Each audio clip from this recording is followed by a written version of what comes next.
Okay, yeah, we should be live.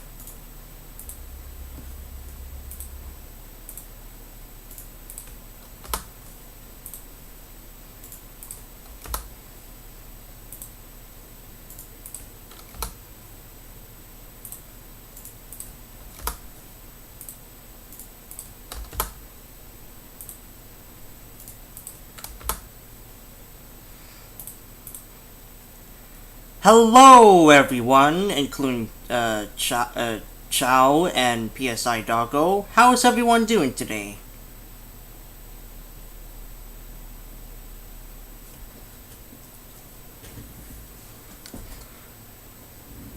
You excited to be here? Because I'm mostly kind of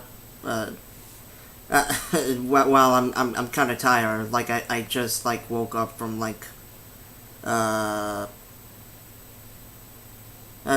yeah. I'm doing fine. It's just that I wish I can like get my sleeping schedule back on track because I been staying up for most of the nights and like throughout most of the day. I've been like kind of sleepy, sleeping at like uh, 8, 9, 10 most of the days, and like waking up until like uh, 4, 3. Sometimes I get very lucky and wake up like around 1 or 2, but mostly it's 3 or 4.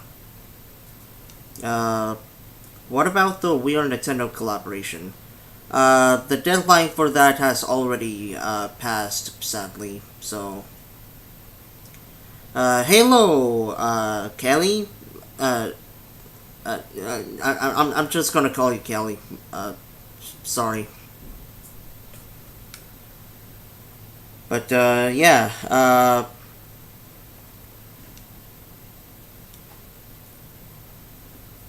Hello, Mr. Xbox. Mr. Xbox guy.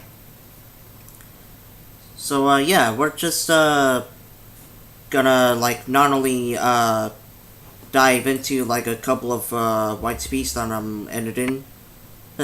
Two, because like there's like this other Halloween YTP that I've been dying to do like ever since I started making YTPs. Like back in August 2017.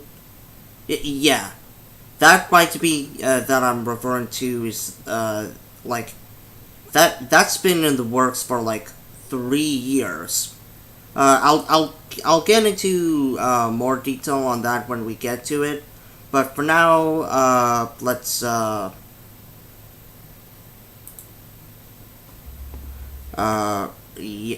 I can't stay for long, but I hope you have a good stream. Yeah, I hope you're doing good as well. Are you using Adobe Premiere Pro? Yes, this is Adobe Premiere Pro. Hey, YouTube the Hedgehog. So, yeah, without further ado, I bet most of you don't know that I bet most of you don't know that I have like an IMDb account, and I would have like a letterbox review account, but I'm lazy to get one of those, and like I have to like go through each and every film again, and it's like, uh, I I like maybe someday, but for now I'm good with IMDb. So yeah, I'll just go through. Hold on. Let me get like a bottle of water before I continue with my movies. I've been making homemade movies since I was a kid, and ever since then, haha, funny James Cameron joke.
Okay.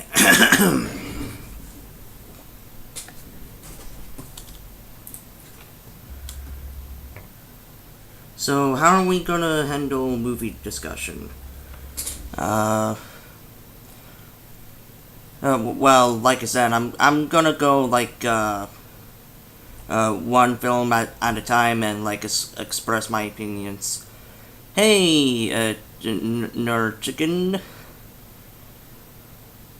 Can you show us what you have your edit so far? Sure. We'll show what I have so far and then like talking about movies. Apparently, for Disney movies, they are making a Haunted Mansion movie with the writer. Oh no.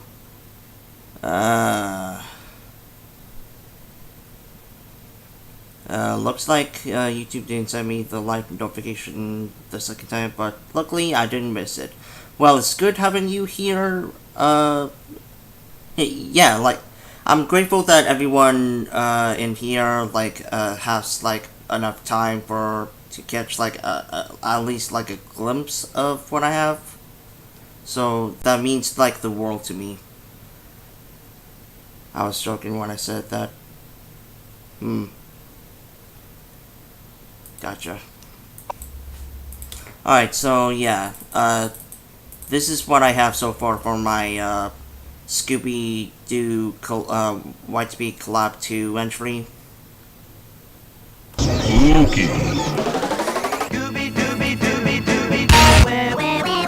Where the hell are you? We got come on you. Bad touch. Uh-oh. What are you looking at? I know we'll do that better. You folks have the. Why are you still here? Look out the window. There's a tree. It's raping time. Isn't it a crazy idea riding this on an old farm? You bet. I can hardly wait to get my hands on her. Chocolate covered. Is he all right? Nope. He's coming. What's with that piece of shit the guard handed you, Freddy? Let's take the guard to help. Yeah, that's what I have so far.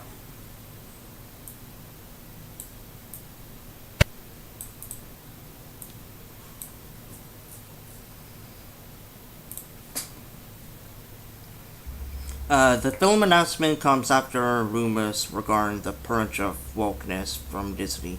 Apparently, they will make it a policy that you can't dispense if you work for Disney. Like in a good way or like a bad way or something.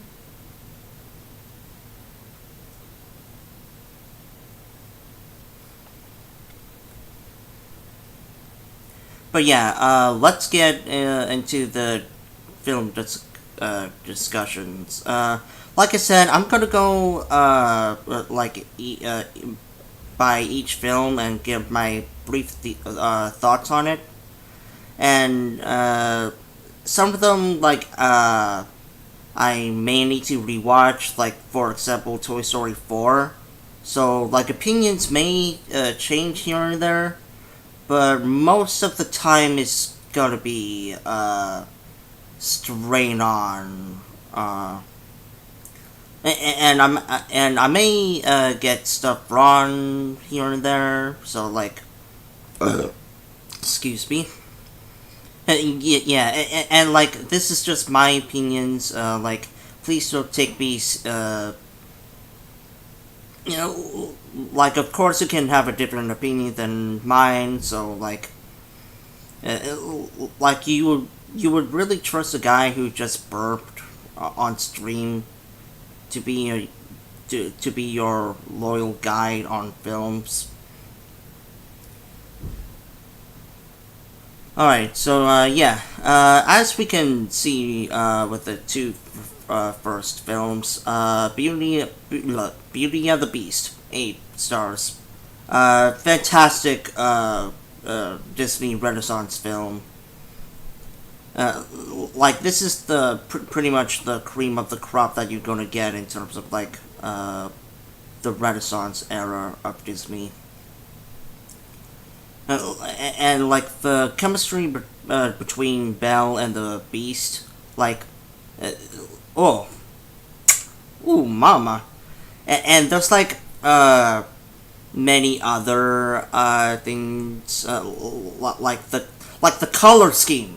Oh my god, the color scheme, and like the and there's like a bunch of other stuff that I don't have the time to get into, but I'll just say that Beauty and the Beast is one of a kind. Wall-E is a really good film, and it has like a maybe unintentional or something, but it does have a clear environmental message that it doesn't come across as forced or something. But like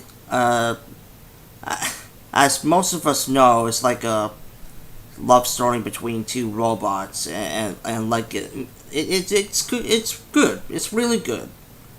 So yeah, 8. Toy Story and Toy Story 2. Do I even need to say anything about these two films? Like, of course, the first one like redefined like the CGI modern era of how a film or animated film should be written. Kind of like Ryan from The Simpsons, at least with the cleverness of it. And like, sure, the animation like for the first one like didn't hold up so well. Like most of the models like on the dog and on the humans more look like Play-Doh or something nowadays. But even then, like back then, it's like really impressive what they could do with the technologies. Now, Toy Story on the Toy Story 2 on the other hand, like it like I said before, it's like one of those movies that you can watch anytime, depending on your like no matter how your mood is, like whether you're mad, angry, sad, or whatever. Like put on Toy Story 2, and you'll have a blast with it, guaranteed. Like it's basically what a sequel should be. Toy Story 3, it's on the same level as Toy Story 2, but there are like a couple of faults with Toy Story 3 that I prefer Toy Story 2 in my opinion. And I forgot to mention that Toy Story 2 is my favorite Pixar film. But like Toy Story 3, like it's not a bad sequel either. Like it almost reaches the likes of Toy Story 2, but not quite. There's like a few pinpoints of why I have exactly, but look, like this is all improv, and like I'm not gonna get into it because I might regret something that I said, and like I said, opinions change or something. But yeah. What the hell? I thought. Oh. Okay. I thought like if it. I thought I was signed into my account, but apparently not. Well, I do have this on my watch list, and this range is like when I first got out of the film. So like I said, opinions may change and stuff like that. But I found Toy Story 4 to be like not a bad film by any means. Like it's good. But when I got out of the ending, like when I got out of the movie, like I didn't know what to feel about the ending.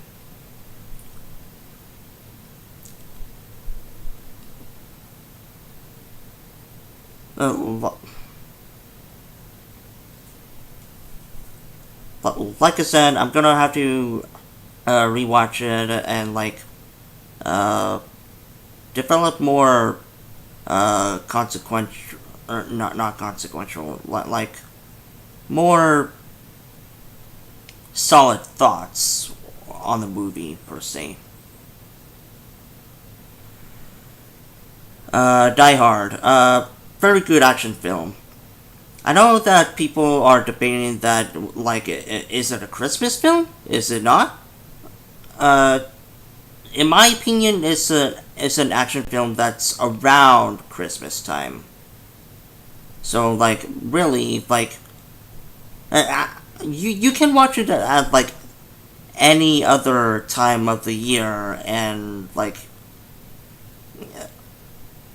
it's still an action film at the end of the day. The only reason why people like have an association with it on Christmas is because, oh, it's like centered around Christmas time, so we have to watch it around Christmas time. When in reality, like, you can watch it at any other time of the year, and it'll still be an action film. Well, like, not that there's anything wrong with like watching it like around Christmas time, but you get what I'm saying. So yeah, Die Hard, pretty good film. Inside Out. Now, this used to be my favorite Pixar film, but the more that I thought about it, the more, oh, okay, yeah, it's not this masterpiece that I thought once was, but it's still pretty good. Solid adventure. The Truman Show. Not. Everyone kept saying that, oh man, this is the greatest movie ever, or something like that. When in reality, I thought it was pretty good. Not great, but pretty good. Like a part 7. Like it could be an 8, but there's like a couple of things that draw it back from being an 8, in my opinion. Rocky. Yeah. Also a pretty good film. I should definitely see the sequel, though. Excuse me.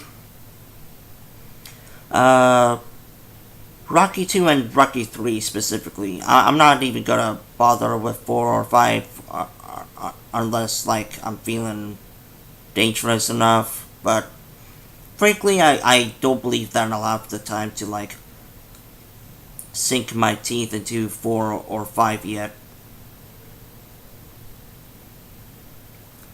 Yes, Harry Potter. Yeah, like, it's the finale of, like, it's like the finale of, like, all of these characters, these, like, big, like, it's kind of similar to Endgame in a way. So, yeah. Solid 8. Like a really solid 8. Hey, JT Rock. I can't believe they... yeah.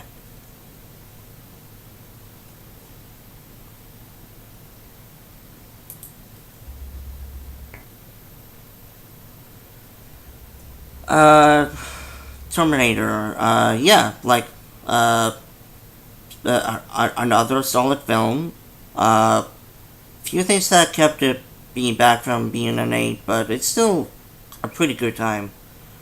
And, like, the Terminator, like, this one, and specifically, like, it'll always have a special place in my heart, because, like, that, it's one of the last movies that I ever get to spend with my dog, Lexi, before she passed away.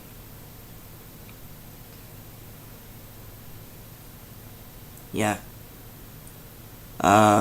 Groundhog Day, another really good film that explores the meaning of, well, not meaning of life, but like, hey, like there's literally like a bunch of opportunities for you to try, like go out and explore, and like branch out, like in terms of like not only activities but also yourself in a way. Guardians of the Galaxy. I've yet to rewatch the second one, but like this one will always hold a special place in my heart because it has like a lot of charm to it. Jaws, like it's Jaws, great film. Great film. Yeah. Wizard of Oz, again, another timeless classic. Like I said, it's like another one of those movies where like no matter what mood you're in, like you're about to watch it at any given time. Uh, the the first one.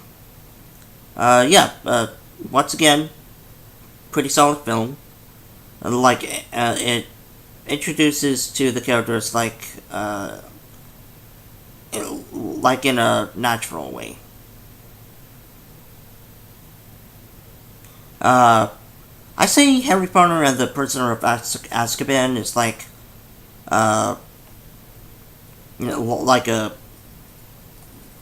like it's a really solid Harry Potter film.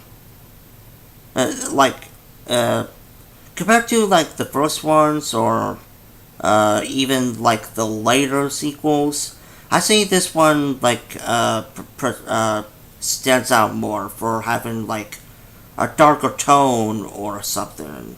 And that's not to say that like it's edgy in a way. Like it's still like the same characters, but like on a bigger scale.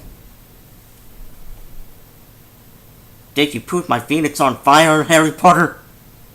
But yeah, once again, like, solid film. It's just not quite as strong as the first one, or like, yeah, you know, Azkaban. Uh, oh wow, having a lot of these acid burps. But anyway, I feel like Chamber of Secrets is like it's still a good film. It's just like more so of a retelling of the first one. And as for Order of Phoenix, I don't know, like like what was that teacher's name? Miss, what you would call her Miss Grindle. Miss Grindle, like, wow, she's a bitch.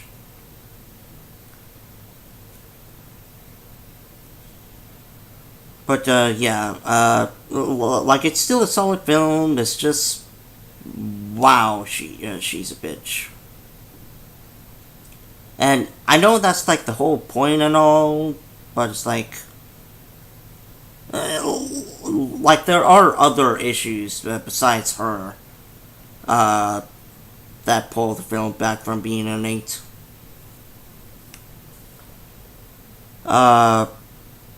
Harry Potter and the Half-Blood Prince. I believe, yeah, this is the 6th one.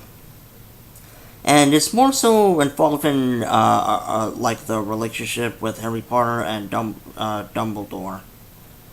And like that's not a bad thing, but from what I heard, that they could have like put in a few more details in there. That way, like it stands out more compared to being it's just a good film involving Harry Potter and Dumbledore.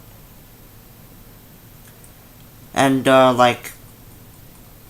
part 1 of the finale, I always appreciate it. Like, not quite as strong as part 2, but part 1 is still a solid time. And, we'll come back to this when we, like Star Wars, like, it's like another discussion on its own. So, for now, we'll just go back to YTP editing.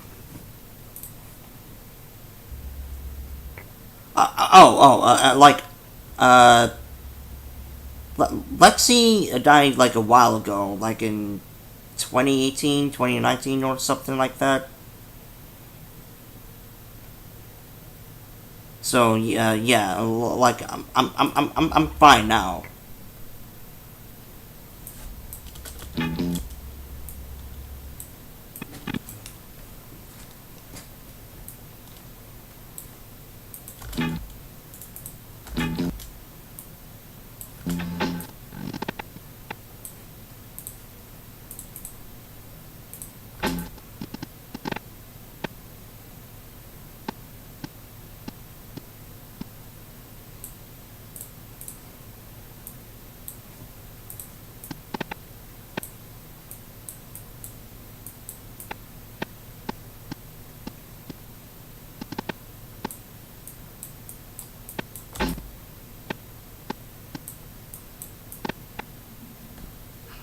One, two.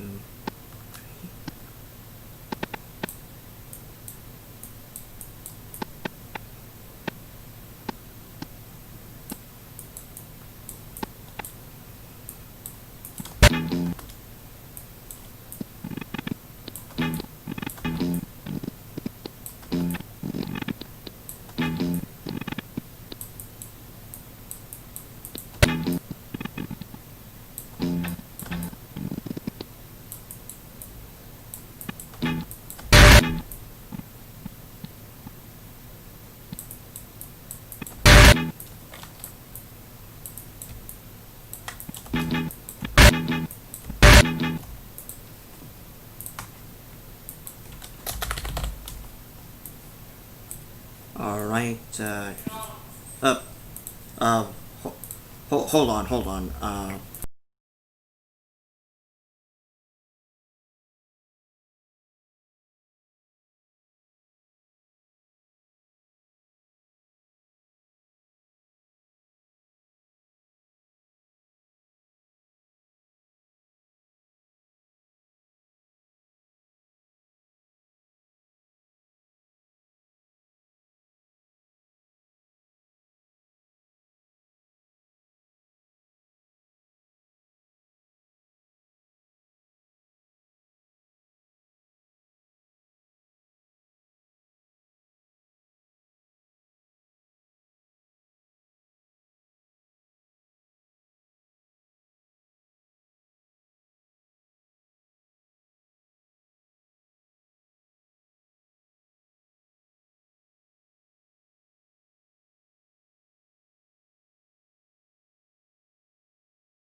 Yeah, sorry about that. My dad called me for dinner. This is a tasty burger.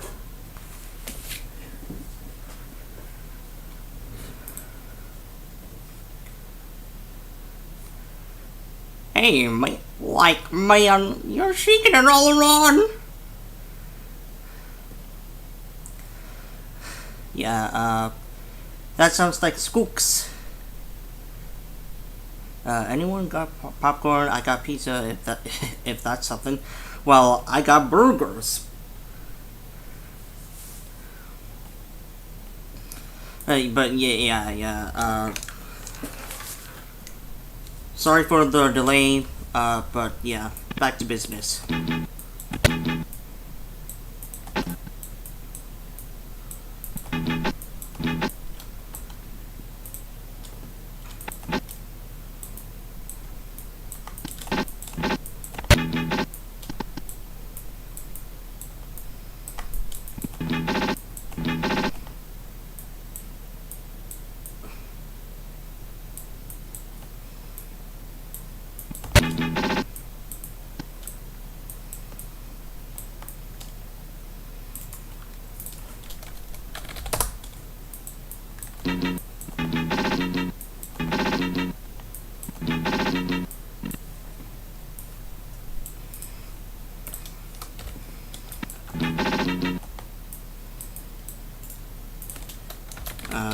Yeah.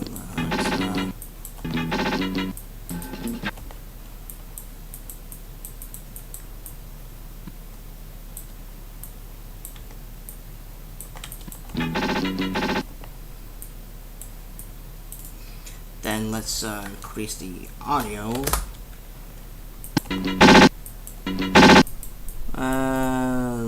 Let's do 10 more.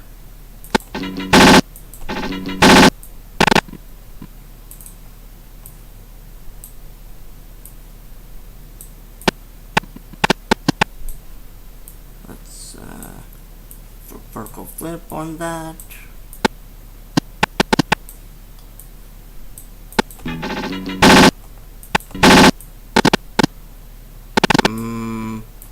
Let's get rid of the vertical flip one.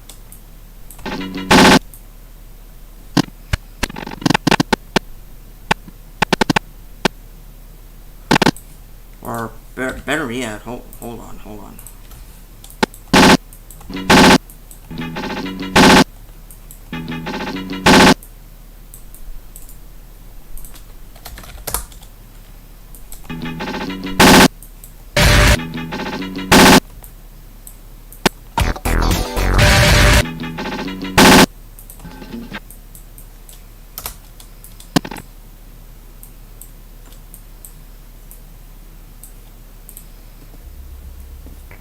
Alright, yeah.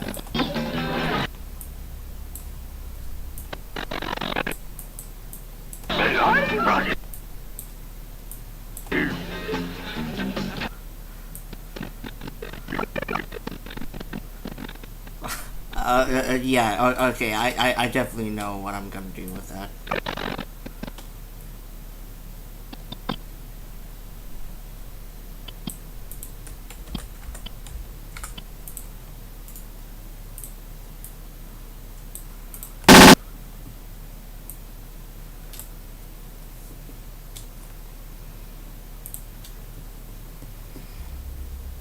Like, nose cooks.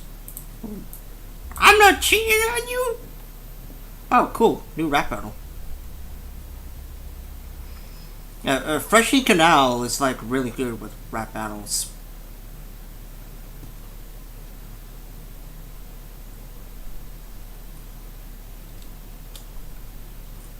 But yeah.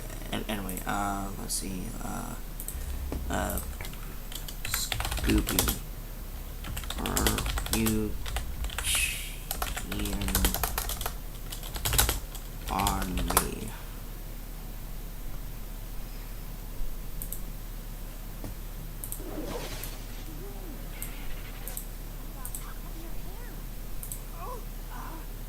Like it's not what you think, old pal.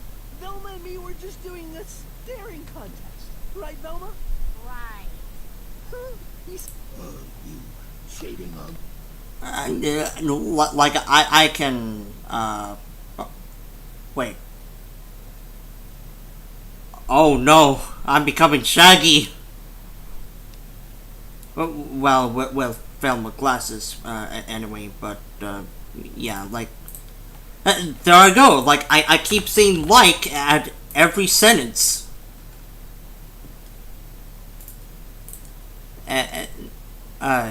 Fuck it, fine, whatever.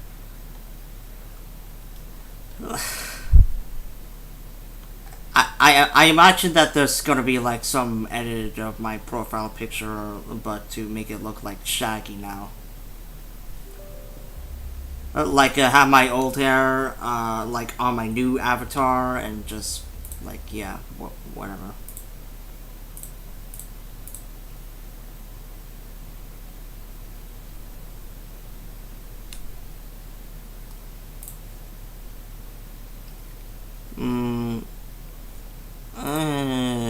Fuck it, I'll just like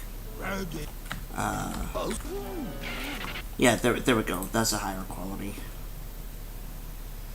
Back to school, oh boy! Ho-ho! Don't you love these end times where we're just on the brink of distraction? Online school, yeah! Oh, like it's not what you think. Right. You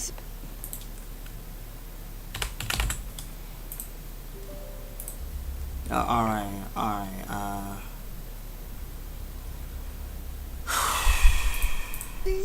Stop it, Shaggy. I'm not stupid. Are you shading on me? you cheating. How dare you! I thought you were a Chad, Shaggy.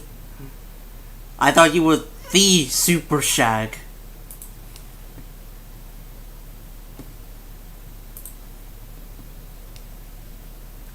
Like zoinks. I'm probably not good with like a Shaggy impression.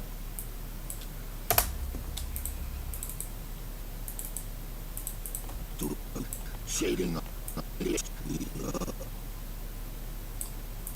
Are you shading?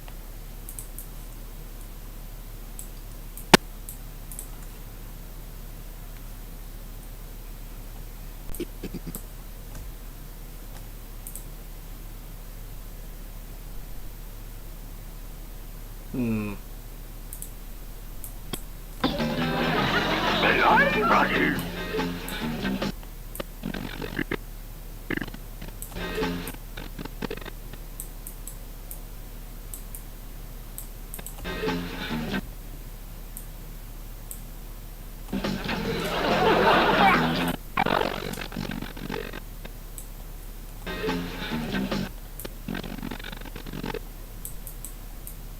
I feel like there's a better reference in there.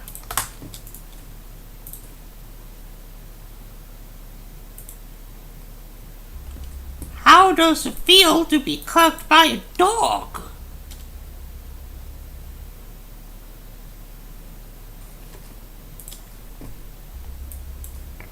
This is a groovy dance floor. I've seen a wallflower before, but this is ridiculous.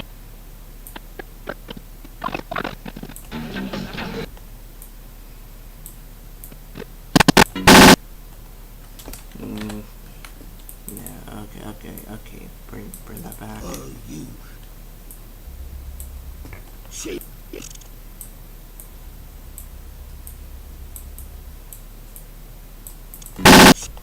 Shading on me. On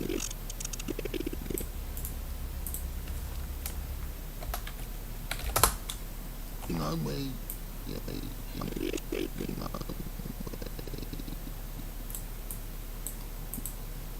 I need to fully watch this show. I heard that it's really underrated.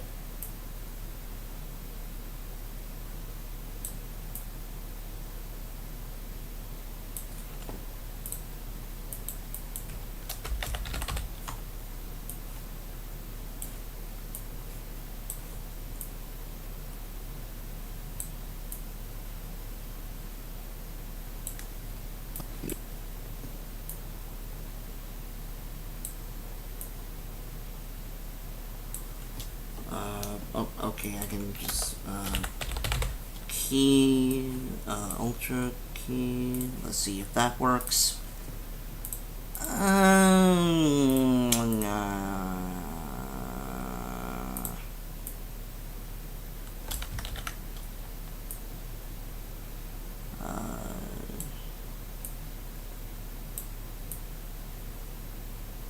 Whoa, Scooby's pink now.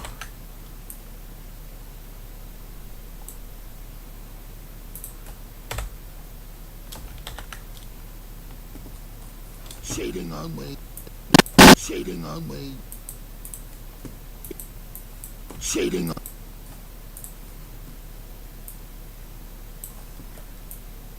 Like, that's embarrassing.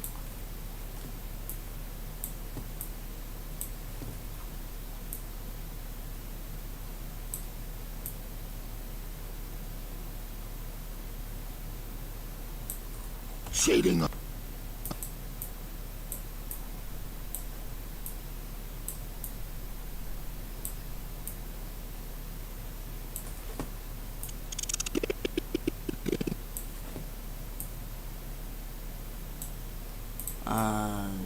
Sure, stretch it. Shading on.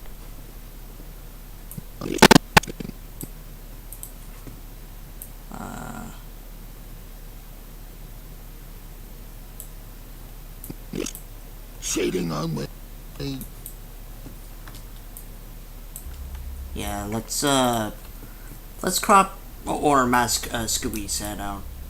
That'll be better. But before I do that, burger.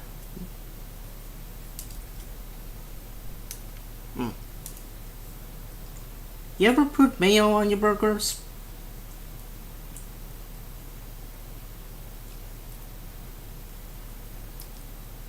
The reason why I do it is because it adds more flavor to it.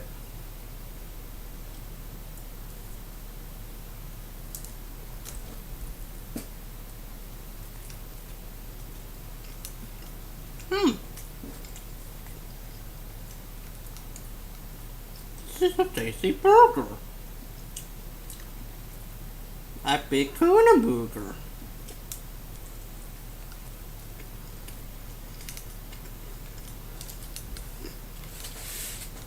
Oh, right, yeah, napkins.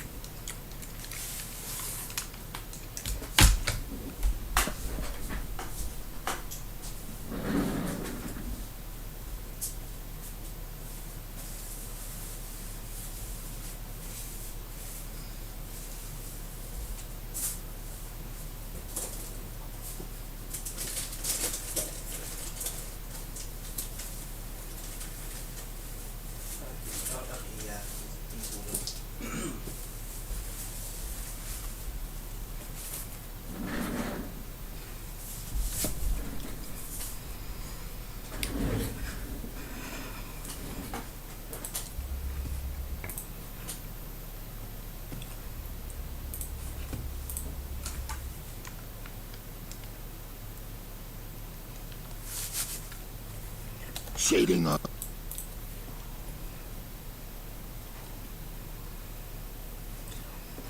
Okay, yeah, I'm gonna have to, okay, yeah, okay.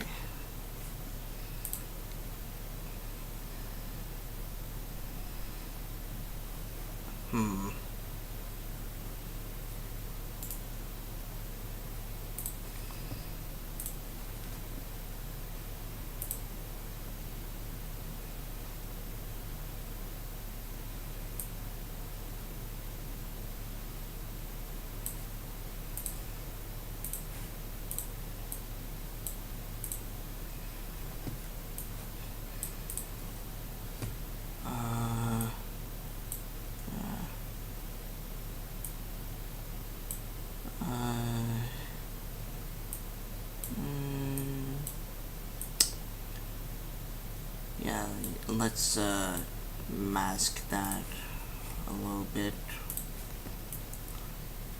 into what we have.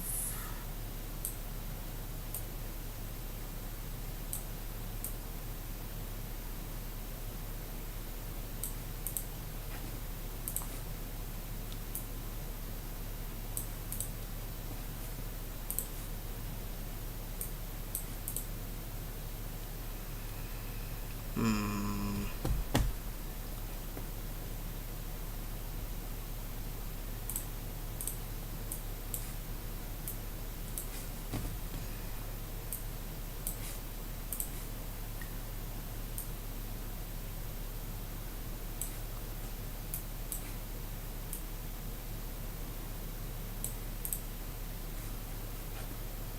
I'm blue, ba ba dee da ba da, ba da dee da da da da dee da da da.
This will be so much easier if I have like Photoshop or something.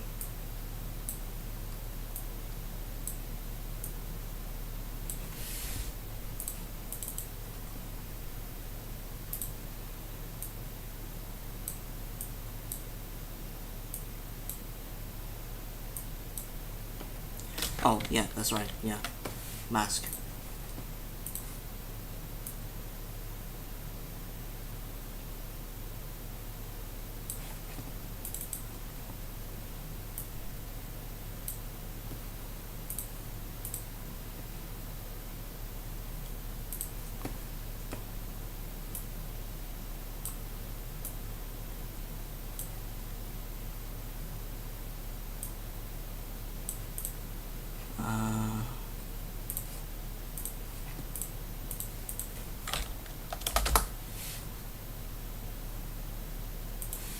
No, not that. Definitely not that.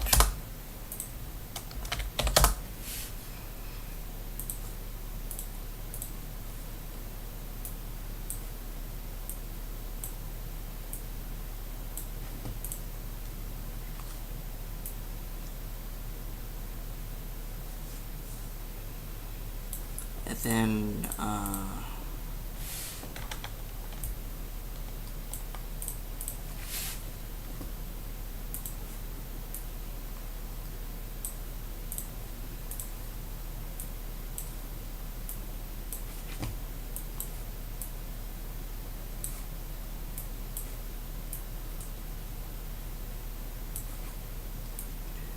could be a tight mask here.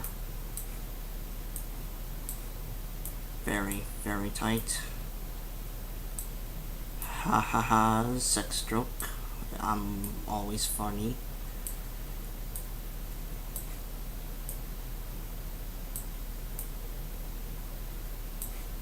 Doug Walker, on the other hand, he is funny.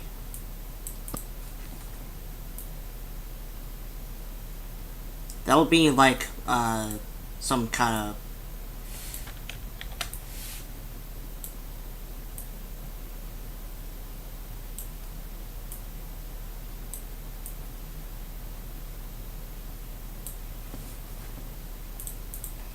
that would be some like kind of ransom demand or something.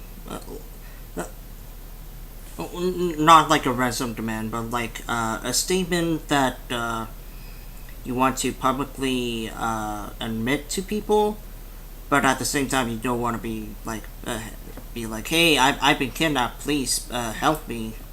Like, no, no, no. Like, there was like a Twitter post of this like a while ago.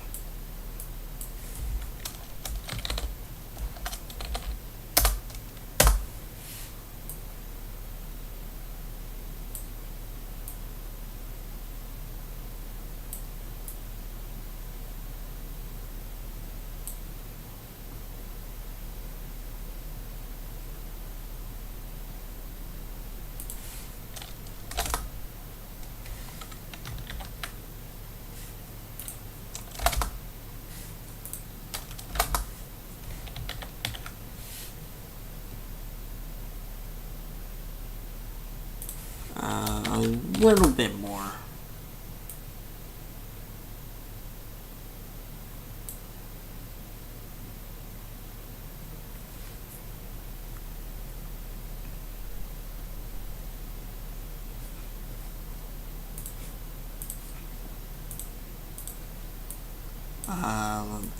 Let's see here.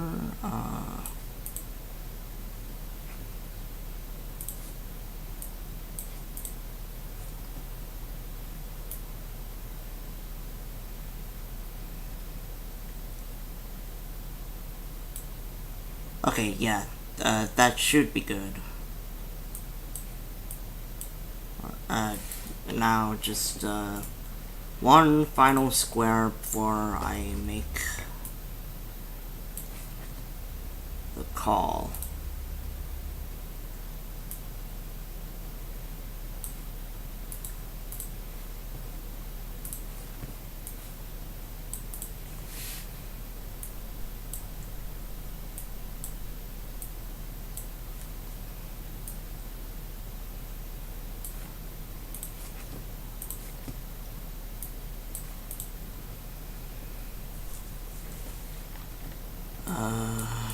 Okay.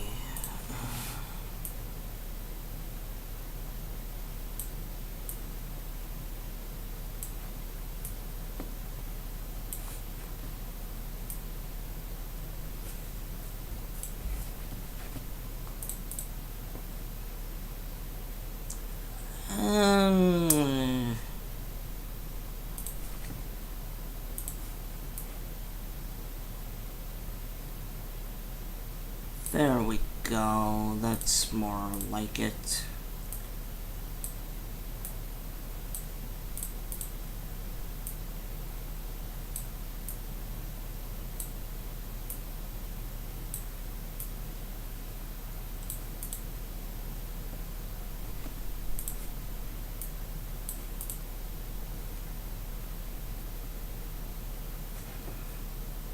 Now Skooks is the headless dogman. That's the spin-off. Wait.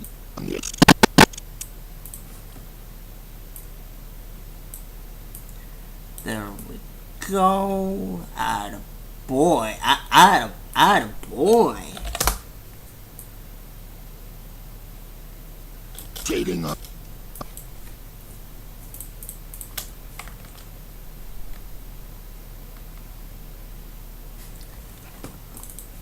You know what? Let's make that mask a little bit blended with the color. Oh, maybe like a crop or something.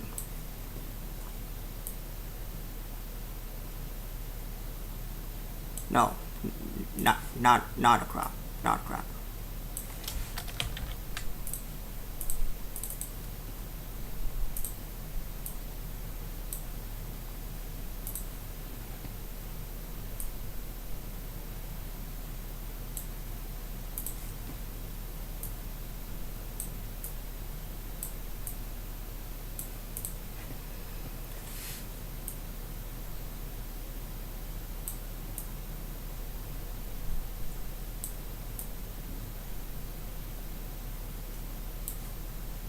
That's just, I mean, it's not perfect, but that's the best that I'm gonna get.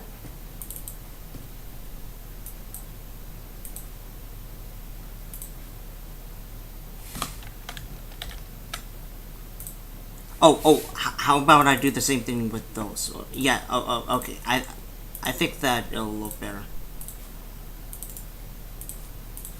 with these.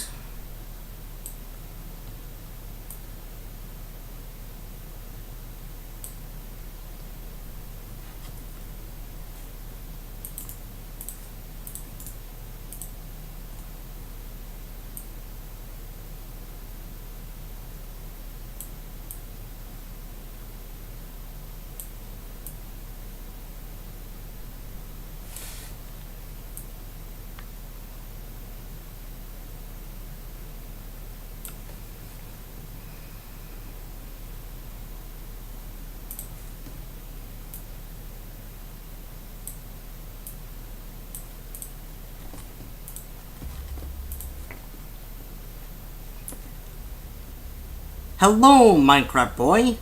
I wanted to join that collab you're making, but my internet software crashed and I'm unable to submit.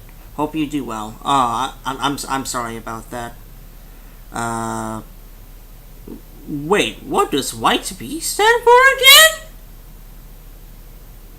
I think it stands for you teabag.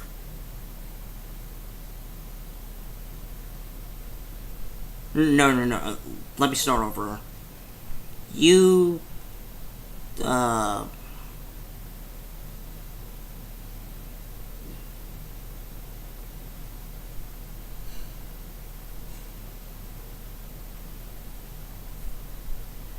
you tease Paul. You tease Paul. Like, how dare you? Like, Paul wants to come.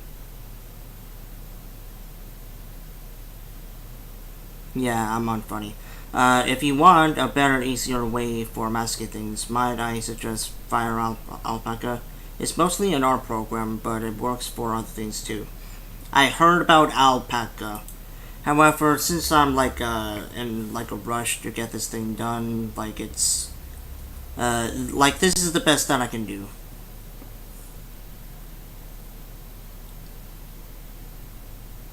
Oh, wait. How come I didn't think of that sooner? Okay. What we're gonna do is, and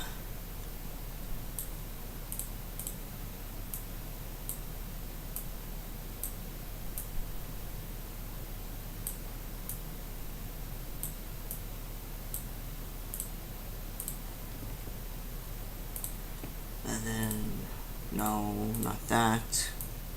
There we go. Maybe a little bit. Yeah, okay, there we go.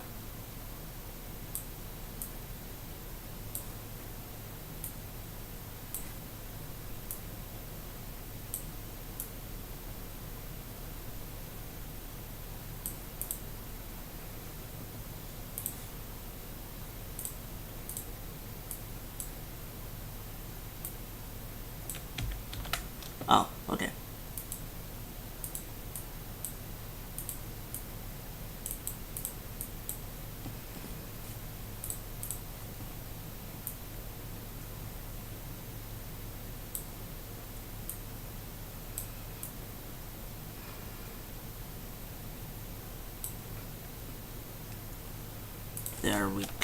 There we go, okay.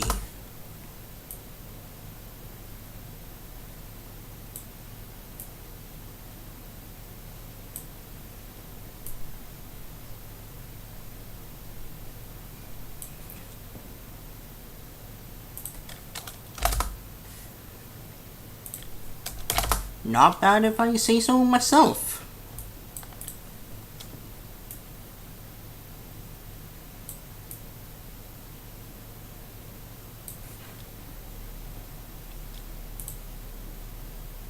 Shading. Shading.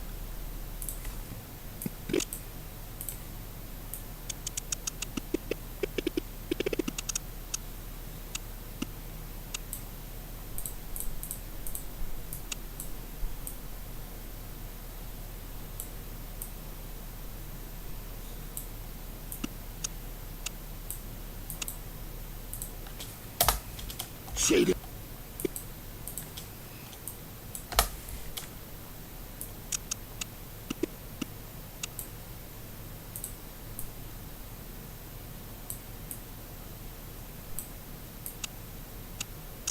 Shading.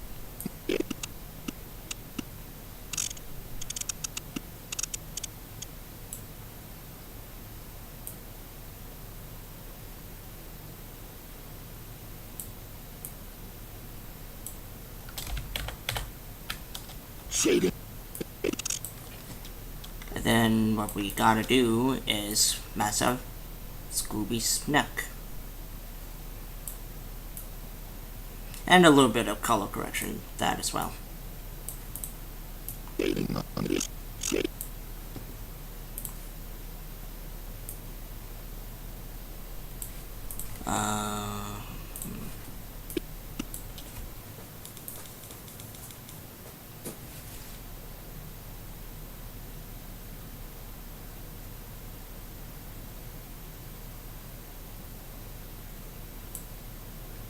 How about we...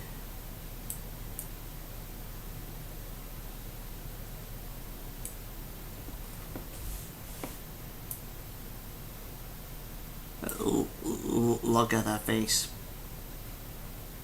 Like, Scooby knows what you did.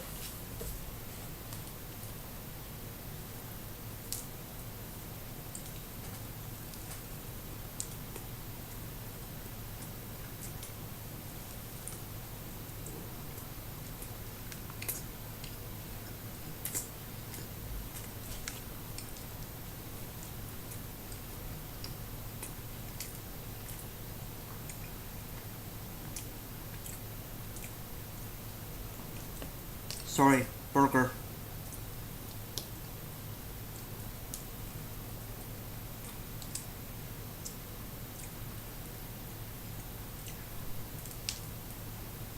Ah, I can remember.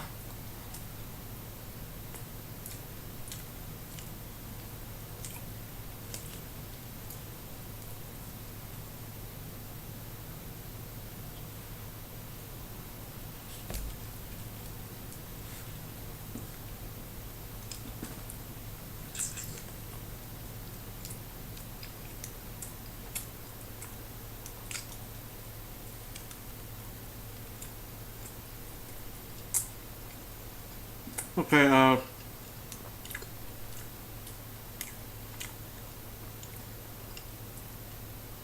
sorry. Let me, finish this burger, then we'll continue.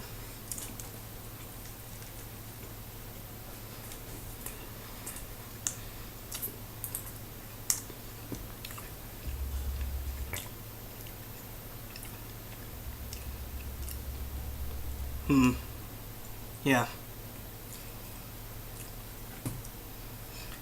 Shading on me.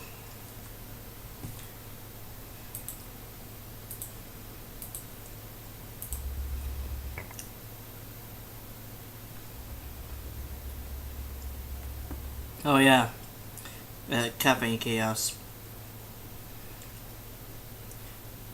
Well, like, I'm not, docking on them in any way. But isn't it a little bit weird that, like, these independent YouTube, quote unquote independent YouTubers, but like they started off independent, but then they have like teams that work on their animations, and like you can buy their products at like retail stores or something.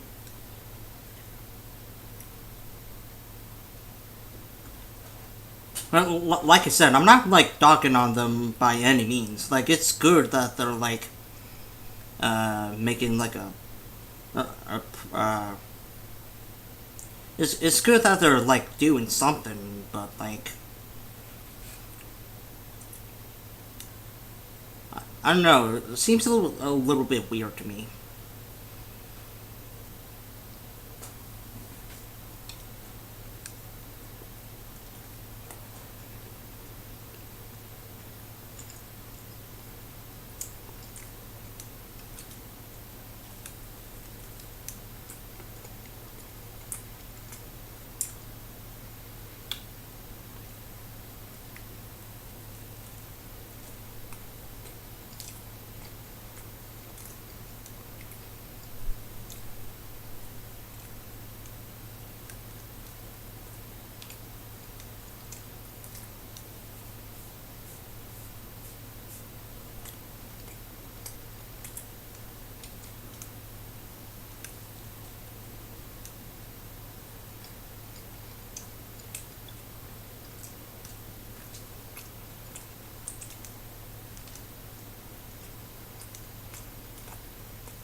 Mm. Mhm.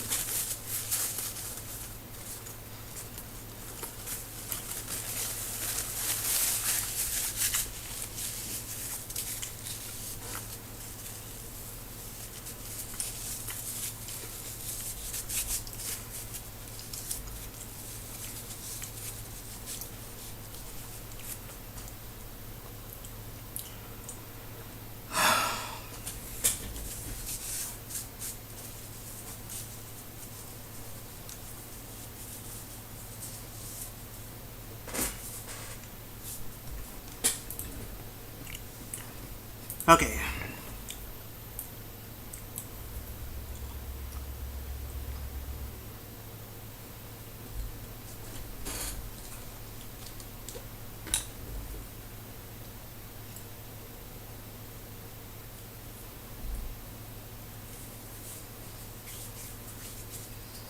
There we go. A little bit of washing hands with the water. Oh yeah, brief reminder, but wash your hands regularly.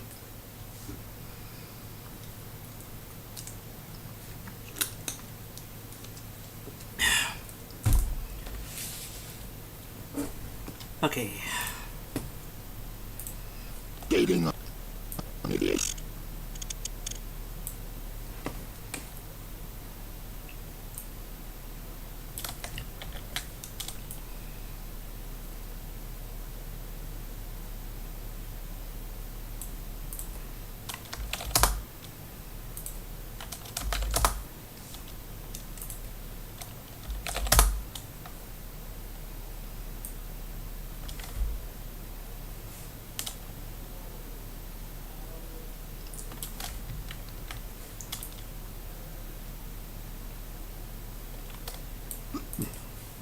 Excuse me.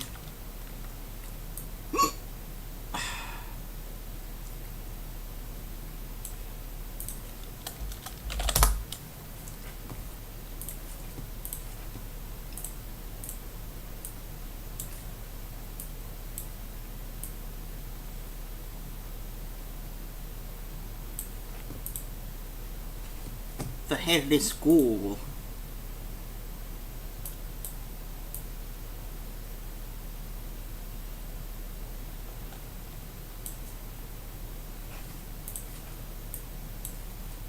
Oh, okay.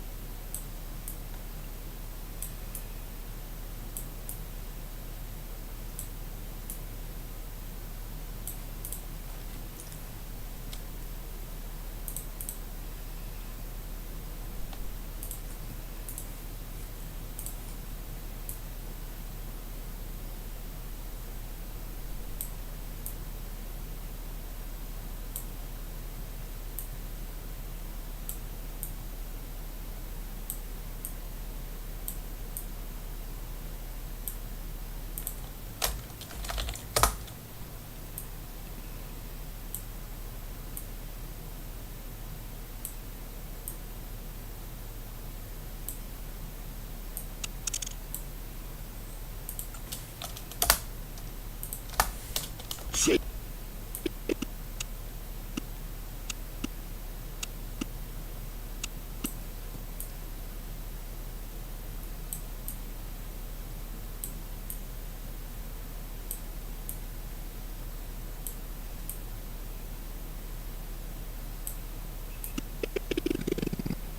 Shading.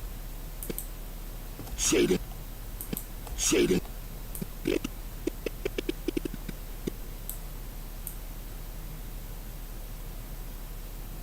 Shading on me. Shading on me. Shading on me. Oh my god, that looks good. Well, as good as it can get, but like, it's you would, I bet I can make it even better. Hold on.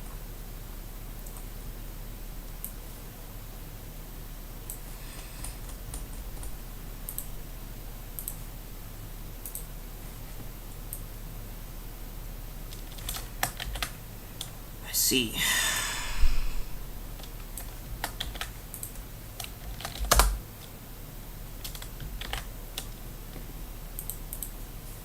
Well, I tried.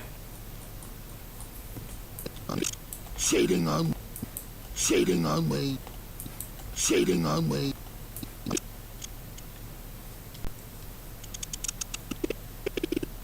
Shading on me. Shading on me.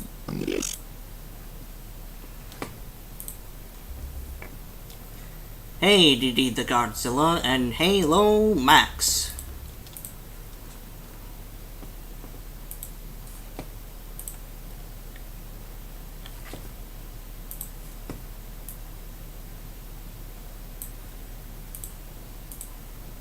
This is just gonna be like a quick mask here.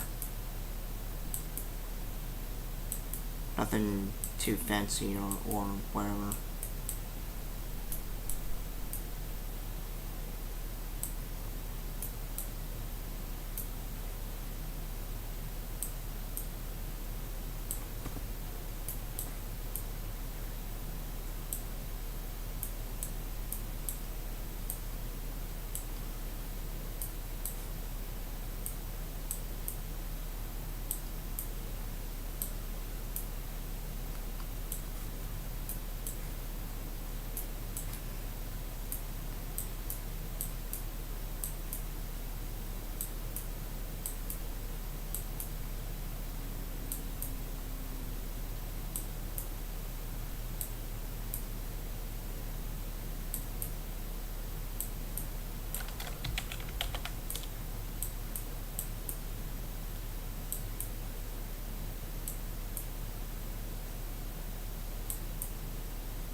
Why am I spending so much time on this mask?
I just love eating all the time.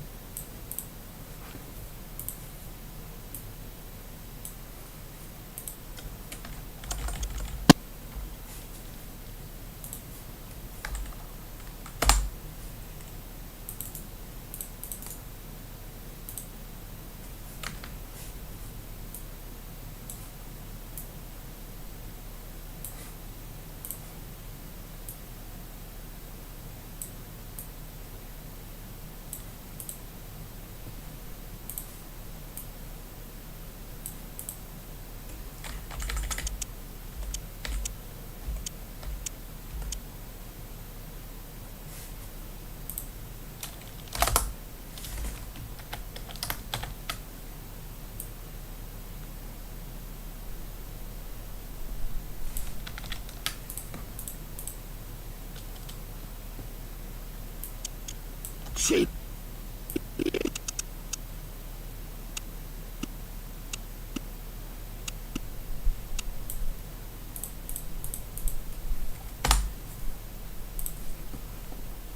Okay. Alright. Next part.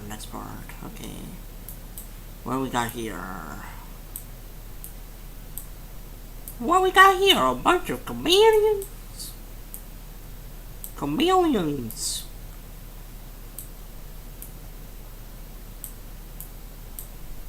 I don't know.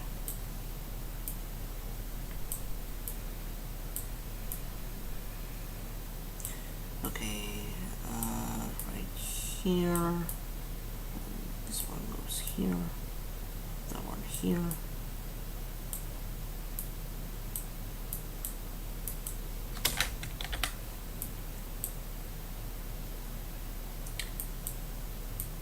Huh. Nice. Fuck me. Okay.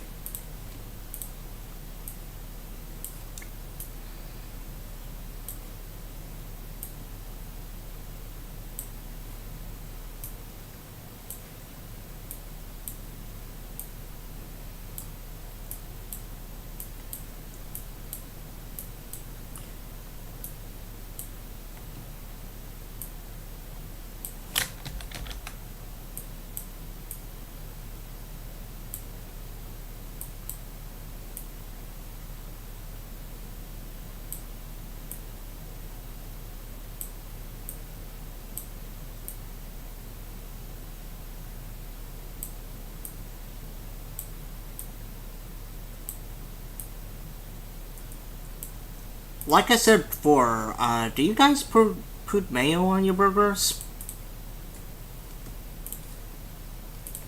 Like, the reason why I do that is because, like, like, it adds more flavor to it.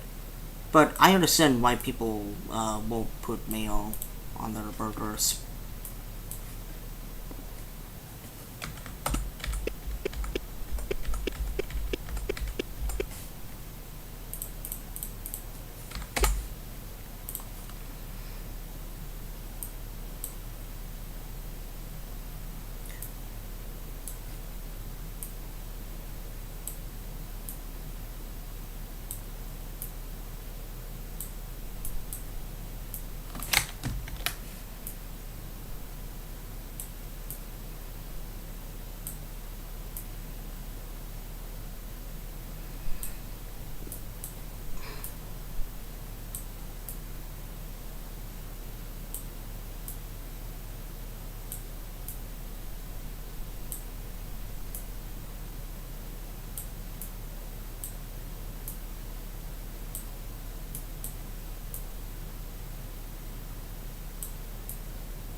I mean, you can't go wrong with putting the effort on masking. True. It's just that I don't know. I kind of want to save my energy on like the more big projects I have in the works.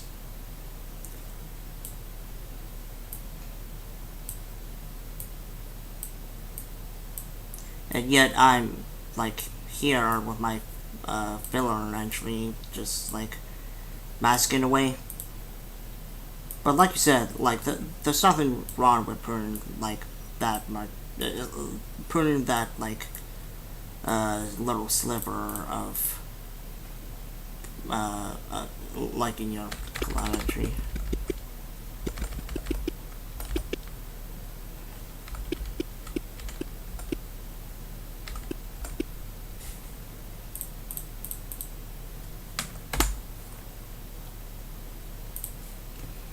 Wait. Oh shit. Okay. I guess I gotta mask that out.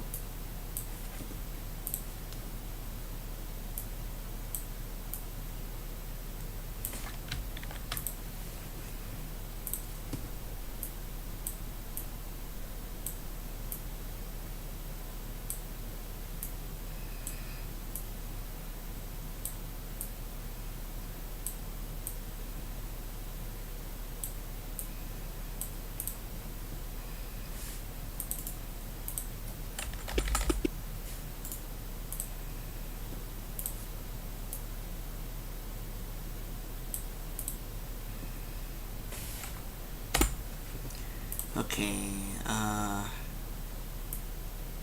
how about we just...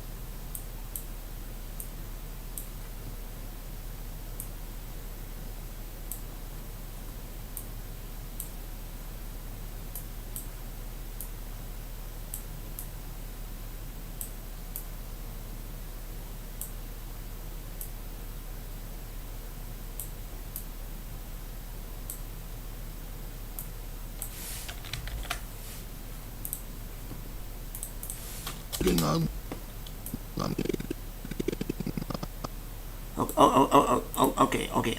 I'm almost there. I'm almost there.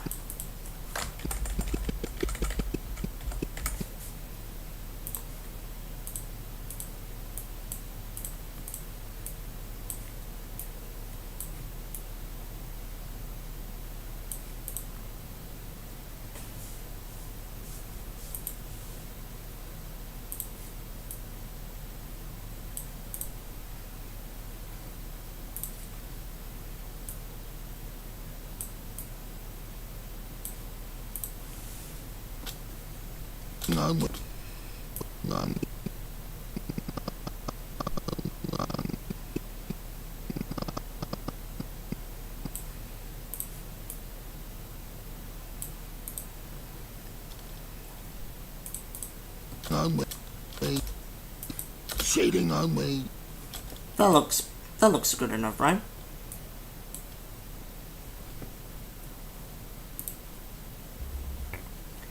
Still going on? Lol.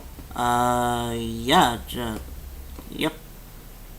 Hey, what are you working on? Right now I'm working on my, Skook's, YTP collab entry to...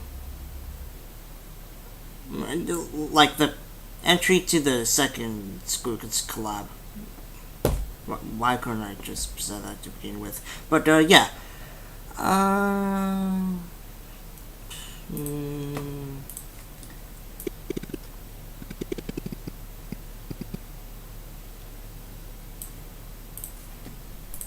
Let me just add like a few touches.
Shading on me.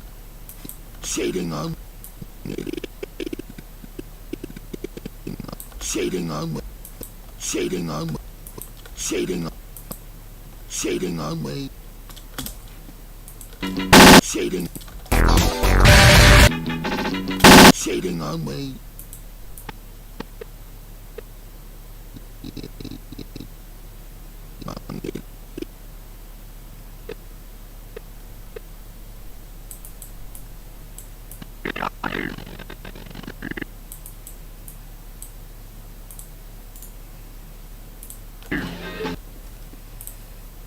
And then it's gonna be like a zoom, like a close-up on Shaggy. Like Skooks, I just know what you think!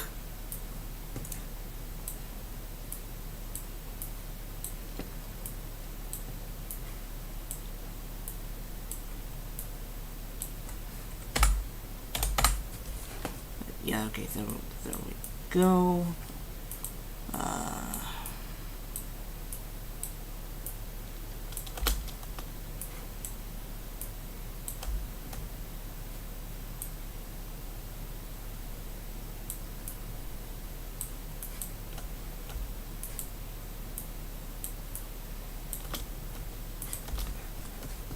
Shading on me.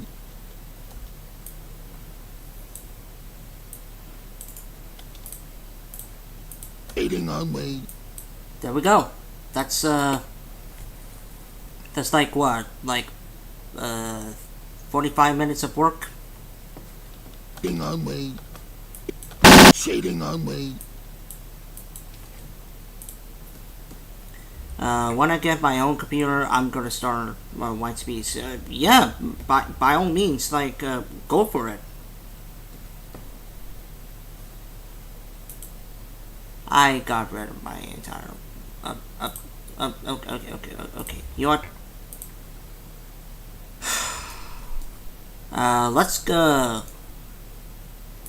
Let's go back to talking about movies. Where we left off. Right. Star Wars. I like Episode 3. Like, if you disregard like the first two, like if you disregard Attack of the Clones and Phantom Menace, then this is all you need for like an introduction to like Darth Vader and like what happened for the before they took over. And like, yeah, sure, like it has like its corny moments, but isn't it that what Star Wars is anyway? Like, like characters that you enjoy, yet a little bit of corniness to it. So yeah, like it's a decent time, good time. I mean, Episode 4. Yeah, like what else can be said about Star Wars Episode 4 and 5, or 6? It's like it's motherfucking Star Wars. Like it revolutionized like film in general. The Incredibles. As a kid, I didn't really like Incredibles because it was like slower paced. But looking back on it as an adult, I was so wrong. Like, it's a really good film.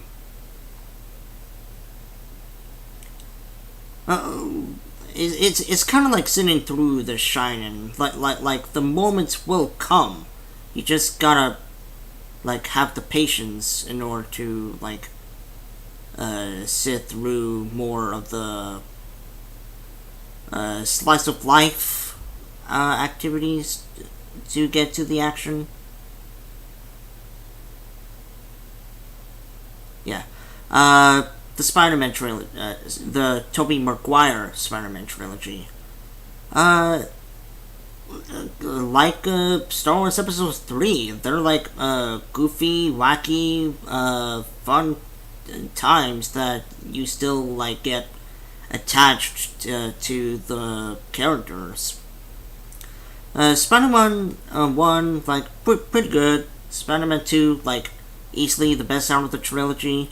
And Spider-Man 3 is like balls to the walls. It's like so insane in terms of its story and like how like everything goes down.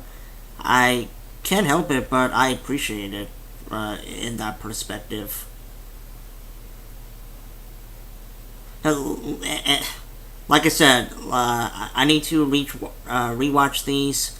I haven't seen Spider-Man 3, but from what I could gather from Sheriff Brillis, like like basically the video is like all you need. I will watch the full movie eventually, but right now I rather sink my teeth into more properties than like new stuff that I haven't seen before, rather than like going back. Unless I'm in the mood for it. Spider-Man 2, like yeah, it still has the same corniness, but but it has like more dramatic stuff in it, and like you understand Peter's predicament, like when it comes to his personal life. I mean, granted, there.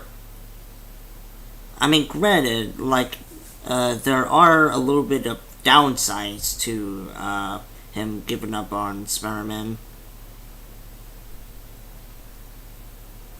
Like I don't know, like maybe he should have like, you what, leave the suit in the closet, like I'm done being Spider-Man for now, instead of throwing it in the trash can. But besides that and like a couple of issues, like this is the best one out of the trilogy. I mean, come on, Infinity War, Endgame.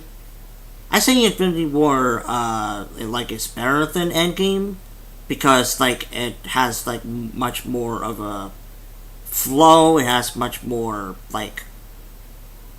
Like it really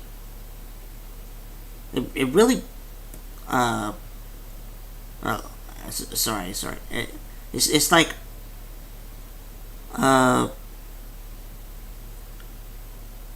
it's got like everything that you want in like a Marvel movie right here. While Endgame, like it's like a easily a 7 out of 10 movie, but with a 11 out of 10 climax. However, it makes sense why Endgame is like filled to the brim with fist pumping moments, and like why it's like the highest grossing movie out there. So I'll give Endgame a pass for that. Island of Dogs, granted, I need to watch it again, but from what I've seen from it, it's really, really good. There needs to be more stop motion animated films in general.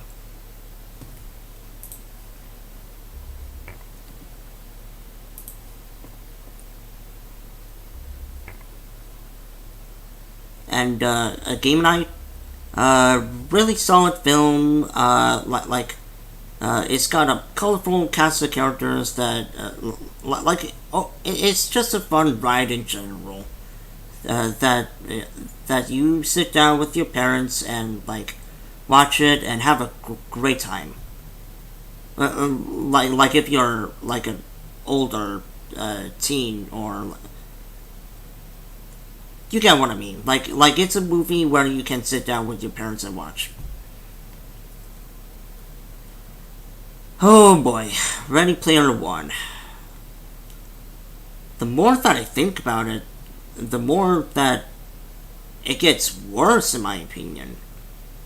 Like, I did not like this film at all. Because it's like,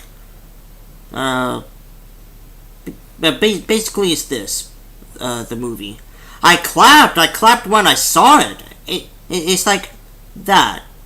It's like, no, you need to... I haven't read the book, but from what I heard that even the book is terrible or something like that. Don't quote me on this. I heard it from somebody. But it's like, if you're gonna insert all these pop culture references in there, at least like make a good story out of it, or like good characters, like pretty much literally anything that makes a movie good.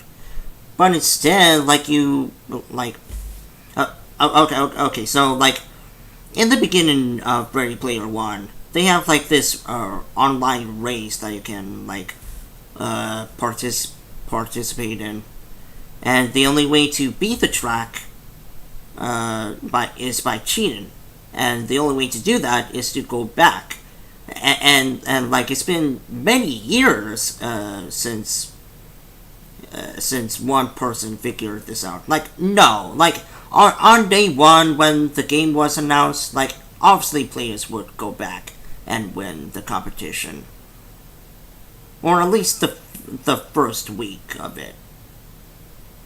Like bullshit on that. I love you, Steven, but fuck you for that.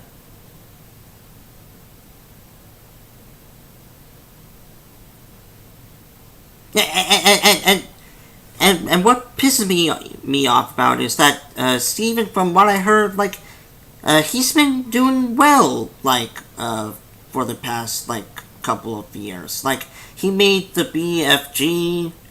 Which, granted, I still need to watch, but like, and reread the book. But from what I've seen, like it's good. And then you have that spy movie with Tom Hanks in it, A Bridge of Spies or something. Yeah, Bridge of Spies. Like that ended up well. So what happened?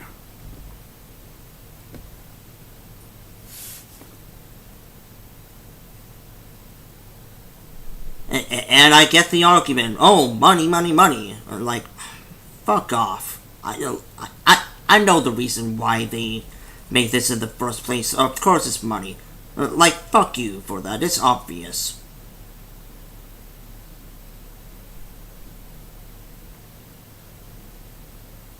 As for sorry, got like a little bit upset there. But yeah, between Ragnarok and the first Thor movie, like, I decided to recreate it again. So we'll like go back on that. But yeah, Thor, like the first Thor, like it's it's okay. Like a decent film that introduces to the character. But Ragnarok, like, you have the first two movies being not so well. However, add like a hint of like Guardians of the Galaxy and that like bring that charm to life. Like that, what gives it an 8. The Lego Movie, one of my favorite movies. Like, it's another one of those movies where you can watch it at any given time. And like, like every time that I watch the Lego Movie, it's like always something special. Like I watched it in multimedia class. I watched it like at a field trip. Like so many like special opportunities for me to watch the Lego Movie. The Lego Batman movie. While I do like it, it is a little bit too self-aware. Like it feels more like a Lego Dimensions movie rather than a Lego Batman movie. If that makes any sense, but it's still pretty good. Like a movie too. Yeah, I like it. Obviously, it's not good as the first one, of course, but I still had a solid time with it. Planet of the Apes. Pretty good film. I wouldn't say that it's great, but it's pretty solid. Rise of the Planet of the Apes. Maybe it's because, like, I watched it on TV and, like, with many ads, like, it interrupted, like, the flow of the story. But I remember not liking this one. Not only because, like, obviously you wouldn't give, like, your, like, I don't know, like a bunch of stupid decisions with this movie. However, with Dawn and War, like, like, that's where the trilogy, like, shine through.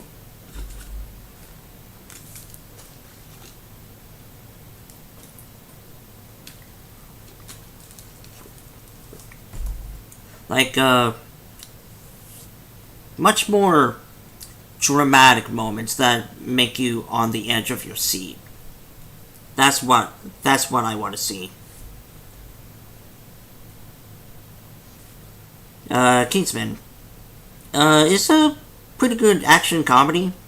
Not on the same level as like Hot Fuzz, for example, but it's still pretty good. Need to rewatch it again. Deadpool and Deadpool 2. The first Deadpool, like, feels a lot more, like, it feels a lot more fresh compared to the second one. Like, the second one is still pretty good, but compared to the first one, like, we already seen what Deadpool could do.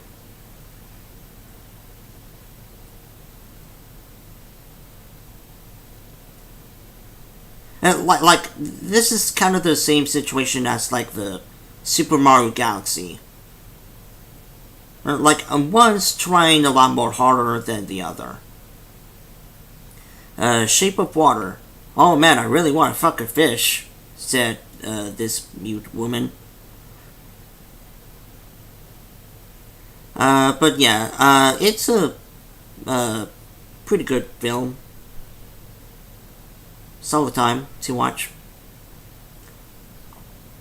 Excuse me. Zootopia. Oh. Sweet mama. I'm not seeing it because I'm a furry. I'm seeing it as, like, it's a legitimately good film. Granted, like, I wouldn't say that it's, like, it's on the topic of, like, racism, per se. And more so, like,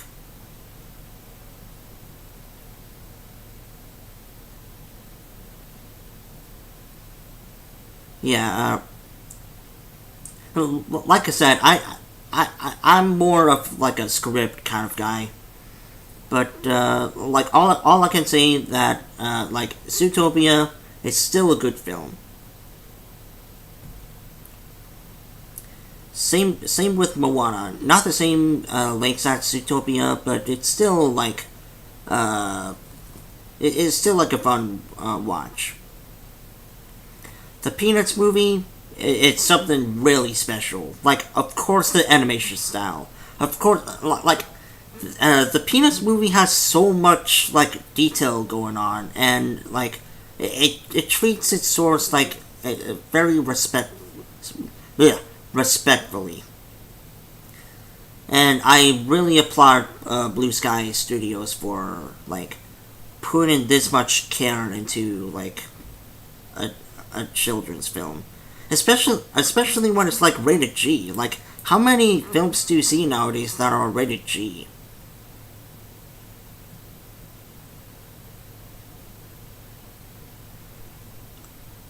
Men of Steel. Yeah, not the greatest film to start off the DC cinematic universe.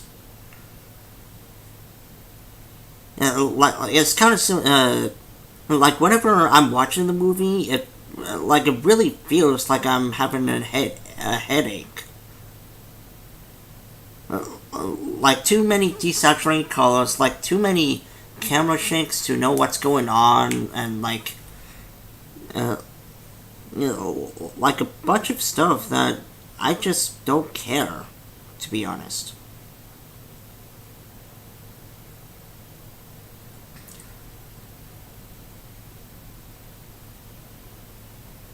The Great Gatsby. I read the book. We watched this film in English class, and despite the changes here and there, like I still thought it was like a good film.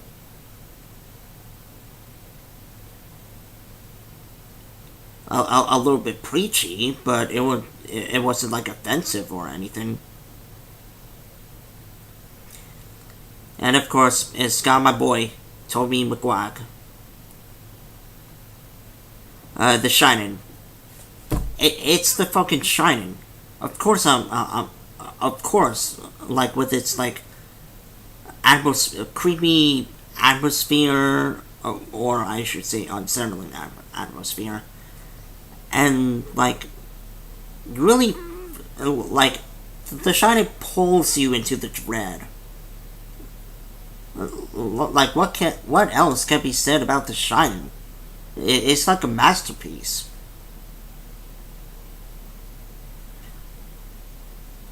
And I am aware of how Kubrick treated its actors. Like he's a little bit too much of a perfectionist. Like I would consider myself a perfectionist, but I wouldn't like go out of my way to physically and emotionally harm someone in order to do that. Like, that's just uncalled for. Except when it comes to a child. No. Like, Stanley Kubrick, like, in terms of how he treats his actors, he treats them very poorly.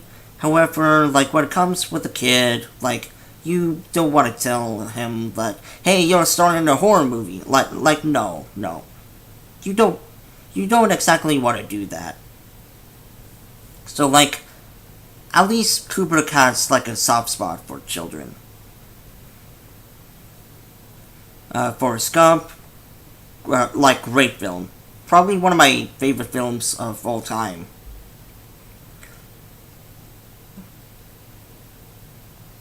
And yes, I need to watch it, but I'm pretty sure like I'm gonna like it as much as the first time, if not more.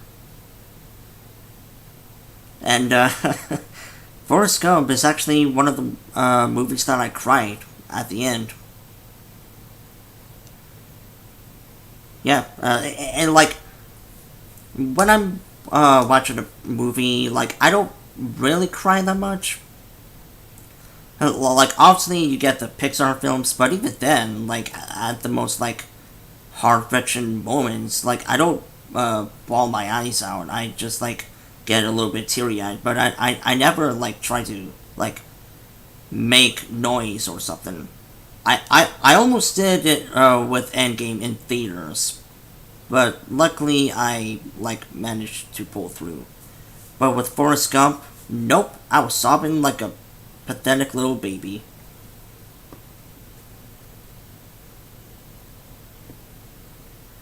12 Angry Men. Great film. Like it, like despite the fact that it takes place in like a single room, well, technically there's like another room attached to it, but like it has like a lot of tension that you feel like, oh, how is this judge gonna convince like the other one to like plead not guilty or something like that. Like it's really great. Schindler's List, like that's another movie that almost made me cry. I have no idea like why I like blocked that out of my memory, but it's like really good. Again, like another Steven Spielberg classic. Compared to Ready Player One.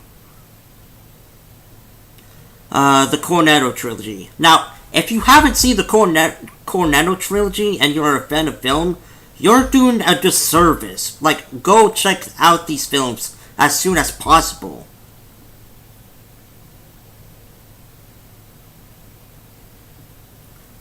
Like Shaun of the Dead, like all of these films, great comedies, filled with action, characters that you love. It's so good. Like it's like every single frame has like something going on. It's so dense. Every single frame has something going on. But yeah, I'm being serious that these films are so good. Like when I go into the filmmaking like business, then I want to make something similar on the lines of Shaun of the Dead, Hot Fuzz, or even The World's End. Shaun of the Dead, like ever since I like saw that movie, I tried to make it a tradition to watch it every Halloween.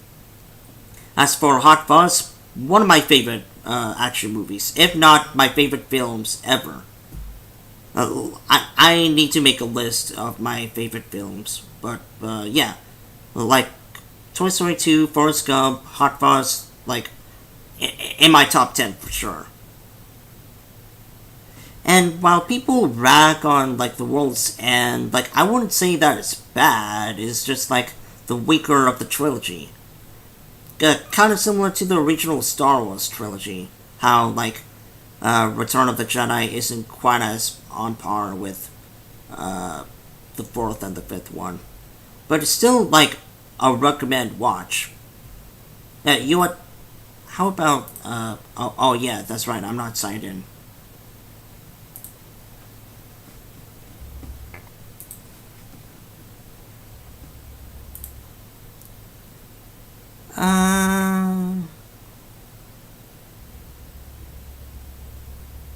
Sure, we'll keep going. Paul, like, it's another great movie. Not made by the same guy. Not made by Edgar Wright, but it's still like a good film. Like, like you see a pattern here, like Shaun of the Dead, 2004, 2007, with 2010 being like the missing piece. So Paul, like, is a good replacement for that, like a solid film with like tons of laughs. Like, it's more American than British. In my opinion, but it's still pretty good. Especially when Paul is being Seth Rogen. You ever liked Seth Rogen? Coraline, great film. However, I'm more of a fan of Paranorman. Like don't get me wrong, like Coraline is great, like it has like it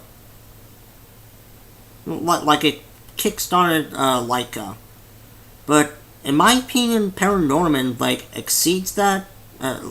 Like it not only manages to do like what Coraline did, but also on a much more grander scale, and because of that I'd rather watch Paranorman than Coraline. And I mean, like, I prefer Paranorman over Coraline. Like, I would still both. I would both watch these films back to back. Like, don't get me wrong. It's just that Paranorman is like. You get what I mean. Monster House. Yeah, it's another good film, and like a really underrated one at that. Like I recommend watching it on like Halloween or something with like a buddy or something. You won't Yeah, you won't regret it. The Karate Kid. Yeah, again, it's like another solid film. Maybe I should watch the sequel, or maybe even the reboot, but I don't know. When I have the time, and when I'm in the mood. Frankenstein. Again, it's another solid classic. Young Frankenstein. I need to rewatch Young Frankenstein because I like. Obviously, there are references to other Frankenstein movies, and like, this is the only one that I've seen. But I think I got the logics of it that this is a good parody of Frankenstein. That's Frankenstein. Oh yeah, and being a plug apple has like gotta remake our tennis for that sometime. Maybe next year, but I don't know. However, I will say that there's like a remake tennis sometime. Maybe it'll be next year. Maybe sometime 2022. But for now, I'm busy with other projects. Let's do the Batman films and then let's go back to editing. Batman 1. Like, considering that it's like a superhero film back in like the 90s or like late 80s, this is really good. Like, you have Jack Nicholson as like the Joker, Michael Keaton as Batman. It's like really good. For like a first Batman film, and kind of pioneered of like what superhero comic adaptations can do. Like, you have the original Ninja Turtles, you have like this Batman, and then you have like one other film that I'm missing. Cinemassacre said it in their Teenage Mutant Ninja Turtles review. But for now, yeah. Batman Returns. Well, I appreciate like what Tim Burton is trying to go for. I feel like it's I feel like it's like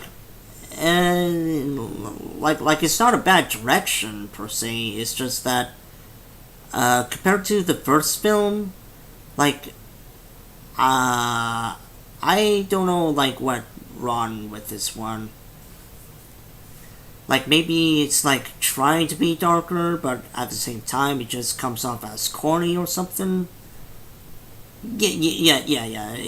It's probably that, issue. And that's not to say that Batman Returns is like is a bad film. It's just that compared to like the first one, like it's not as good. If you get what I'm saying.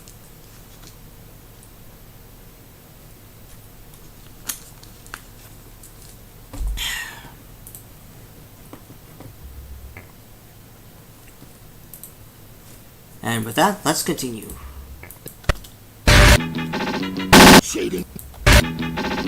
Shading on me.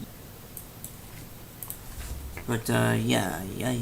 Let's keep going, shall we? Moving on.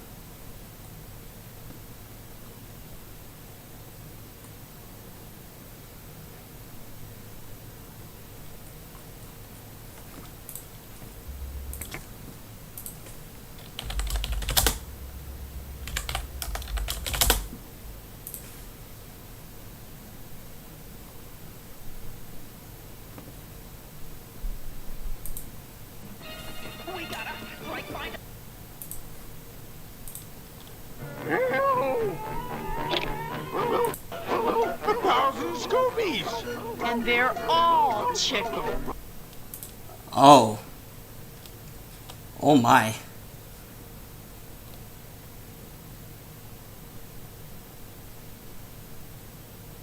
Wait, what the hell?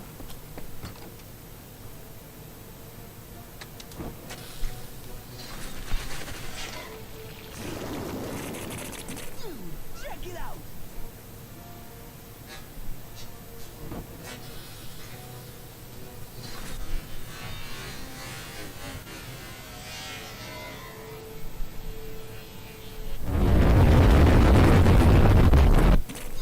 Check it out.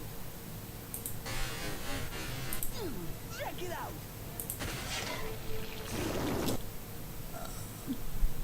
Excuse me. The fuck?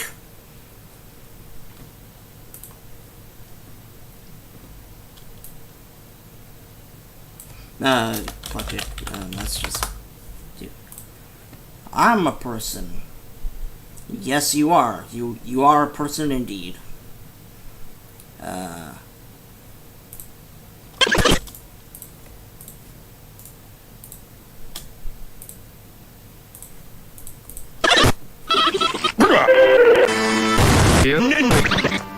Smoking well to you fucking fat ass. Yes.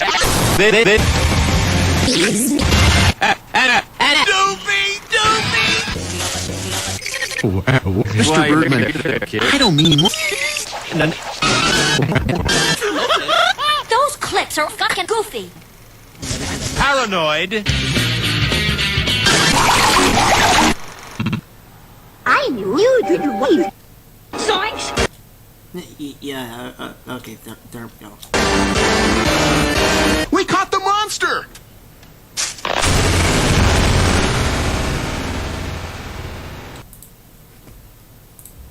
Wait.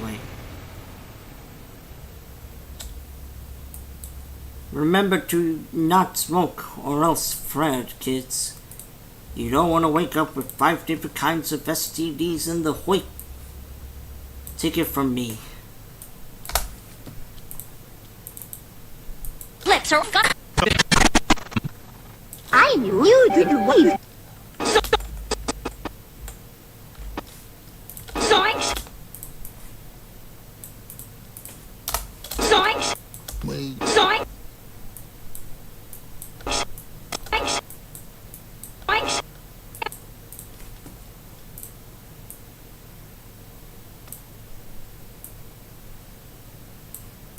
Zoinks! Zoinks! Zoinks! Shading on me. Zoinks!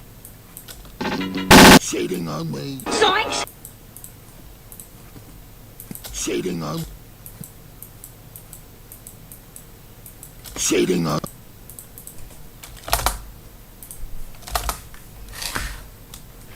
Shading on me. Zoinks!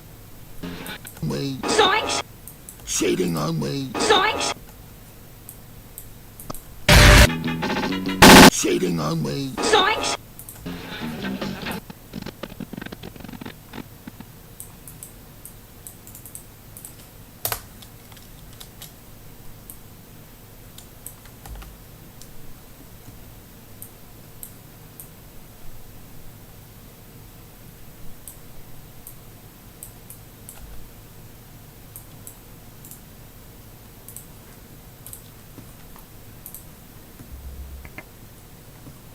And then,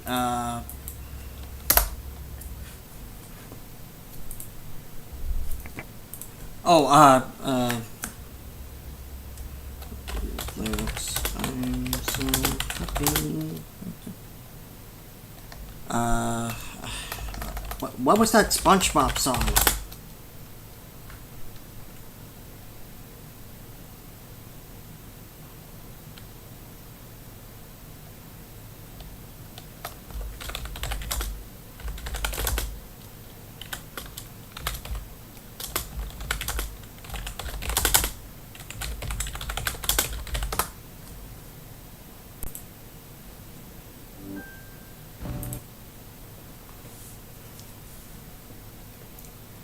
Bruh, if I ever need a Chromebook, then I'll go get a Chromebook. Besides, I'm not in school anymore. wonderful to be here with you on my first album. I just go my way. Sure.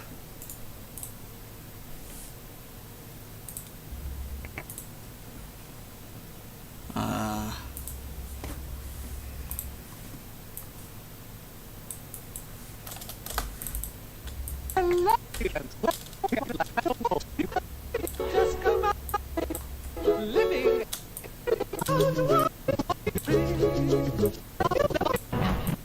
never bother me. I still have my heart living happy and my heart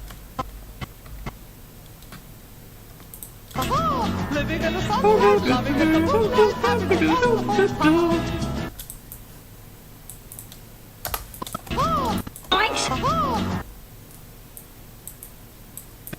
Living in the sunlight, the sunlight.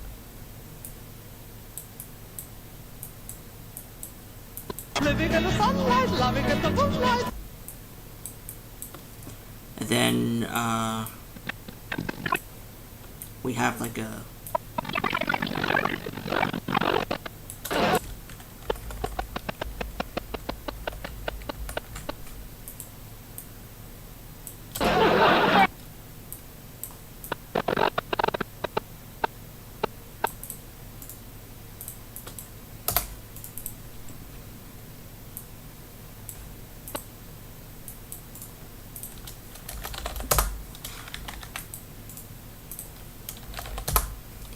And then, Sunlight, loving in the moonlight.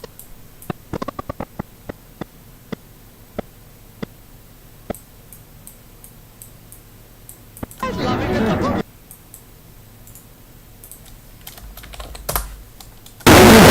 Sunlight.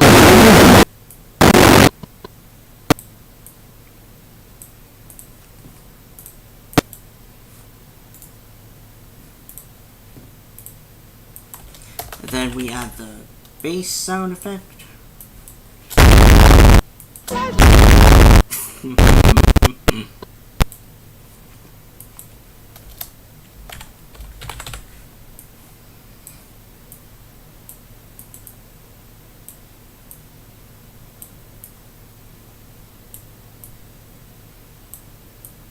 How does it feel to be cucked by a dog?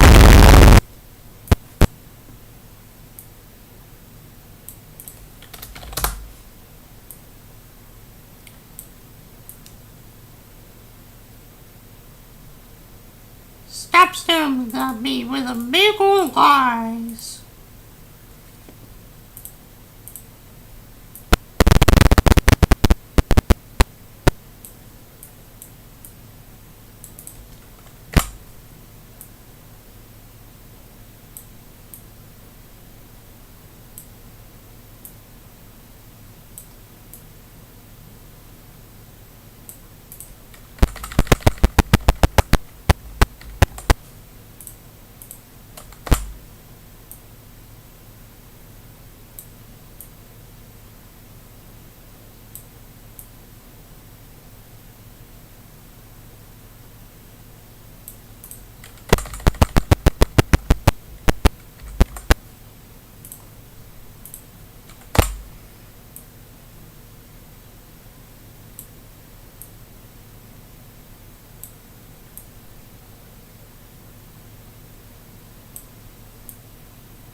Then here comes the other eye.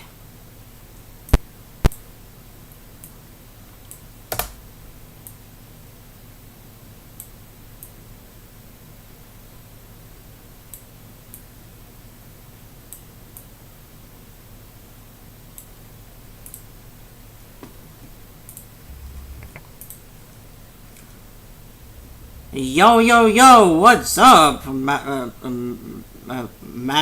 It's, how you doing? Bruh, an ear rape.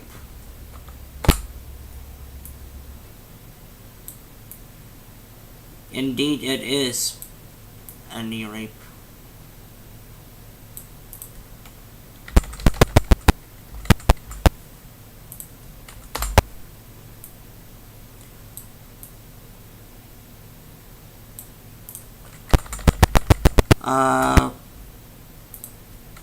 To be honest, I don't think that I'm gonna get around to making that second YTP that I've been talking about. Like right now, at least. Cause like I got food. Like it's getting cold, so like.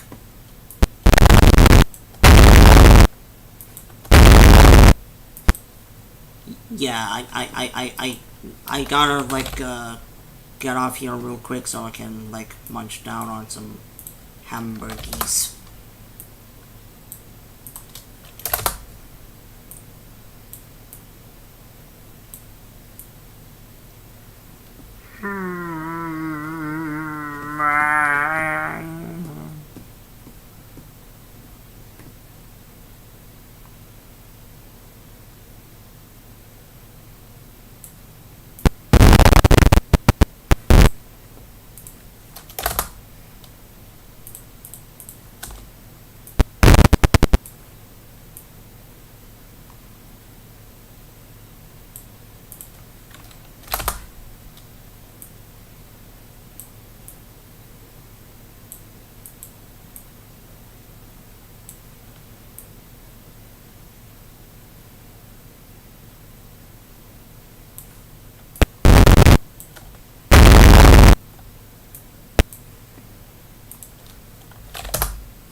Living in the sunlight.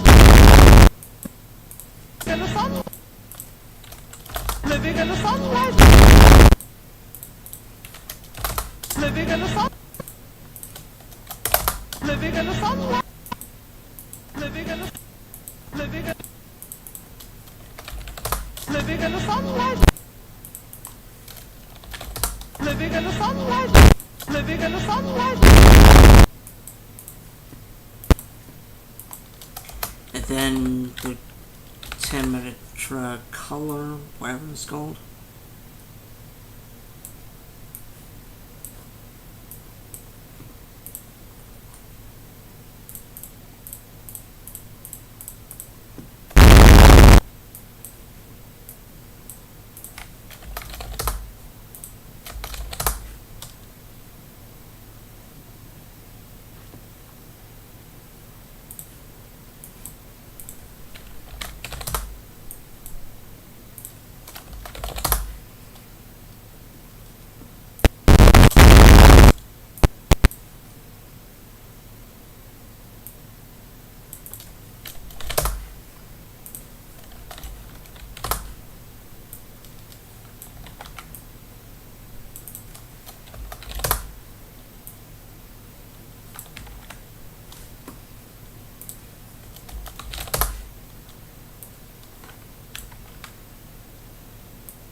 Yeah, I should make them more red.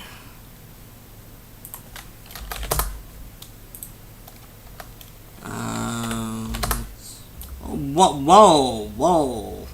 I didn't even know if that was possible to reach that maximum of exposure.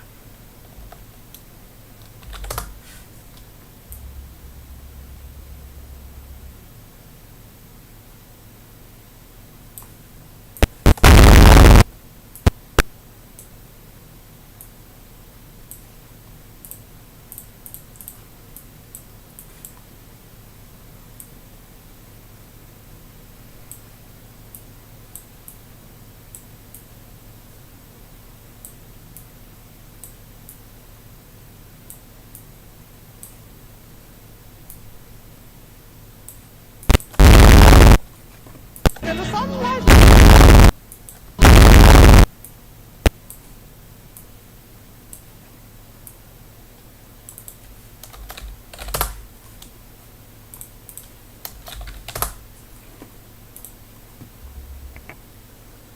I can't wait to see the final result. Yeah, I bet it's gonna be well, not one of my favorite works. I bet that it's gonna turn out all right.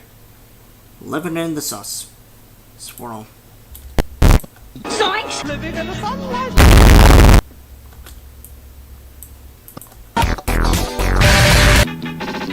Cheating on me. Zoinks! Living in the sunlight. Hey, Scoob, look. Buffet table at 3 o'clock. Are you with me? I'm with you. Hmm.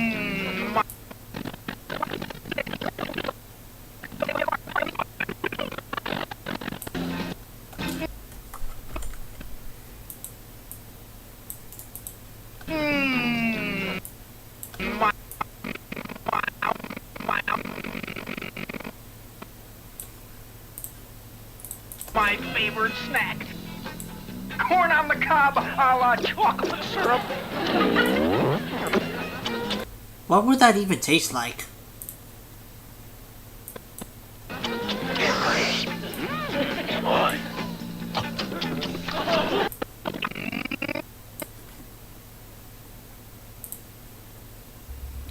Hey, woes. You know what? Yeah, I feel like talking about, yeah. I'm gonna do that joke. Yeah, just, 1 second here.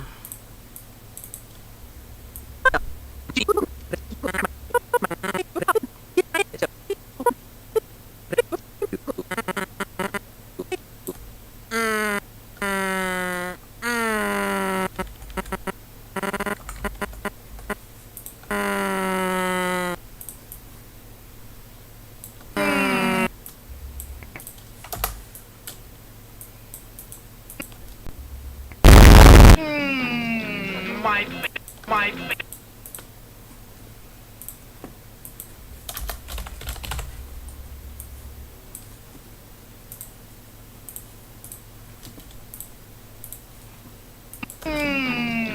my favorite. My favorite snack. My favorite. My favorite.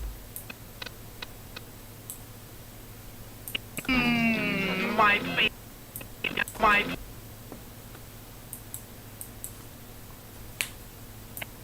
corn on the cob. Corn. My favorite snack.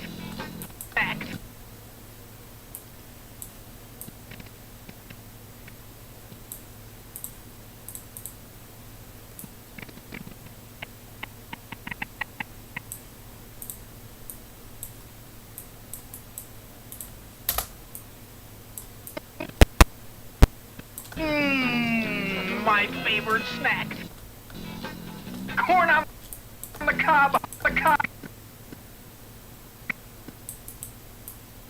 Cob. Cob.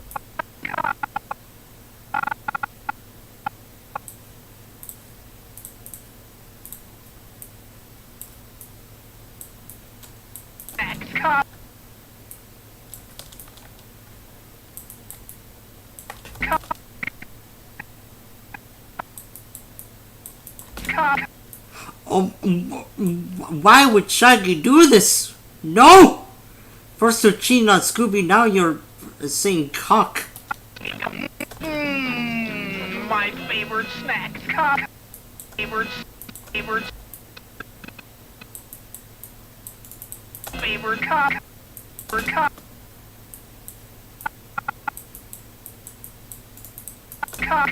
Cock. A la chocolate syrup. Chocolate. A la chocolate.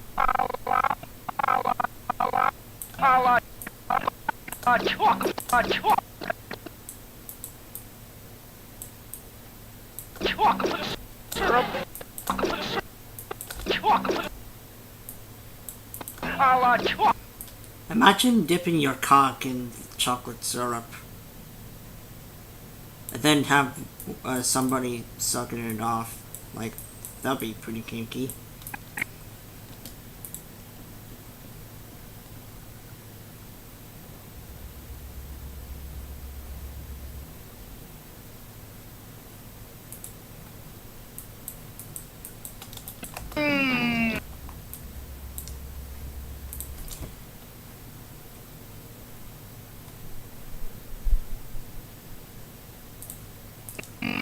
Wait.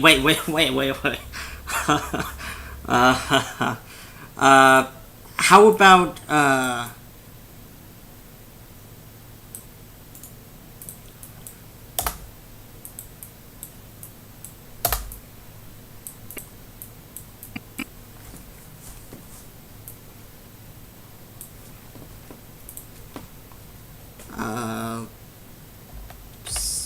link?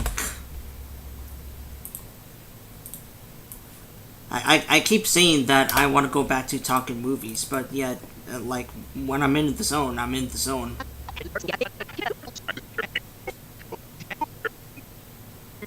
A little.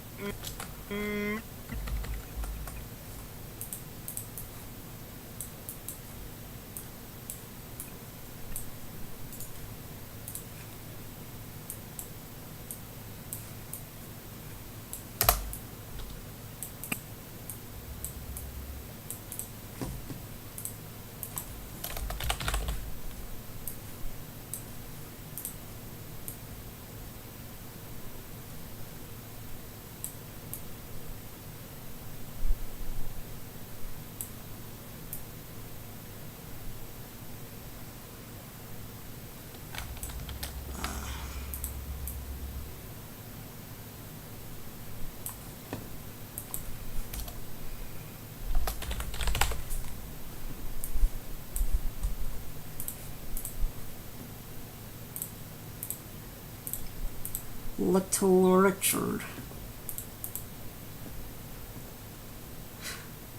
Chocolate covered. Yeah. I did that earlier in my in my entry.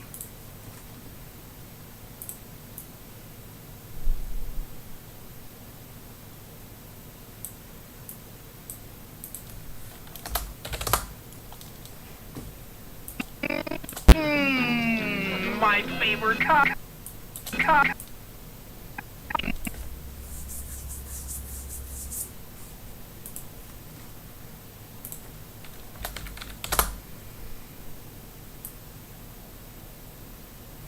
Uh.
What I'm gonna do here is like have Morshu and Mario have like a conversation.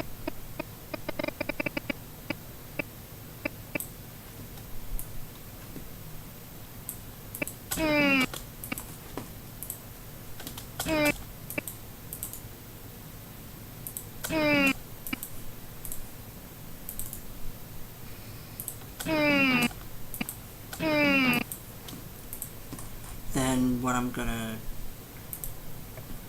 Mmm. Ooh. Thank you for that idea. My favorite. My. My favorite.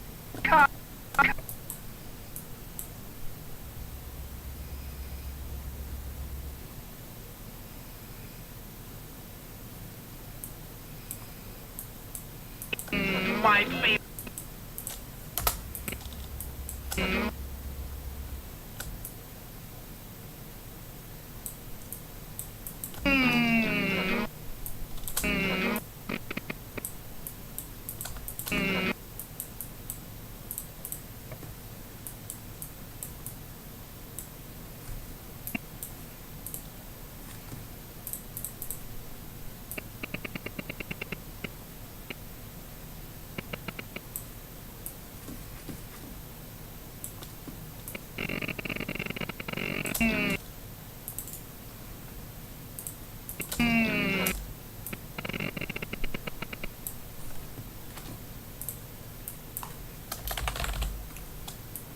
Okay,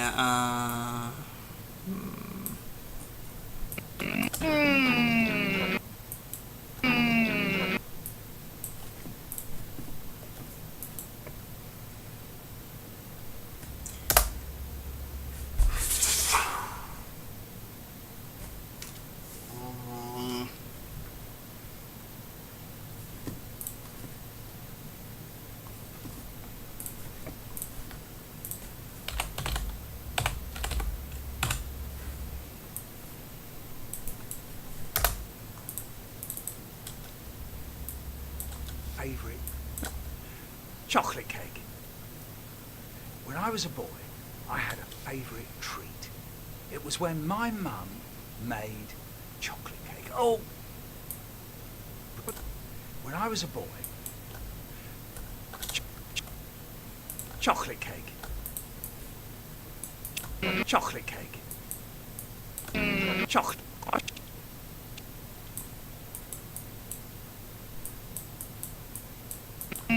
Chocolate cake.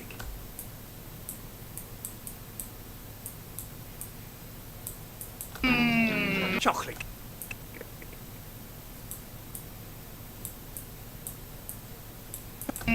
Chocolate. Chocolate. Chocolate.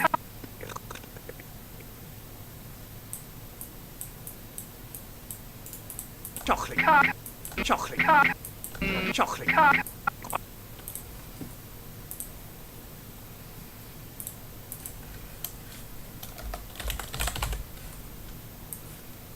there was a boy just like me.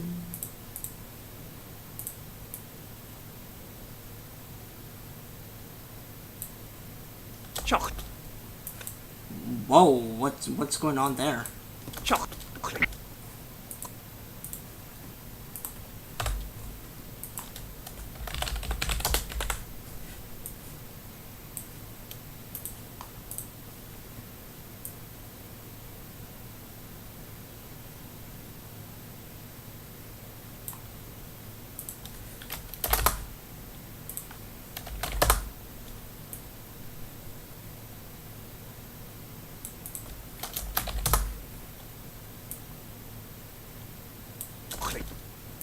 Chocolate.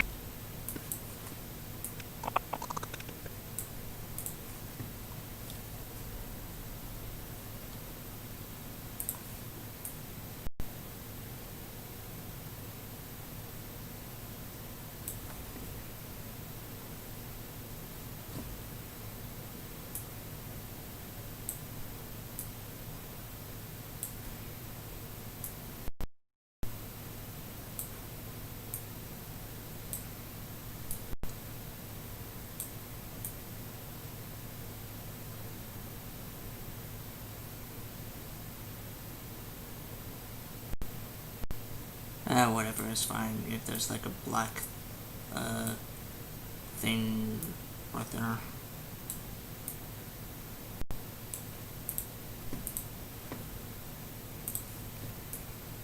Then what we gotta do is do a little bit. Chocolate. Chocolate. Chocolate. Chocolate. Chocolate.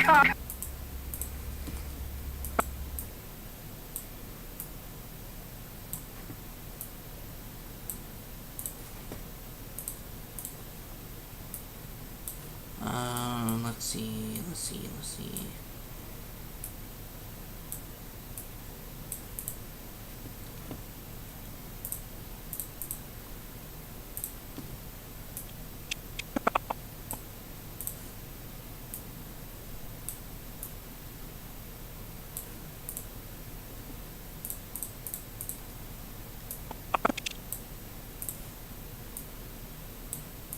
Chocolate.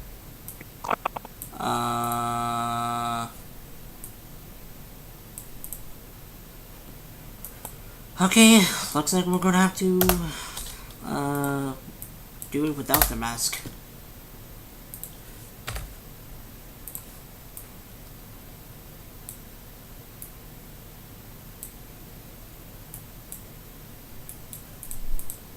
Chocolate.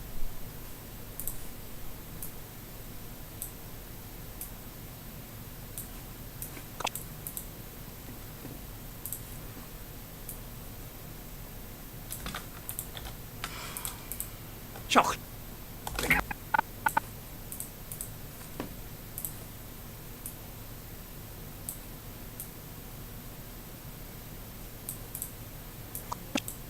Chocolate.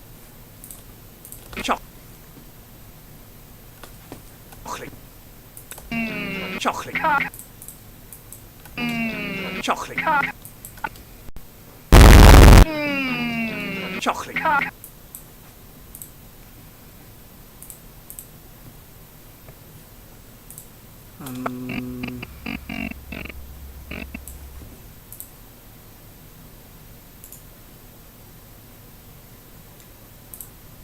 What have I?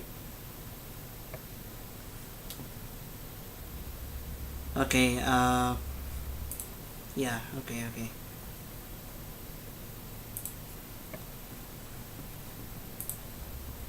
Oh, right. Text, bubble.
Maybe Molly should be pulled back a little.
Okie dokie.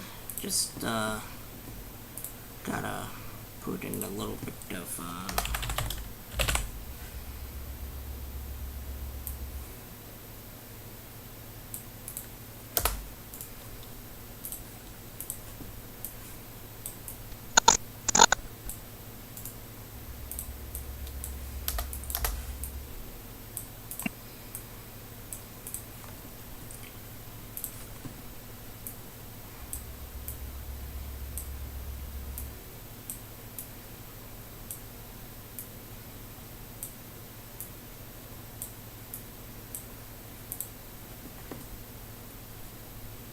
sex is great. You should really, you guys should really try it sometime. As long as you're like over 18, that is.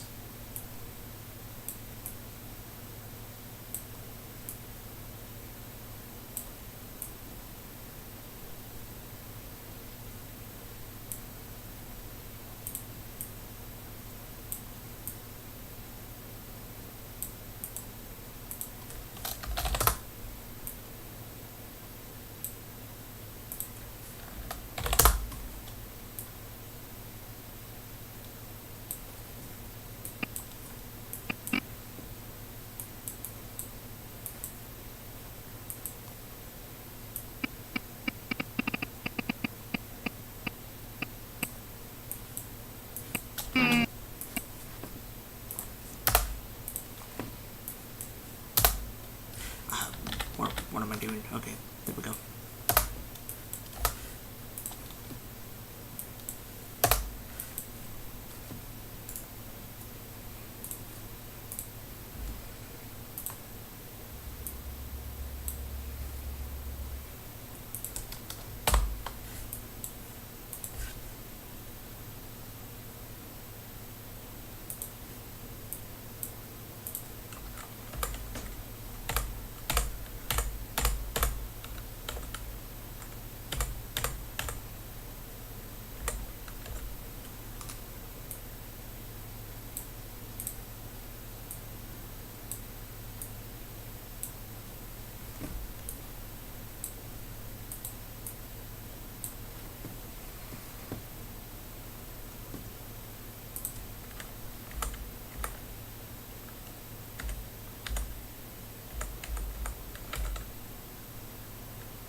Sure.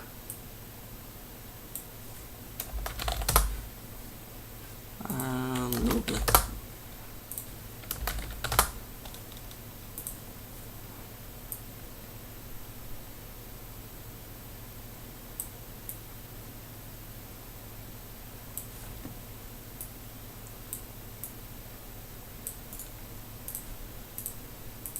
Hey guys, condoms, right?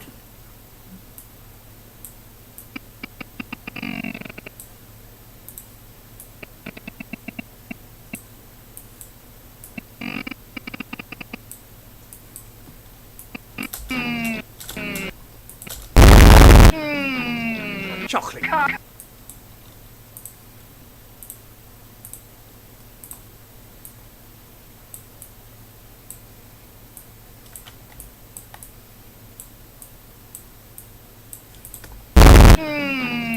Chocolate.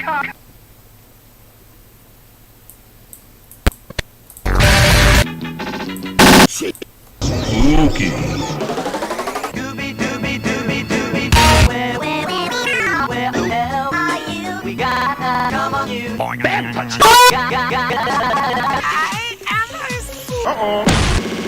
What are you looking at? I know we'll do that feeling. You folks have the. Why are you still here? Look out the window. There's a tree. It's raping time. Isn't it a sexy idea riding this on an old farm? You bet. I can hardly wait to get my hands on her. Chocolate covered. Is he all right? Nope. He's coming. What's with that piece of shit the dog handed you, Freddy? Let's take the guard to help. Shading on me. Living in the sunlight. Chocolate. I am putting in a lot more detail than I thought I should.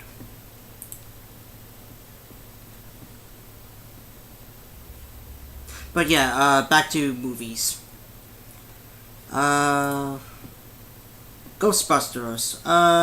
Yeah, like it's Ghostbusters, the original, that is. It's like, pretty good.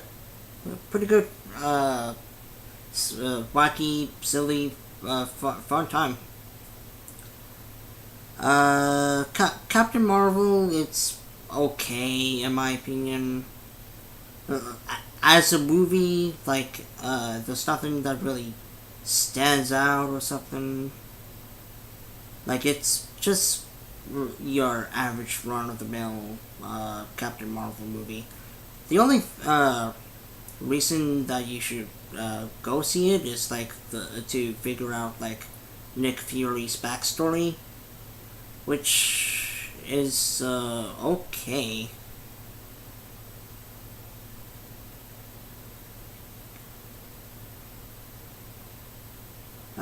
Doctor Strange, like the effects in Doctor Strange is like really, really good.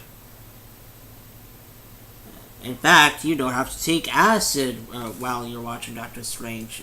The effects will do it for you.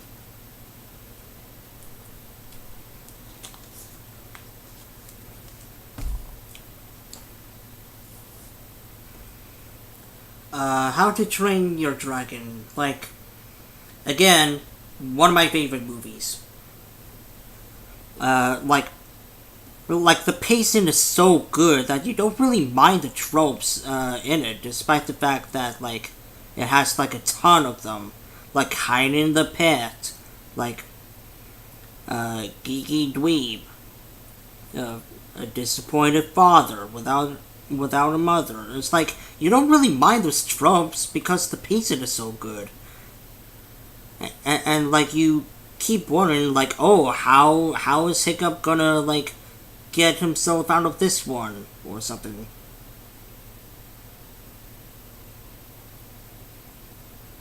And like, even the, Stalk is like, he cares about his son. He just wants him, like, to do his best and, like, for the tradition, even though that Hiccup doesn't see that in himself. It's, like, really, really good. The Intern. I saw this movie with my mom, back then, and from what I can gather, like, it's pretty good. It's pretty good. I don't really have much to say about The Intern. But, yeah. Old Man Saves Company. The movie. I wish, old people could save companies now, but, you know. Saw 1 and Saw 2. I thought they were pretty decent horror films. Of course, the first one relying on mystery, while the second one, I mean, it does have some mystery in it, but it's more so, like, focuses on the traps rather than, like, actually good characters or something like that. Not saying that, like, every single character in Saw is, like, a good guy, but you get what I'm saying. While Saw 3 takes it into a different direction.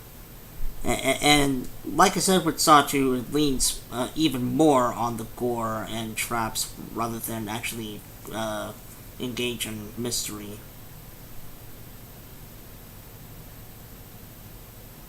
Why do they think that, like, making, like, tons of movies would gain the audience back? Let alone on, like, every Halloween.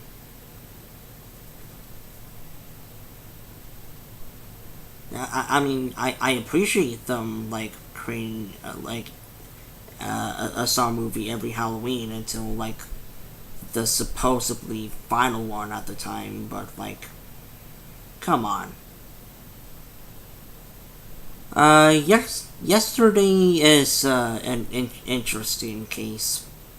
Uh, I yet to actually rewatch this one because I remember watching it with my mom in theaters, and from what I could remember at the time, I thought, yeah, it's decent, I guess. But the more that I thought about it, the more like problems I have with it, unless like I'm wrong about them.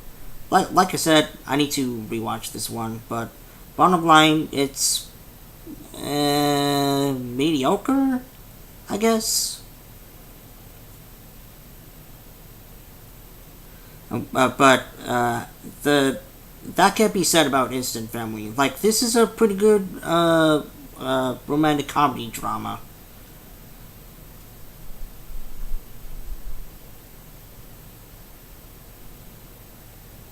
And like kind of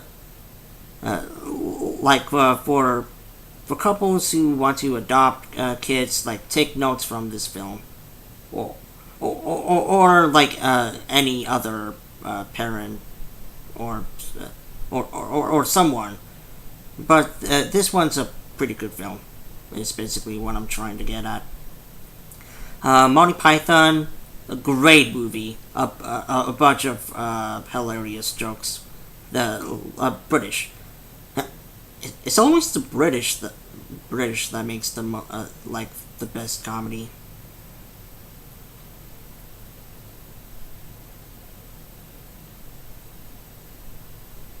But yeah, Monty Python and the Holy Grail, great movie. Hilarious movie at that. Madagascar one, I like it. I like it more than others. I'll explain in further detail, like in the future. But for now, I'll say that it's a fun ride.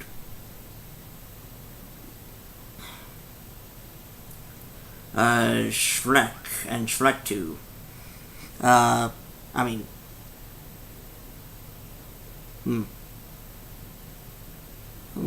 I'm not sure about that 7 though. I see that it's like more of an 8 rather than like a 7. Although it's like it's a very light 8 compared to like a 7. However, Shrek 2, oh, now this is beautiful. I'm pretty sure all of you like know like what Shrek is and Shrek 2, like the different contrasting parts of them. So like I'll just move on. Team America. I thought it was pretty good.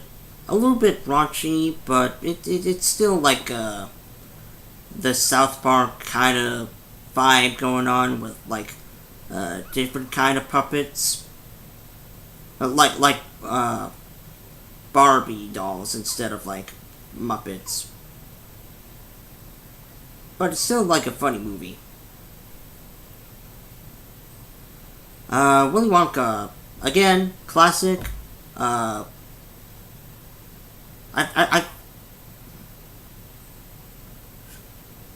Willy Wonka, like it has some filler moments in there, but for the moments that like are actually integral to the story, it's really good.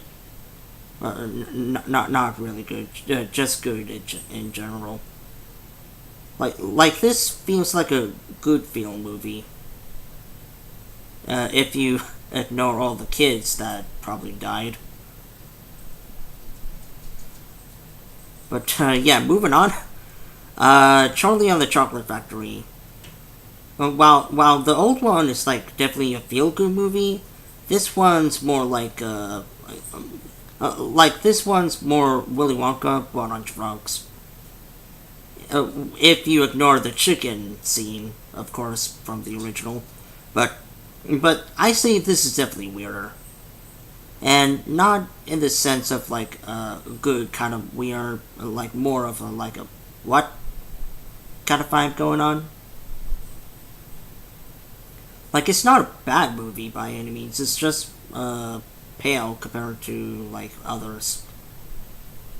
And pale's the right word because like apparently Johnny Depp is like way too like pale. Like it seems like in every shot he seems like wider than like others. I don't know. Maybe he was trained at the shoots or something. Back to the Future. Again, like another one of those movies where you can watch it at any given time and you would still have a blast with it. Like, there are a lot of plot holes in terms of, like, the time travel, but, if you, like, push those aside, then, like, it's like a really good movie. Gladiator? Yeah, I'm not a big fan of Gladiator. Like, it's so boring to me. I barely, like, remember anything from that movie besides, like, hey, I'm in this predicament, and I gotta get out of it. Kind of like a Moses story.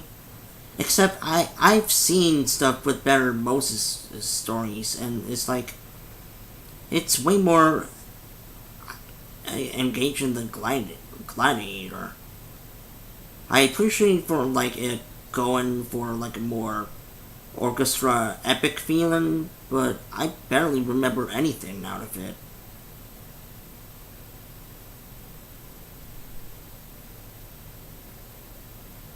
Spider-Verse, great film. Like the pacing is so natural, and I don't need to mention the animation. Like the animation is like on the, it's like the cherry on top of like this whole animated feature. Like it's really good.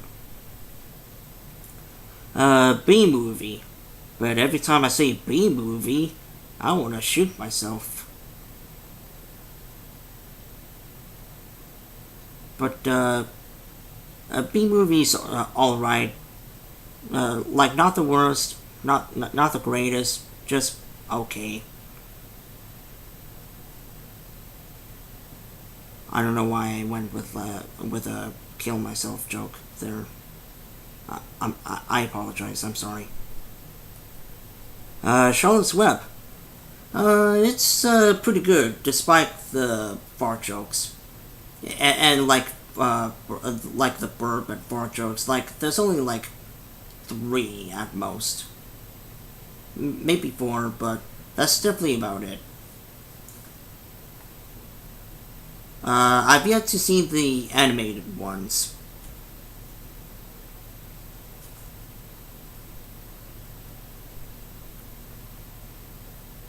Like, the live-action Charlotte's Web, like, dives deeper, like, into the relationships, which I really appreciate.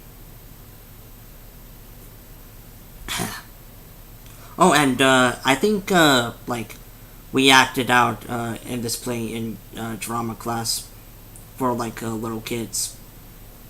It was fun. It was fun. Sin City.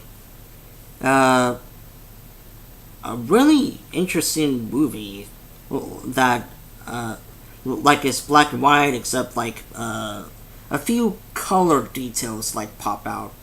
Like, with the blood and stuff. And especially for one scene that I should not mention. But, you know. But yeah, like, a really good movie. Good movie.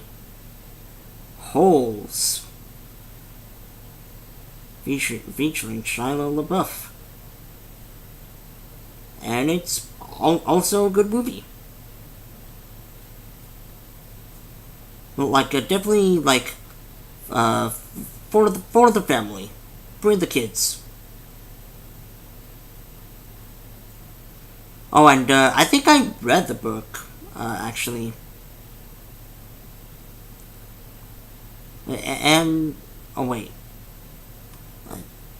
I oh wait, I read part of the original book. However, if I were to read the book then watch the movie, then I'm pretty sure it would be accurate, or mostly accurate.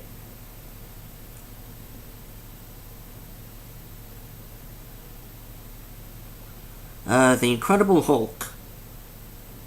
Not the best, but also not the greatest either. Not the worst, but not the greatest either. I don't know, it just feels pale compared to like other superhero movies, even at the time. Texas Chainsaw Massacre, 2013. It's a movie, all right. Like it's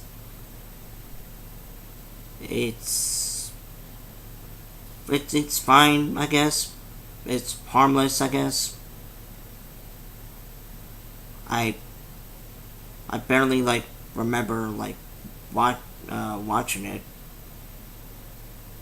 Oh yeah, I do remember watching it. It's just that I wouldn't say that it's boring. It's like mediocre. Like it's fine. Whatever. It's fine. It's fine. Freddy vs. Jason is like a guilty pleasure of mine. Like it's not. Like if I were to do a Freddy vs. Jason movie, then I would take it very seriously. But as for like the action and like you just want to see them like duke it out, then like it's fine. I wish the human characters were a little bit more interesting instead of the one-dimensional. Oh hey, we're smoking tonight. Bring out the beer. You know, those type of kids. I wish they were more engaging. Is what I'm getting at. But as for like a duke between Freddy versus Jason, and like it's like over the top. Like it's fine. It's good for what it is. Wreck-It Ralph. It's a good kids film. Involving video games.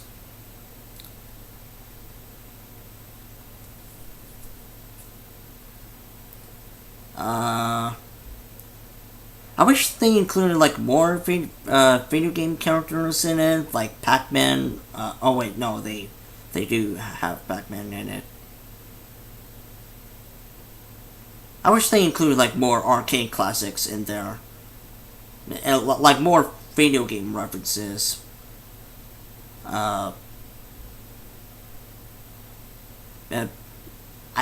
I feel like if they insert like more video game references in there, then it would stand out as more of a video game movie. Not to say that this isn't a video game movie. It's just that I rather have more references in there without like overshadowing it. But for what it is, it's pretty good. Jimmy Neutron, Boy Penis. Again, another guilty pleasure of mine because I used to like rent this back in the day in Blockbuster. Like it's definitely like compared to other movies that I talked about, like it's not the weirdest. But at the same time, some of the stuff they do in that movie, like it's like it's not anything inappropriate or anything. It's just weird. Like in the finale scene, like Jimmy could have used like the shrink extra big ray. Like he could have used that any time when went on their planet, but no, like, save it for the finale, I guess.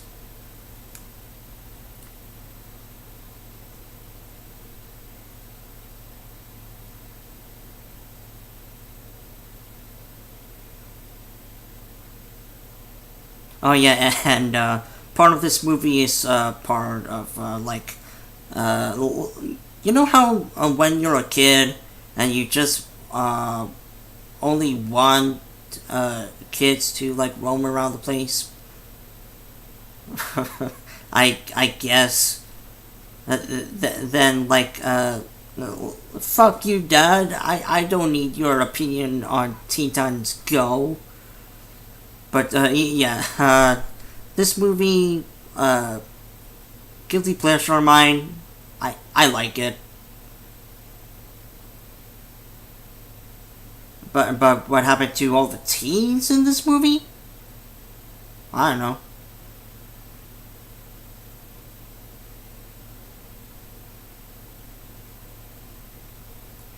Now, Emperor's New Groove, though. Oh, this is beautiful right here. Now, yes, yeah. With the old version, like before they scrapped it, I would like to see how that would turn out. But as for like a balls to the walls comedy, not absolutely insane compared to like the Spider-Man trilogy or like Star Wars Episode 3. But it's like really clever nonsense humor comedy that I really love. Well, of course, with YouTube groups and all that stuff.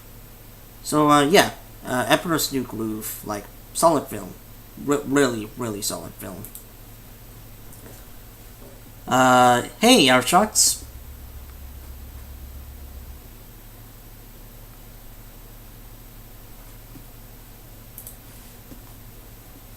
What's poppin', Jimbo? Yeah. He does. Johnny Depp does look like Michael Jackson in the remake.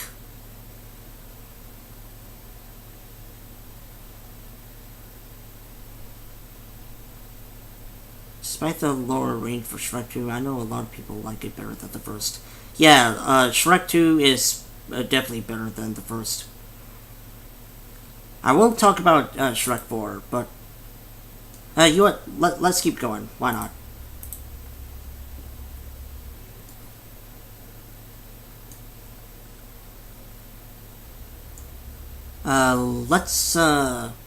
Let's keep going until 90. Iron Giant, like a good, like before Brad Bird had The Incredibles, like of course The Iron Giant is, it's like another solid film. I like it. Oh yeah, I remember watching this film while my dad and I went camping.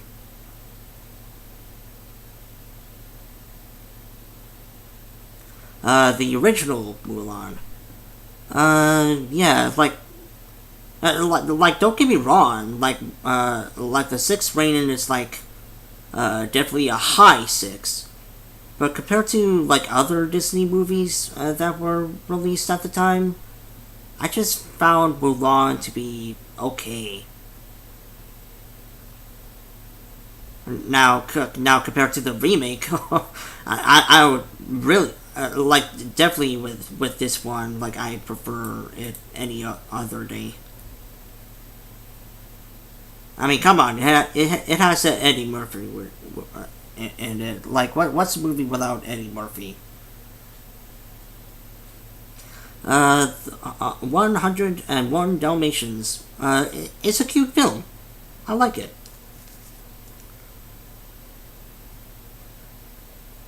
Of course, like, it's a cute film because it has stocks in it, but yeah, like, it's a cute film.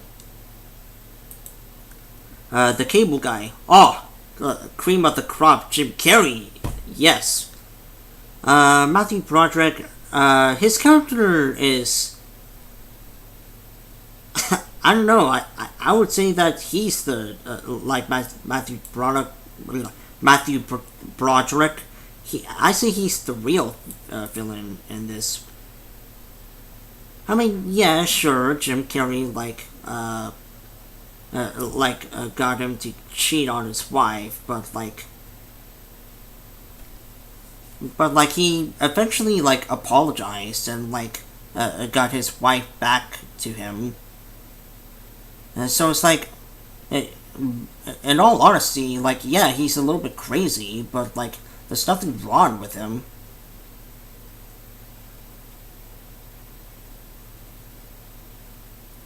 Even then,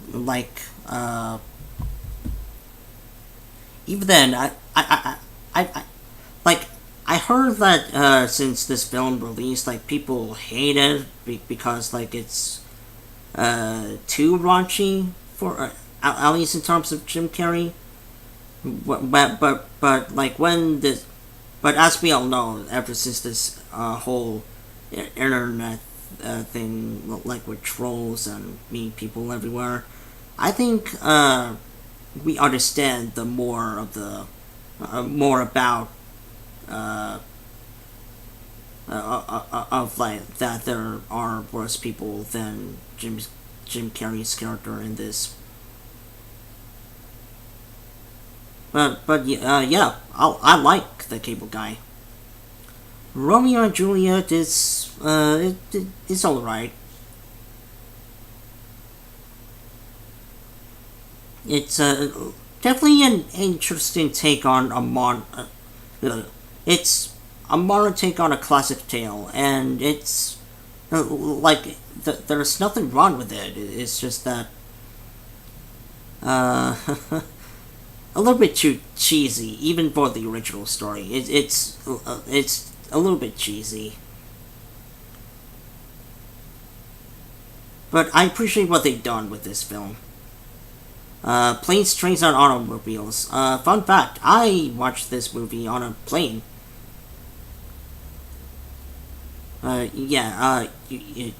United, then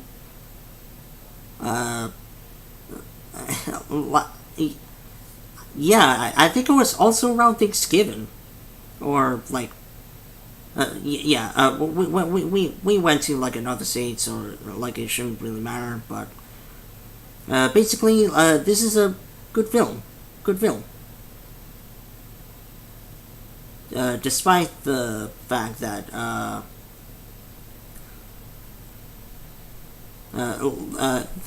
this character, the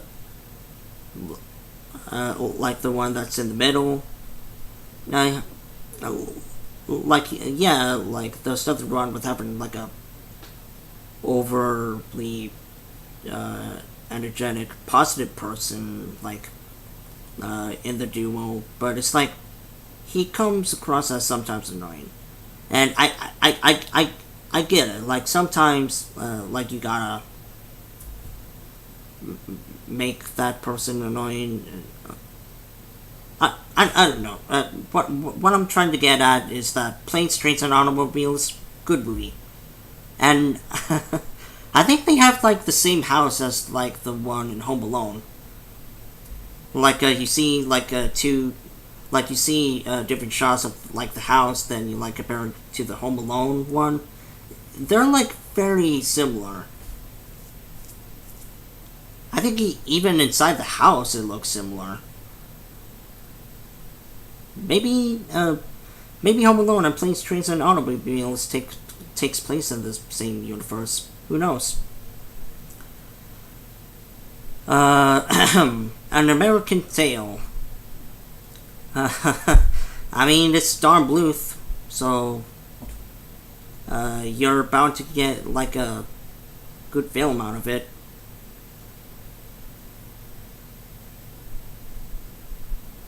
The Secret of NIMH is more on a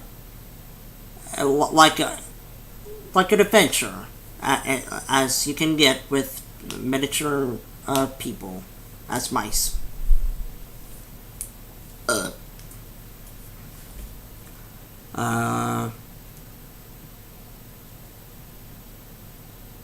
yeah, and and the fact that the family's so close to their son, like you see like a established shot where the family's like above on like the boards, and then like the son like on the bottom. It's like, no, you were right there.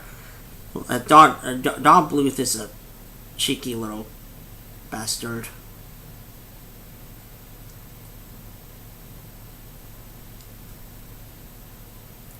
Oliver and Company, I like it. Like it's not. I mean,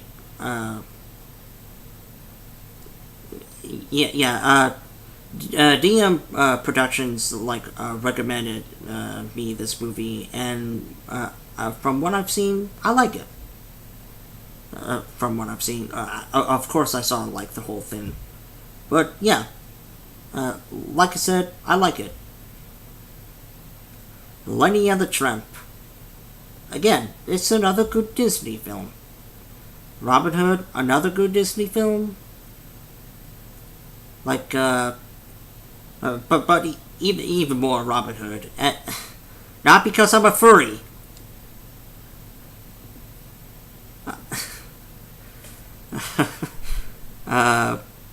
Robin Hood is like filled to the brim with like action moments and like characters that you kind of care about. Like it's basically like good jurists trying to stop like evil bad guys.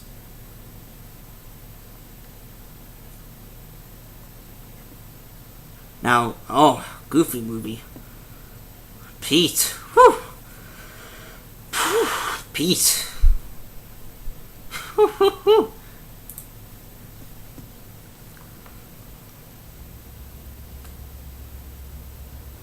What do you think of the Sonic the Hedgehog movie? I'll get to that in a bit. Hey Shunin, what YTP are you making? Yeah, it's like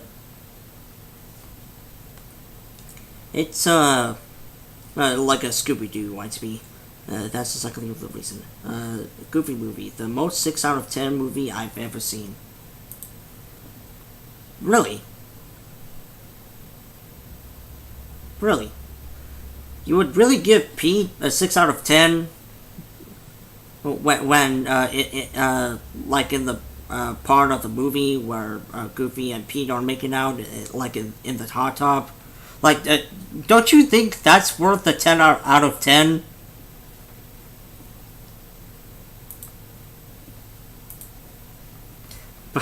But no. In all seriousness, it's a good dad film. Like you know those movies where like you would watch them with your dad. This one seems to be like the case. I like how Goofy is like more like relaxed,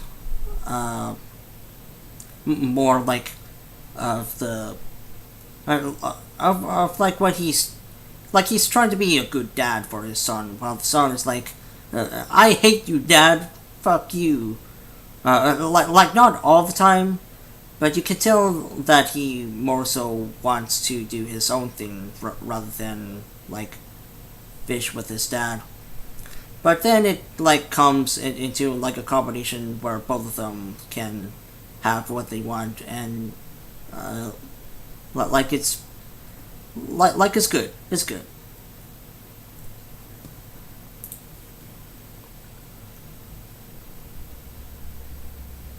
True.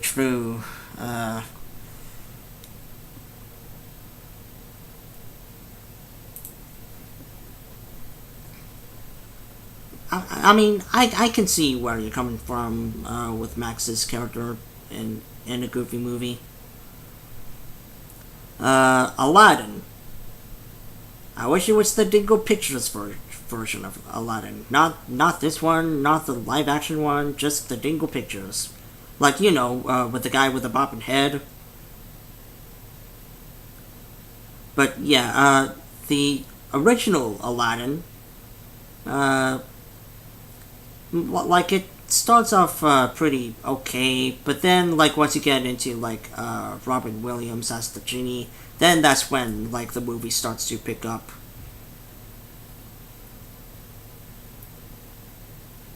Or maybe it was like around the cave part or something. But either way, it's a pretty good film. Balto, again, another really good film. Especially with like the background animation, especially for like a film that like bombed, like when the first Toy Story came out. But like, give credit to where credit is due. Like they really tried with Balto. I'm not sure about the sequels. I still yet to watch those, but like, all I can say is that the first Balto like is like pretty good. Good. It's good. Not pretty good. Just good. Psycho, like it's Psycho. We all know the jingle with the shower bit and all. Now, again, it is a slow movie. You have to, like, wait until, the action, like, the moments that you recognize. But, for, like, one of Hitchcock's,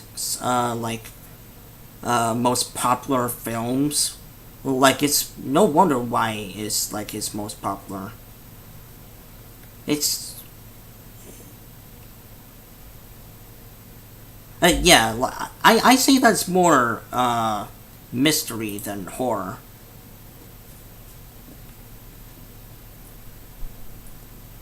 But it's still like a pretty good watch.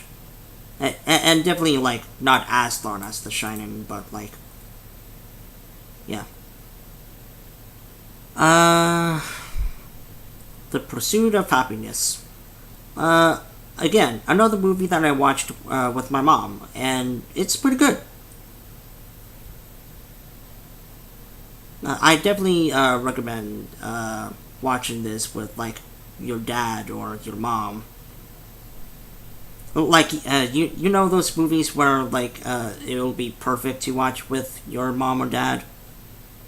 I am so sorry if either one of you don't have parents. But you get what I mean. Like it's simply feel good. Gremlins. Maybe it's the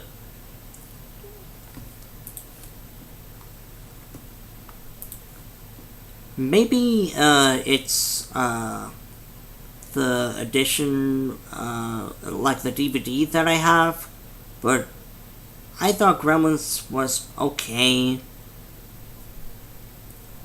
Like they showed like way too many gremlins, and I know that's the whole point, but like they keep like coming back to like shots of like what the gremlins are doing at the bar, or hey, there they are at Christmas caroling. It's like okay, can we move on with the story, please?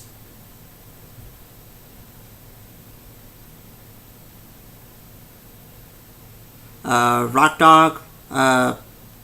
It's another one of them good feels movie. I might even say that it's underrated or something like that. And yes, the person that recommended me this movie is another furry. I'm pretty sure you all know him. But yeah, like Bodhi and like the cat and like the fox. Good stuff.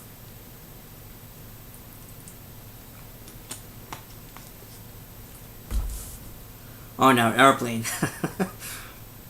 Now, I watched this movie with my mom and dad, and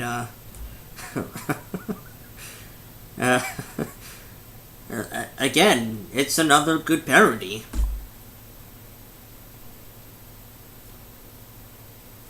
I'm not gonna like spoil all the jokes. There's like there's like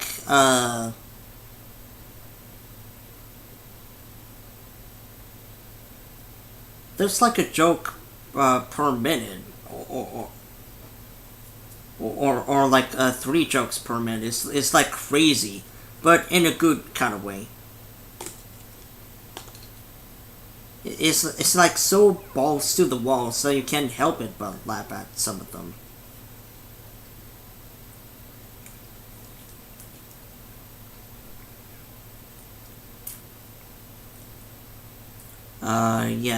Let's do the Charlie Brown ones, and then you know what? Let's go to 75. Why not? Halloween Town. I remember watching this at like my Christian camp or something. Not like going out to camp. Like more so of like in a building. Like more of a hangout rather than an actual camp. But like, I remember watching Halloween Town. Like it's okay. I've definitely seen worse at the time, but from what I remember, it's okay. Now, the Charlie Brown, Halloween, Thanksgiving, and Christmas. I say the Christmas one is definitely my favorite so far. But these are really good as well. Oh yeah, that's right. I certainly remembered that, like, Charlie Brown had like a Mayflower special.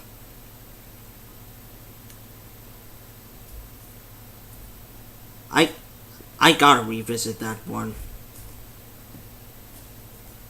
But yeah, bottom line, Charlie Brown, good. Now, the Bye Bye Man. The Bye Bye Man, more like the Pee Pee Poo Poo Man. Got him!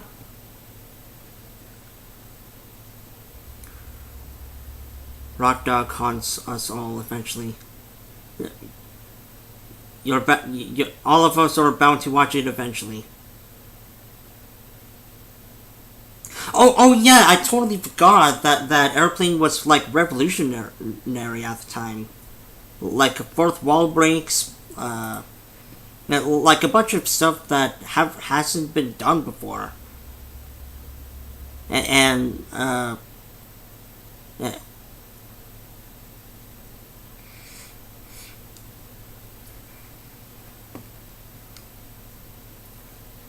like what can be said about the Pee Pee Poo Poo Man? Like, it's just another run-of-your-mill, like, average horror movie. And it's like, what is the purpose of the Bye Bye Man? Like, what does he do? Like, what does he want?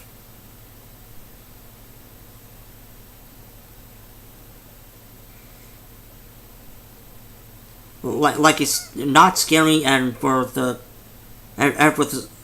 scenes that are scary, they're just cheap jump scares. However, Black Mirror Bandersnatch, now that's good horror. Or drama, sci-fi, whatever. But like, I want to see like more interactive stuff from Netflix. And just like a disclaimer, like, I haven't seen Black Mirror, but from like what I've seen of Bandersnatch, like, it seems really, really solid. Mr. Peabody and Sherman, like, for a movie based on a cartoon, like, they really cared about this one.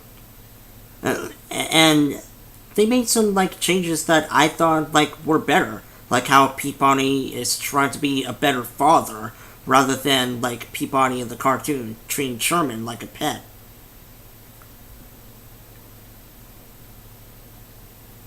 Like, it's a really good film. I recommend giving this a watch if you can.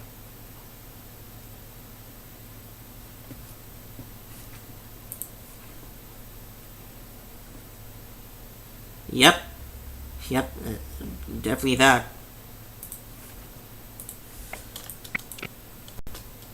Chocolate.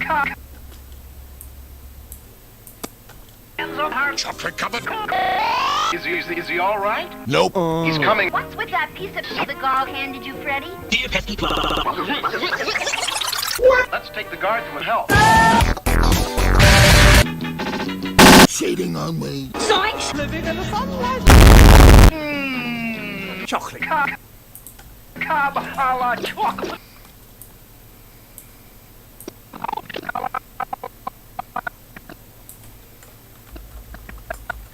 Oh, okay, that's definitely gonna be like a hard mask. Chocolate syrup. Whoa! Okay. Chocolate syrup.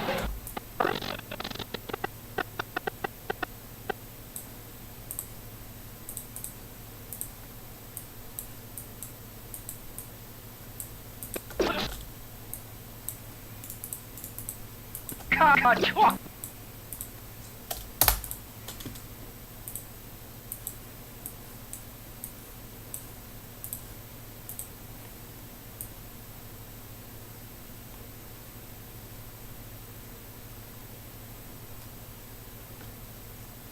I did it.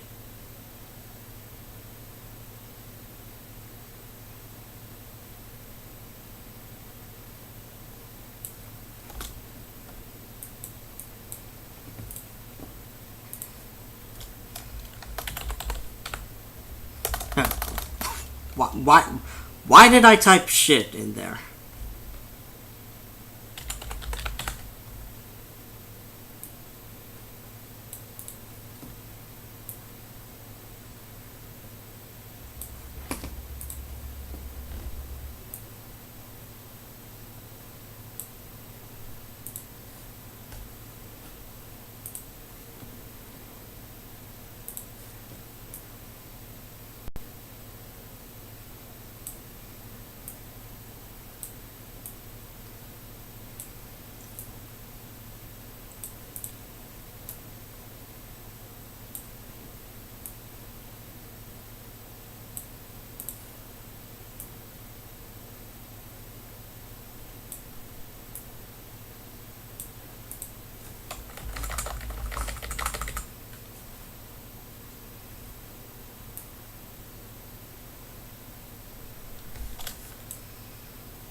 Okay, that's good enough, I guess.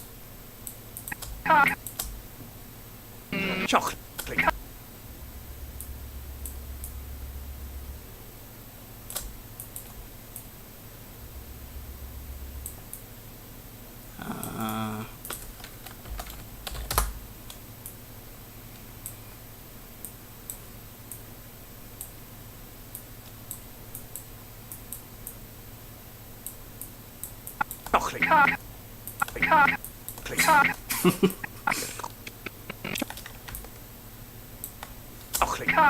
Chocolate.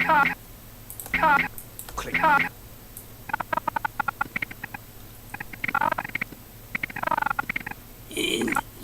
It even looks like that he's saying cock.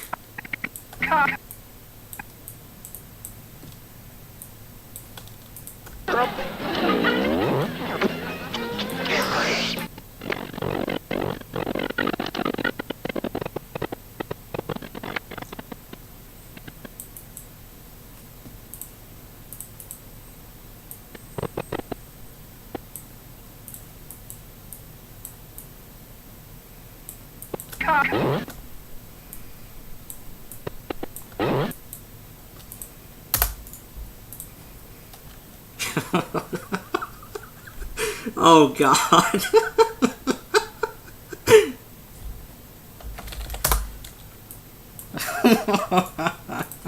Oh god. No.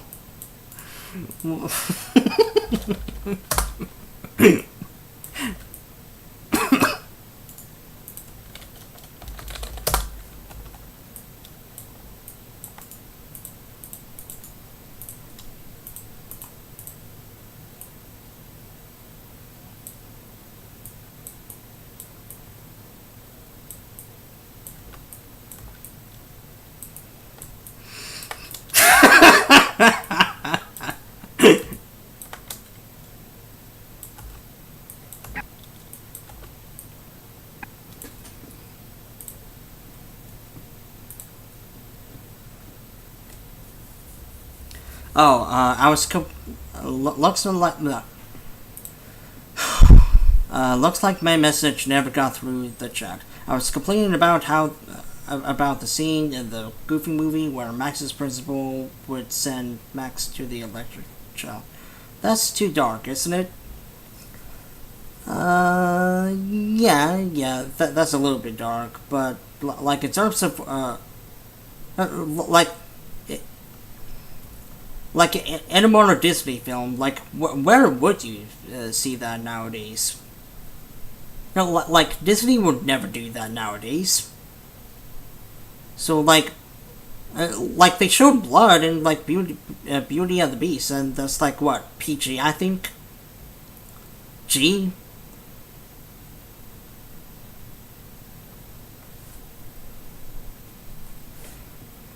So you better appreciate those moments while you can, because moments like that are getting like scarce and scarce.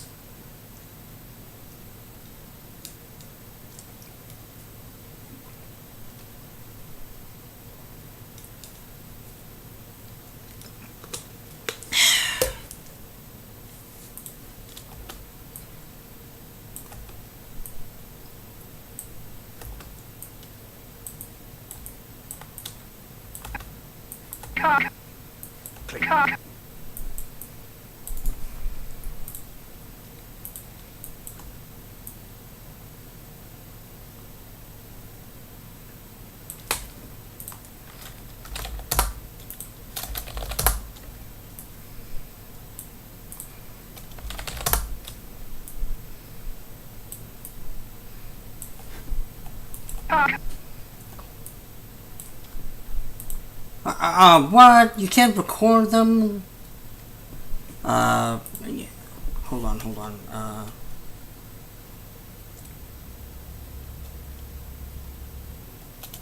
Second.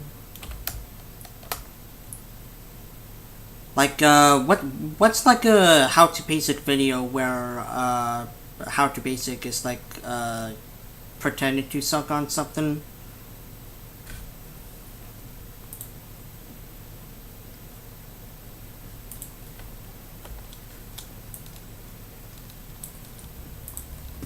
If not, then I'll just like do the kissing. Oh!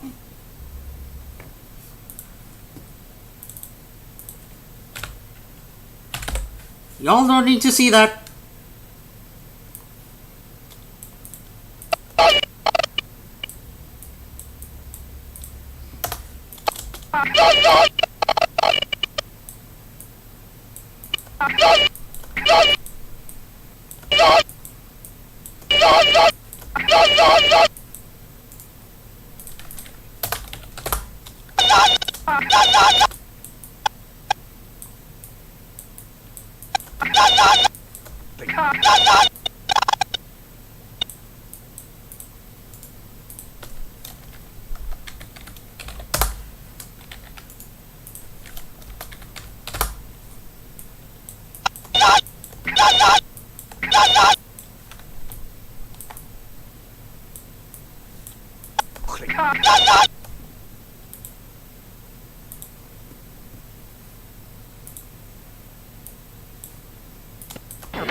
Okay. Have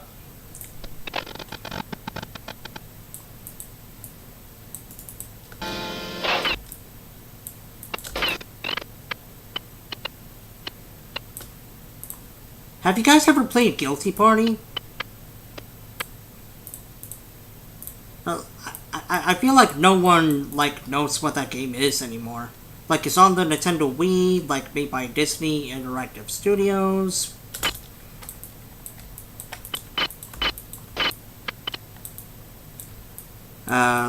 It's kind of like a mystery Mario Party in a way.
Missed the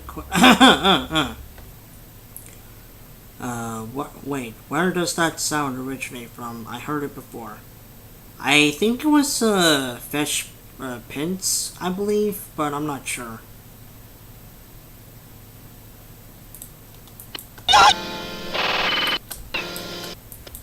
Dating on me.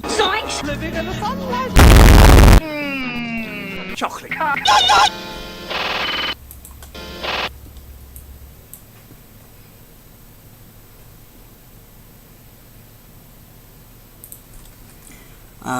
Let me see here.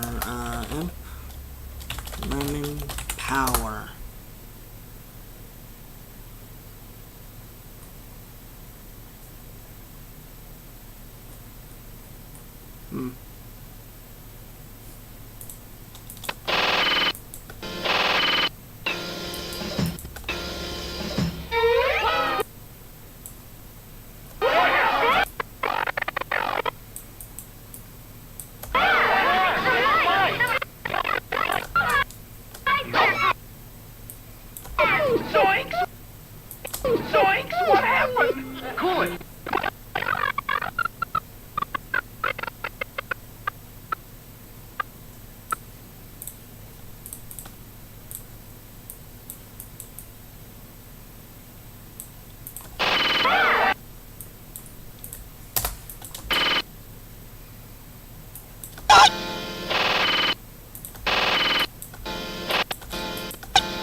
have like a pitch here.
Hulkins.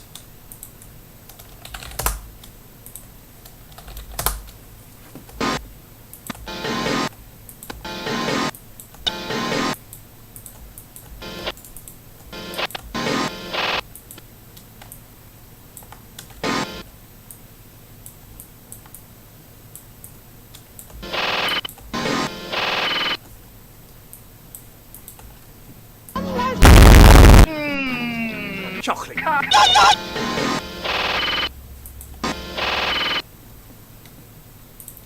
And then,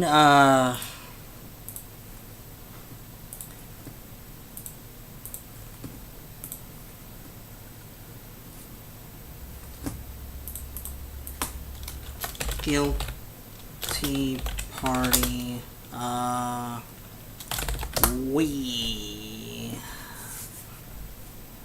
like, does anyone remember playing this game?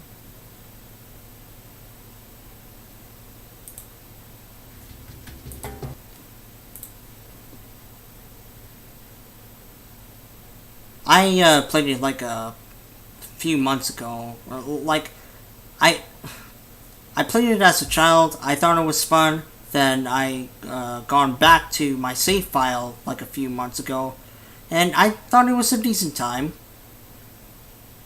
Like, you can probably like play through the story mode in like 4, 5, 6 hours or so.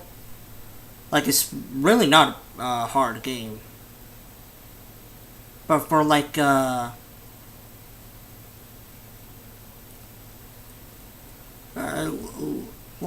for like a to kill like an afternoon, like this is kind of like the perfect game. Perfect game, like a decent game that you can play.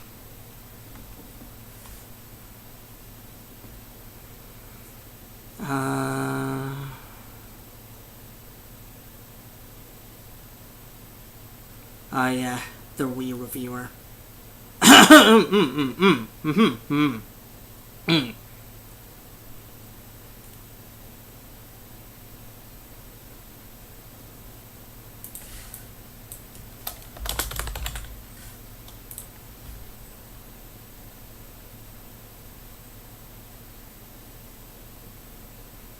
Oh yeah, Party Hard.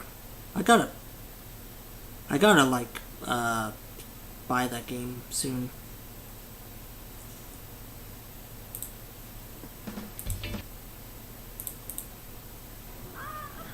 Oh, that's what it sounds like.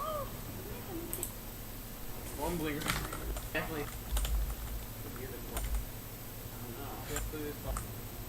The added room is what we were going. Oh great! It's here already. Oh great! It's here already. You like my? Well, you're never. I guess I'm a flash. Go to the right as a flashlight. Okay, here's a bull. Okay, it's so stressful. Right? Okay. Golden clue. Right as a Shake. Okay. Game. Okay. I see. Rumbling. We gotta. When you fell in the dark, I was stealing your golden clues. This is wait, like all right. Used to be fun. Let's see here. Yeah, but shit.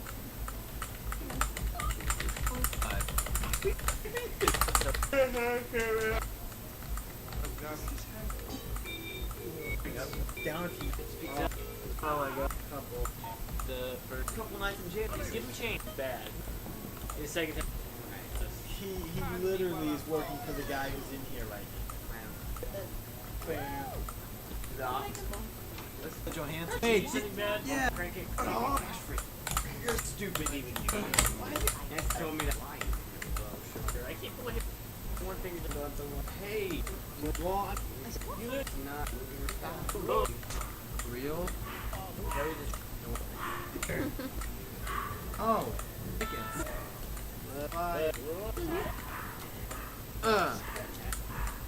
Yeah. I'm not finding like the.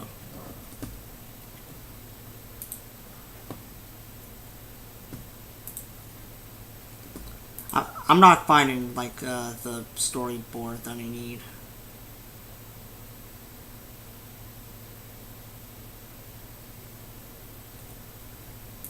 What about gameplay?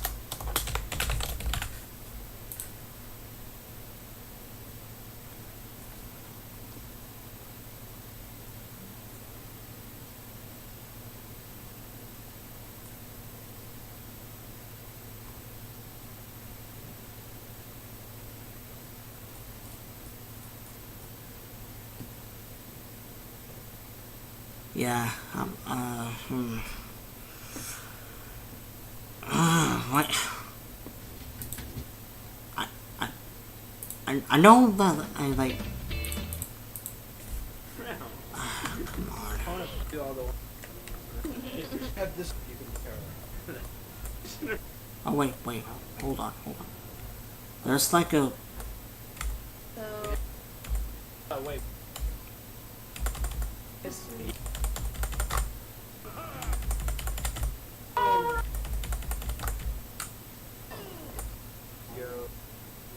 Like what? So is this thing? There we go. That's the thing that I was looking for.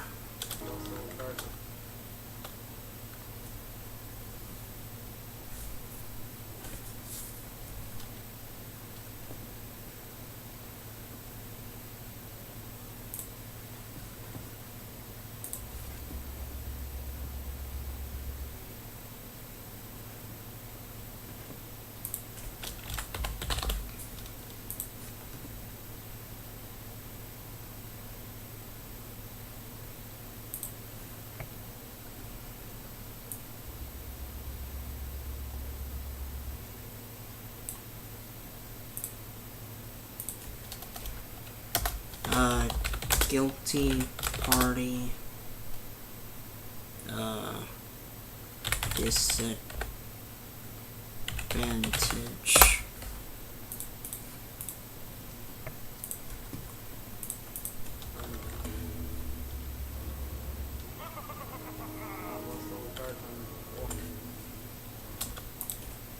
And then, like, with a little bit of audio capture.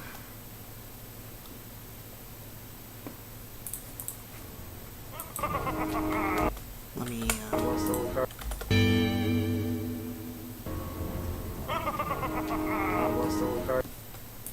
There we go. That'll do, donkey. That'll do.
Okay, we're just gonna guilty party. That's no.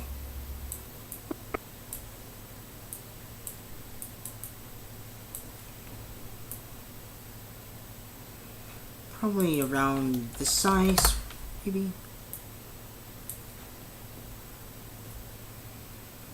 And then, like, what we gotta do is fuck.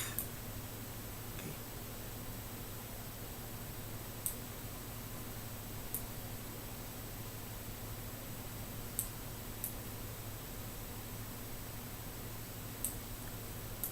Guilty Party has like a Guilty Party has like a cool theme song as well. Kind of like this 60s or 50s kind of vibe to it. Like this hip, but no, like a pop rock kind of flair to it. I recommend giving it a listen.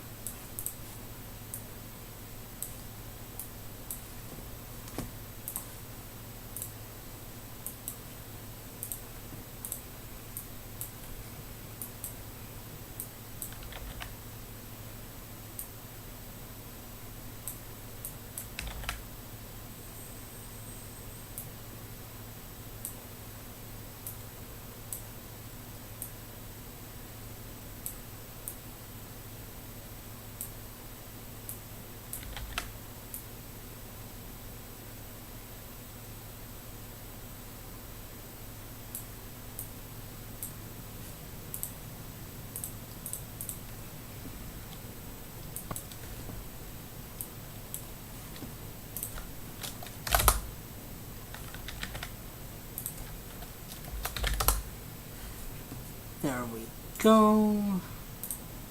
Atta boy. Atta boy.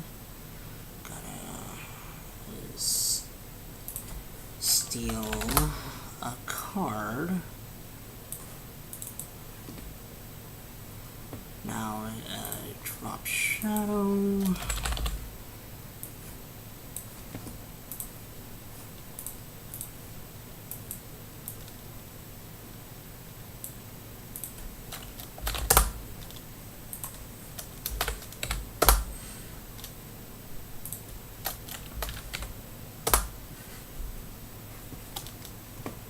Now, all I gotta do is,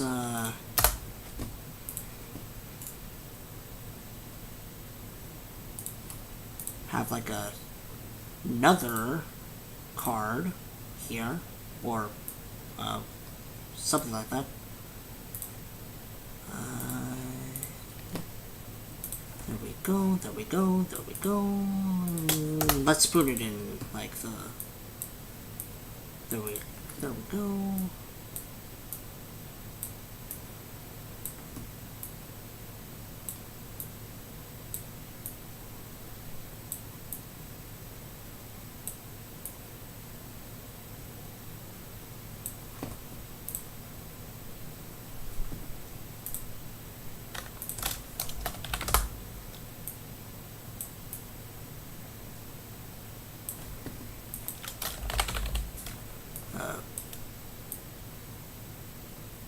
It's like I'm Squidward in that one SpongeBob episode where like he is trying to like perfect his fort even though that nobody's watching him.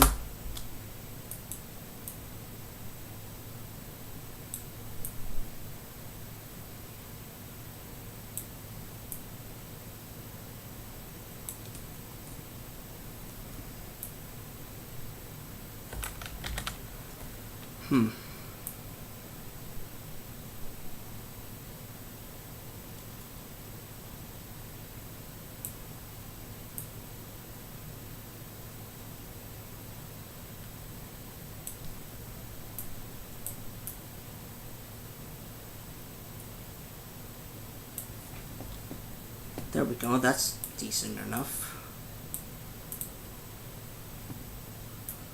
And then we find similar text.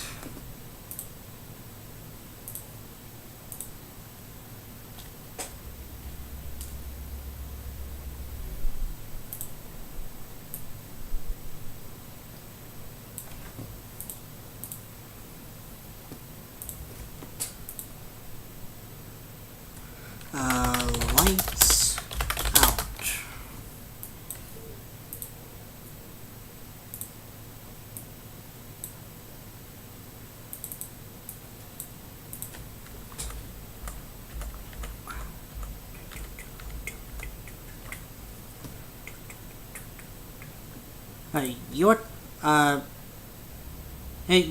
I would play it, like the Guilty Party theme song, but I think I'm gonna get like copyright strike, if I do, so, yeah.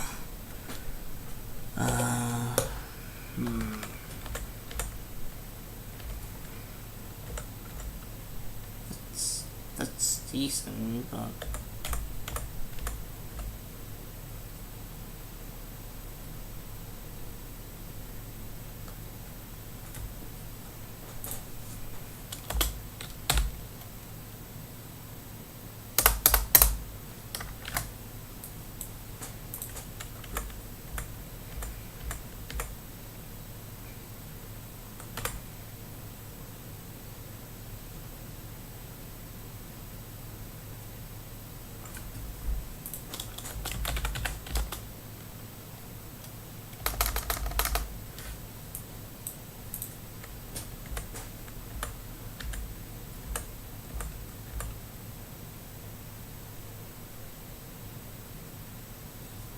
Steal a cock.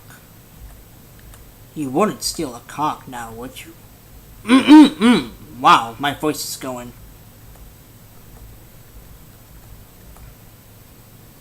Yeah, sure. Wait. Is it actually? Oh, no, okay.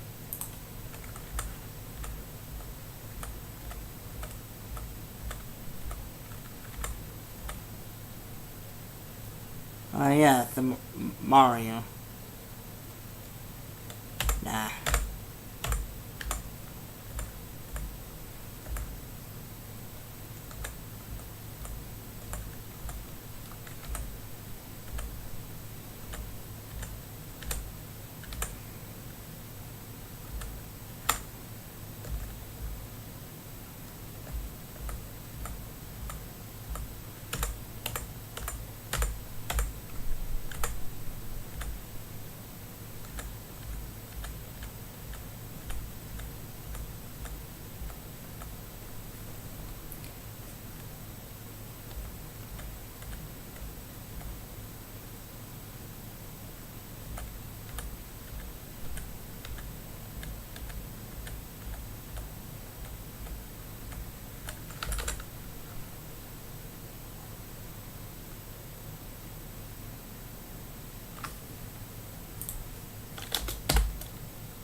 Oh, I think I found it.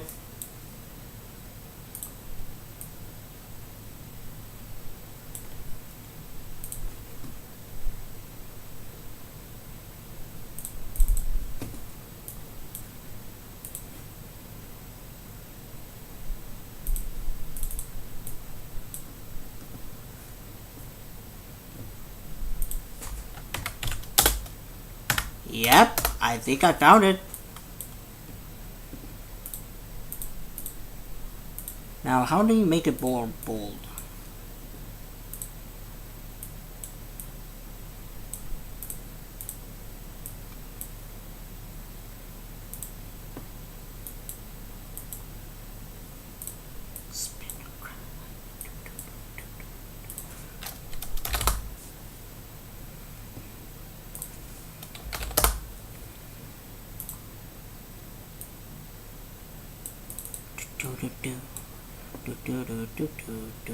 Oh, wait. Oh.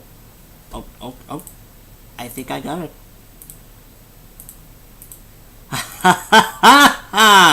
There we go.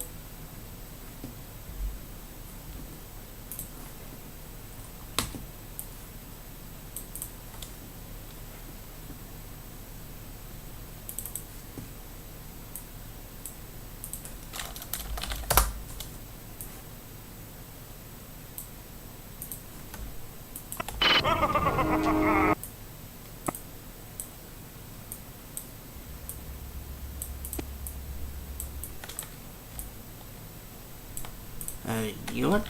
To make it easier, I'll put this with the alligators.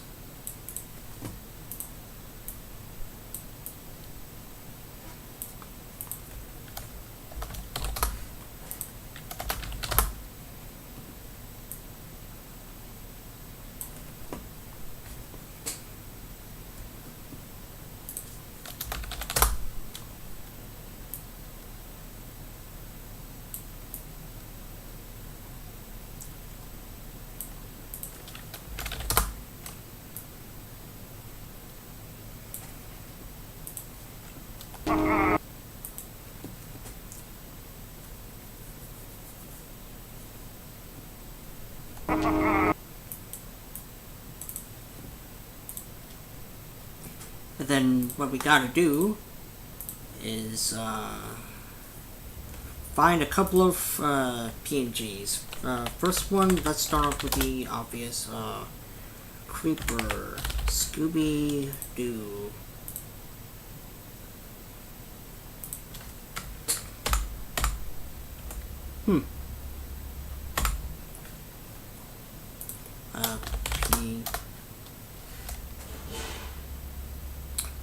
Well, it's a good thing that I didn't type penis.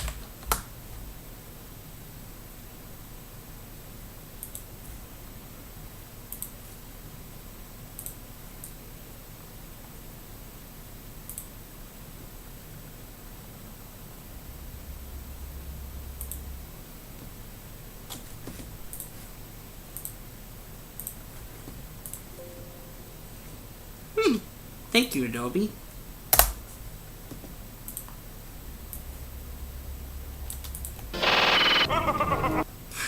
Yeah. Okay. Looks like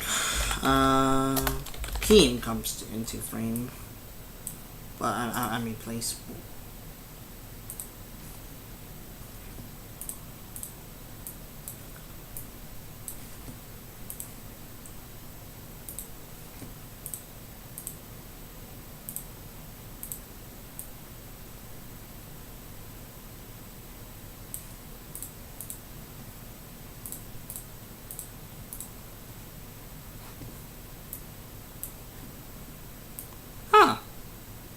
I think I just found a loophole.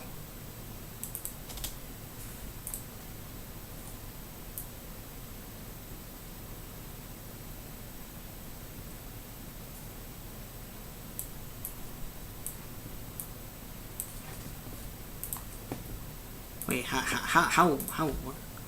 Yeah, it's very small.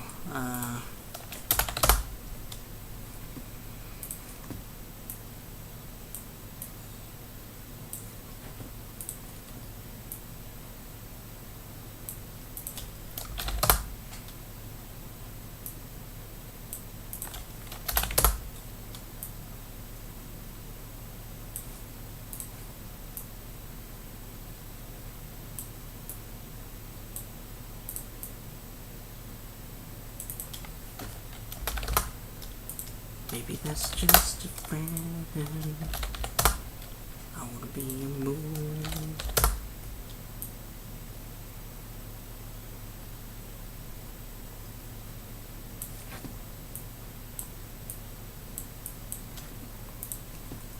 And then we find something to do with cartoon explosion.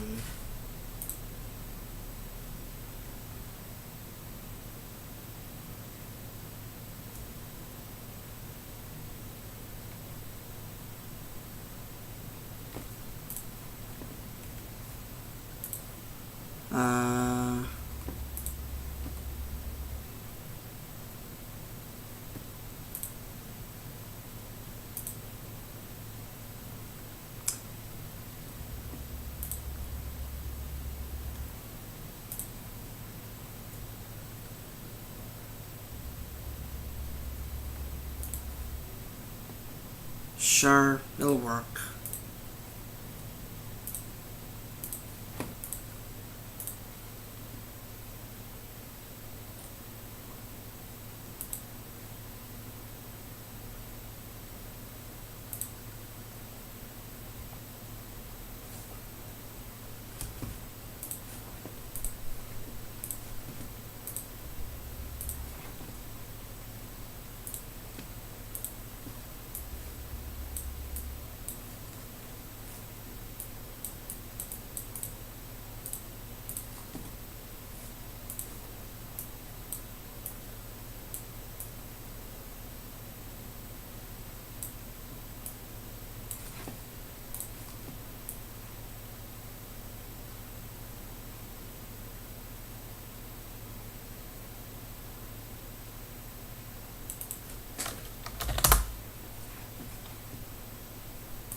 Sorry about my dogs.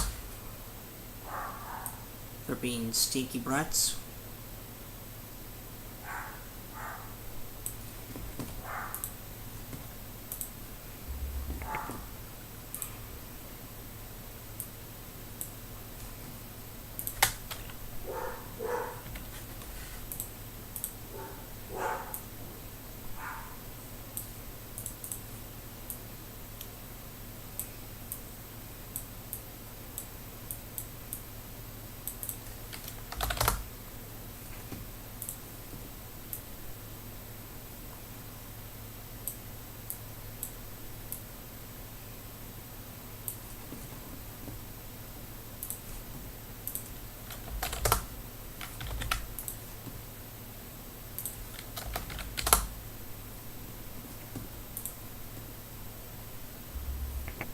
That maybe. Okay, there we go.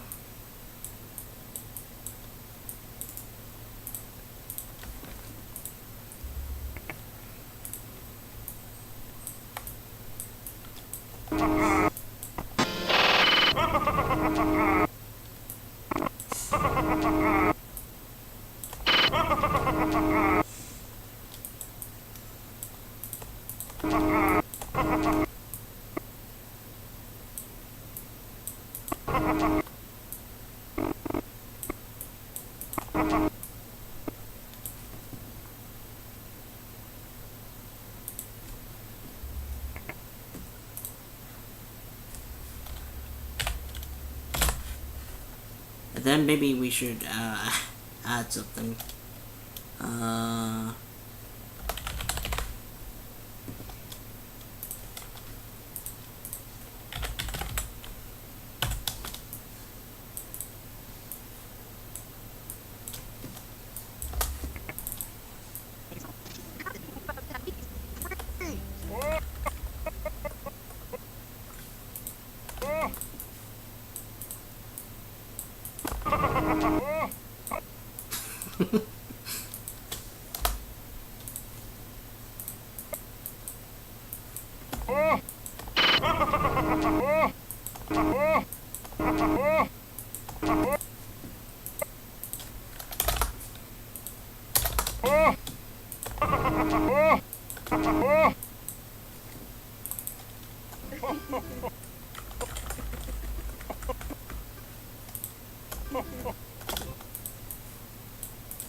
Slip.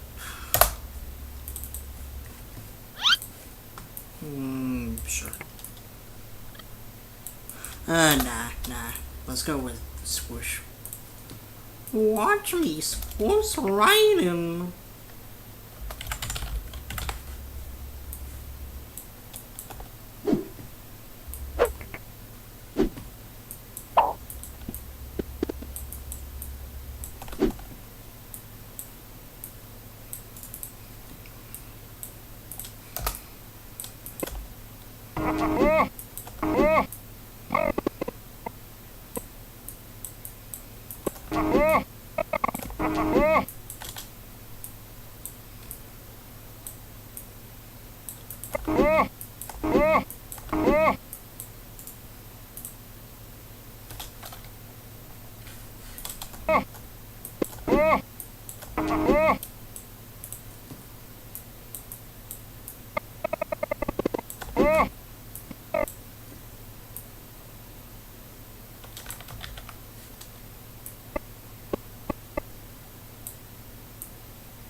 Chocolate.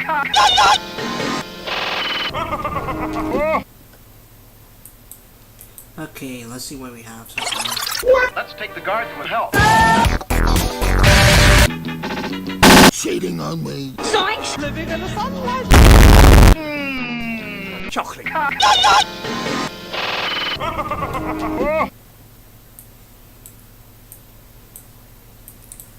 Okay, yeah.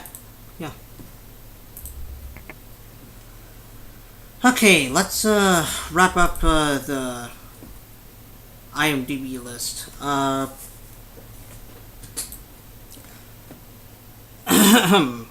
The Angry Birds movie, I thought it was okay.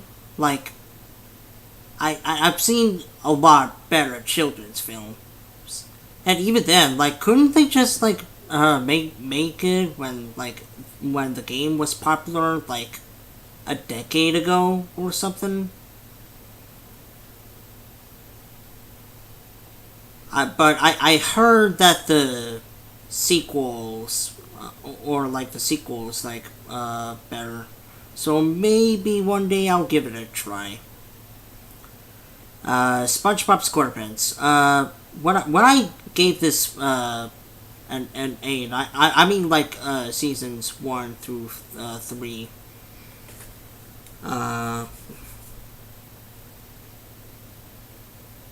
Yeah, like I mean despite the fact that like the show, like the show went through seasonal rot, but it got like better after the second movie, and like I still give like season 1, season 2, and season 3 like the respect it deserves.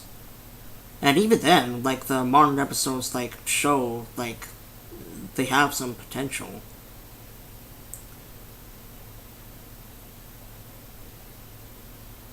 No, sorry, not potential. Like they still hold up even to this day. Like there's something about it that's like timeless or something. How the Grinch Stole My Virginity. I say yeah, like an 8. It's like another solid Christmas classic. Frosty the Snowman, it's a little bit cheesy for my liking, and like there's like a little bit I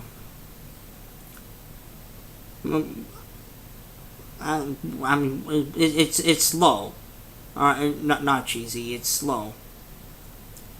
And like I said, like there's nothing wrong with having like a slow pace. It's just gotta like have a like it's gotta amount to something. And I feel like Frosty kinda has that, but it's like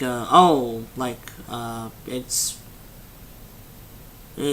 but like it's for kids. It's for kids. And this. And like adults can like find something in Frosty that's like for them, but personally I have to give it like a 7. Like it's nowhere like near as the masterpiece as like masterpiece like it's nowhere near as good as like How the Grinch, Charlie Brown, or Rudolph. Now Rudolph, on the other hand, like yeah, sure, it's like a little bit. It like it's a little bit. Yeah.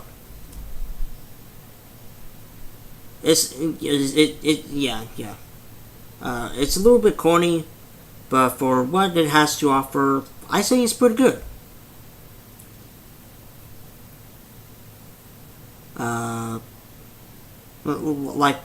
You get like a colorful cast of characters, like an adventure. Like you get the sense of environment around them, like when Rudolph is at his home, like at like the North Pole, or like when I'm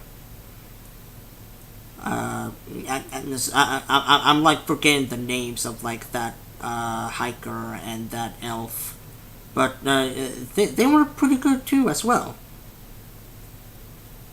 Like Rudolph, Grinch, and Charlie Brown, like really good holiday specials. Rise of the Guardians. Oh man, 69.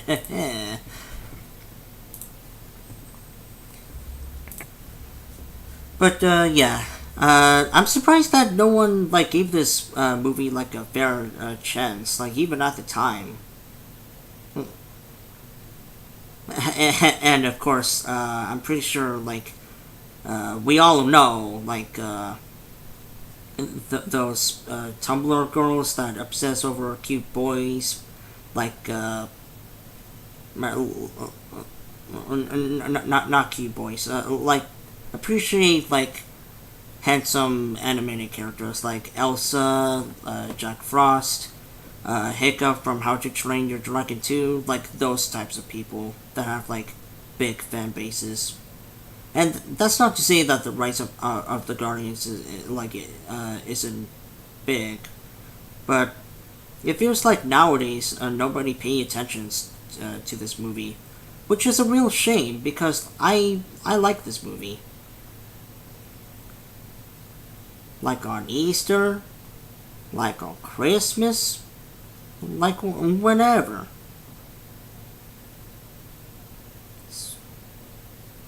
A Monster Calls. I just like I'm not saying that A Monster Calls is a bad movie. It's just that I've seen the topic of depression and other types of media that was handled better. And I don't know, it just feels a little bit forced in my opinion.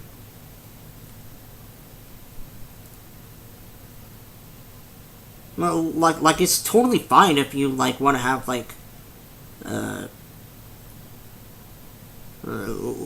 showcation, have the main message of your the topic, not well, topic, main conflict is depression. Like that's totally fine, but at least have a character that we can somewhat sort of relate to.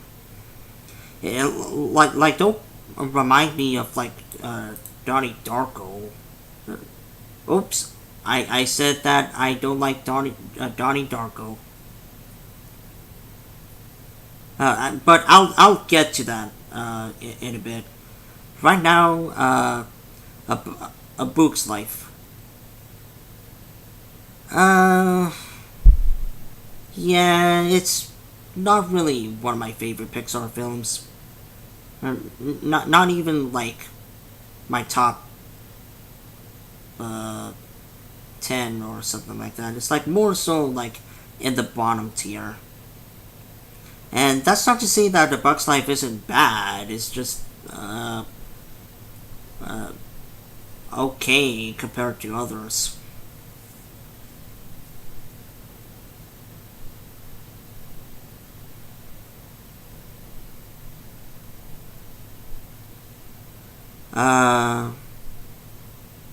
Is there more to say about A Bug's Life?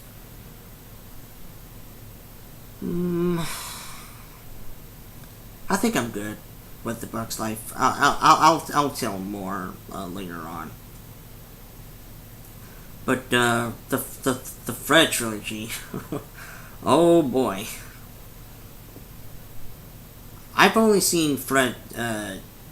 I mean, I've seen parts of Fred the movie, and Fred, and I've seen fully Fred 2 and Fred 3. With the first one, it's self-aware, but it doesn't do anything with the self-awareness, and if you don't do anything with that, then what's the point then? Also, having a character surrounding, the premise of having a kid with a high-pitched voice doing wacky shenanigans to get the girl of his dreams. How can you make that into a movie? Well, just put a bunch of wacky shenanigans in there, featuring John Cena as his dad or something.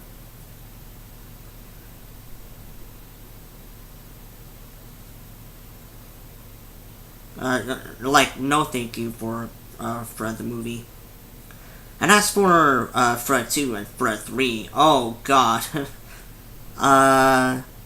They're so cheap compared to the first one. At least for the first one, you can tell they put some kind of budget into it. But with Fred 2 and Fred 3, it just feels like nonsense or something. It feels like a fever dream. There. I can describe the Fred movies as a fever dream. And a bad one at that. Oh! More garbage. My favorite. The reason why the 2003 version of Hulk gets a 3 out of 10 is because not only I watched it on my birthday, one of a while ago, but also it made no sense to me, at least with the editing department. I think Like, of course, I would like see worse movies as like my life goes on, but like, I think Hulk 2003 is like probably one of the worst movies I've seen. Not only is boring, not only it's like tedious, but also the editing makes no sense. Dare I even say that even Birdemic makes more sense. And like with Spider-Man, like you get the corniness, like you understand why it has comment like zooms in and like fades out or something like that. While with Hulk, it doesn't do like nearly much as it doesn't do anything interesting. It just it's like when you're like it's like when you're leaning too close to the TV and then you bob your head around. That's the editing of Hulk 2003.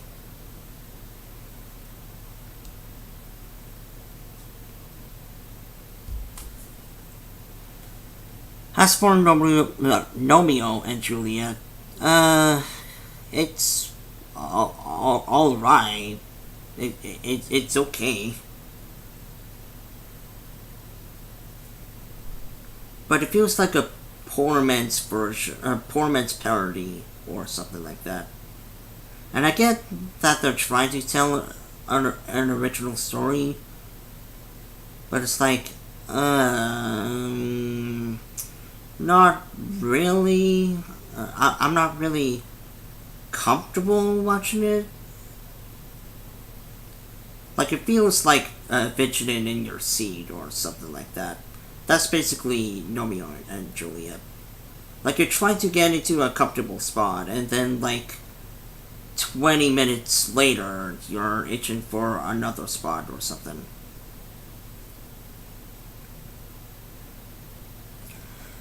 Teenage Mutant Ninja Turtles, like 1990. It's a really solid film. I don't get why the critics on Rotten Tomatoes don't like this movie. Then again, I don't get Rotten Tomatoes in general, but that's another discussion for another time. Like with Dick Tracy, that's the movie that I was thinking about. Dick Tracy, yeah. Like James said, in like the late 90s, I mean, early 90s, late 80s, like, there's the trilogy of, like, dark comic book adaptations to life. Dick Tracy, Batman, and Teenage Mutant Ninja Turtles. That's basically, like, what I'm trying to get across. And,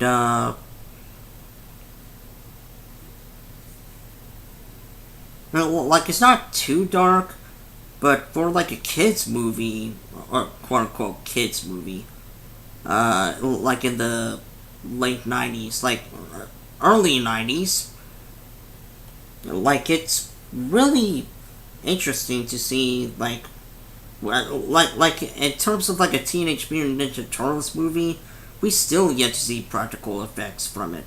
And I'm not saying that, like, future installments or like this movie doesn't have practical effects, but it's like really impressive what they could do back then. Now, going to the Michael Bay Turtles is like, it's fine, I guess. It's okay. Just not the preferred Turtles that I'd rather watch. I'd rather watch like the 80s cartoon or like this movie, or like even the 2012 series, or even like Rise of the.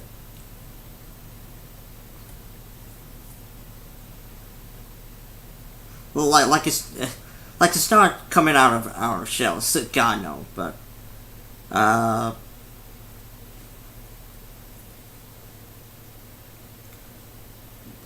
oops, hold on.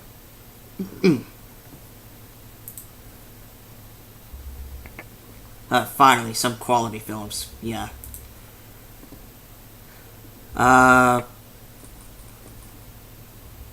yeah, Michael Bay Teenage Mutant Ninja Turtles, they're fine, I guess. Whatever. Iron Man, like, the film that kicked off the Marvel Cinematic Universe, and for, like, a first starter, it's really solid.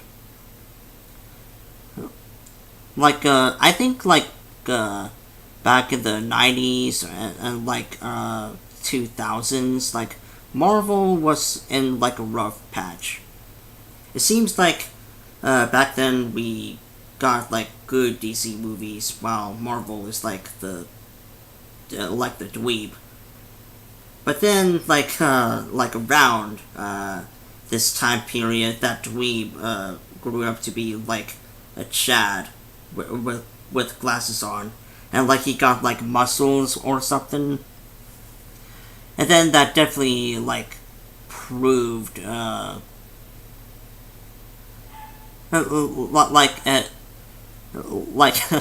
then that Chad, like, grew to be, like, a billionaire, like, around 2014 or something. Weird analogy for the Marvel films, but it's true.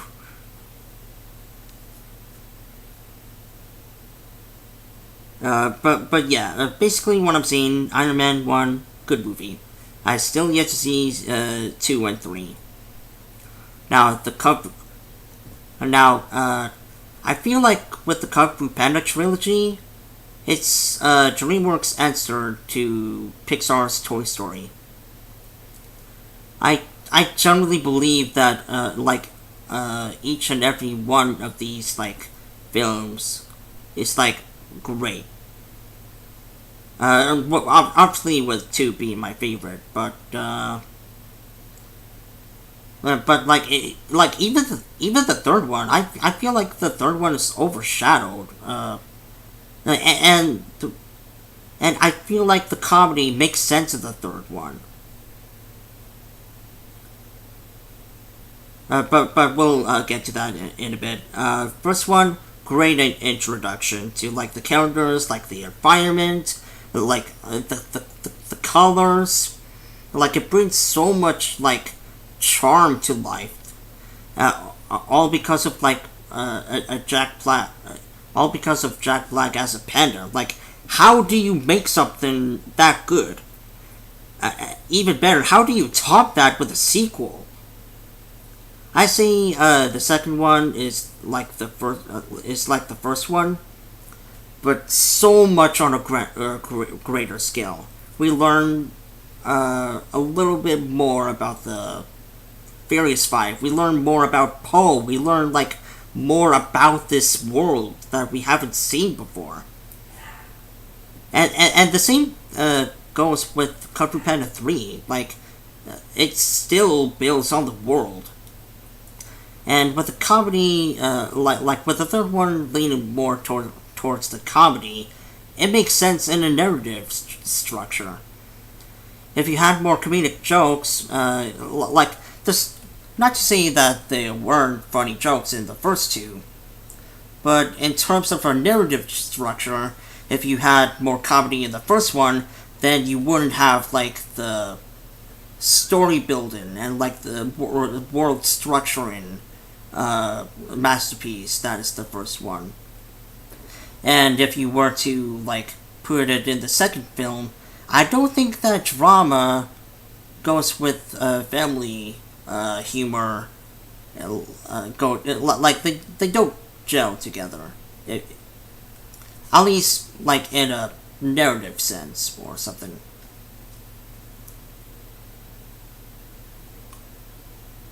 So, like, the third one, like, yeah, all 3 of these films, they're, like, the cream of the crop in terms of what DreamWorks could do.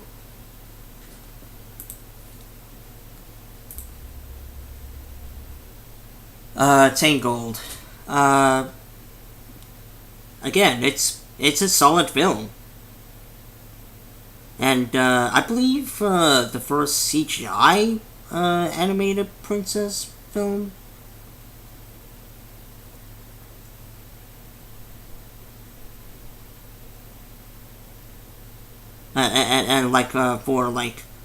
for Disney to start transitioning into 3D, like, it's good. However, I feel like nowadays, Disney, that's not to say they can, like, make 2D stuff anymore, but, like, I wish I could see, like, more of the traditional, drawn, films more.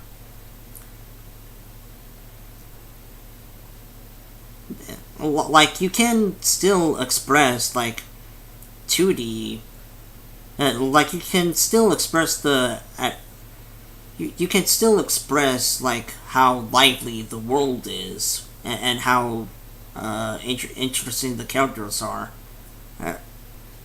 2D and 3D are basically, like, the same in terms of, like, quality. I don't know, I just want modern Disney to do 2D stuff again or something like that. Haha, boomer.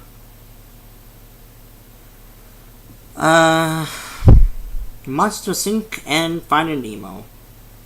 I say Finding Nemo is better than Monsters Inc., but Monsters Inc. is still a solid film, and Finding Nemo, like, even more so.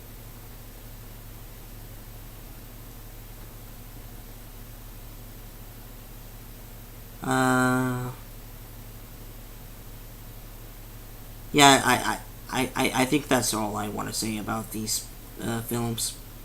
Oh yeah, Andrew Staten and Pete Docter. Great guys. Captain America, the First Avenger. Yeah, it's like a solid film compared to the first Thor or, excuse me. Like it, I'm not sure. Maybe he's like a step lower than the first Iron Man, but it's still a really good film. Like, way better than the Hulk or Thor, in my opinion.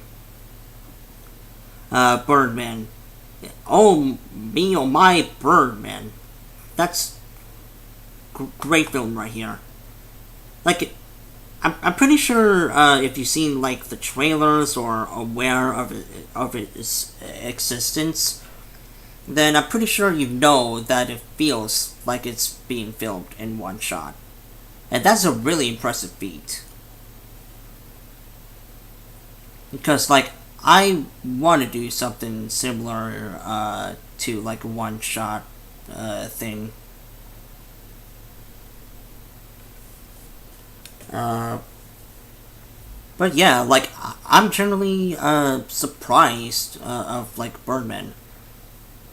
Like, granted, like, around 1/3, you might, like, have, like, you might take a break from it, do it being, like, the camera constantly pulling back and like, going forward, and, like, like, I'm not prone to seizures, but, like, it's kind of like similar to Man of Steel. Like, I'm not saying that Birdman is, like, on the same level as Man of Steel, but your brain is, like, trying to process, like, oh, how do they do that? And that's not a bad thing. Like, Birdman is still a really good film. Alpha and Omega. It's another guilty pleasure of mine, and no, it's because I'm not. It's not because I'm a furry. Like, I know that some of the jokes are really sexual. I know that Humphrey's kind of a jackass. I know this and that, but there's something about it that has, like, the sense of adventure. Like it's like how should I describe it? Comfort food. Think of it as like comfort food. Sure, it may not be good for your body, but that doesn't mean that you can still enjoy it. Like it's still a good film despite all its flaws, or even, or should I say, okay film. Cars. I say the first one is a solid film. It's like I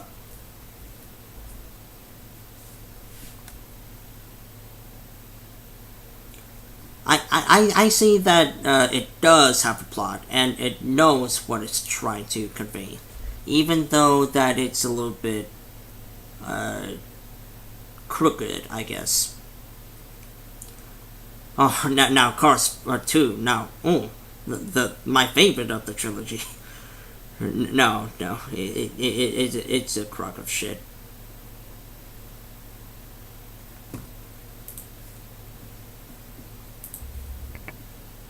And Ghost Ship. Ghost Ship. Do you get it? There's a ghost on the ship, and the ghost is haunting the crew.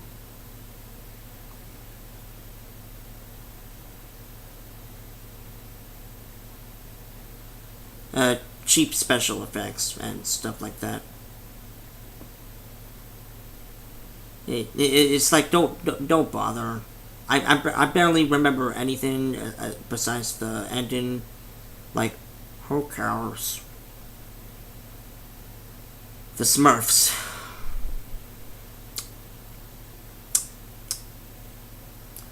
The Smurfs. Moving on. Home Alone, another good film, and one that I can see it as a Christmas film. Home Alone 2 is a different story. I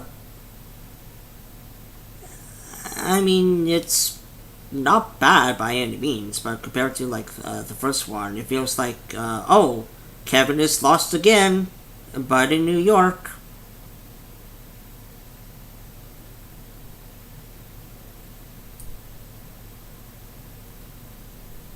Oh, and not to mention that both of these films, like, they have like, if you were to try these traps out in real life, then I'm pretty sure like the criminal or like the person that is trying to harm you will end up dying. Yeah, like, even more so with the traps in like Home Alone 2.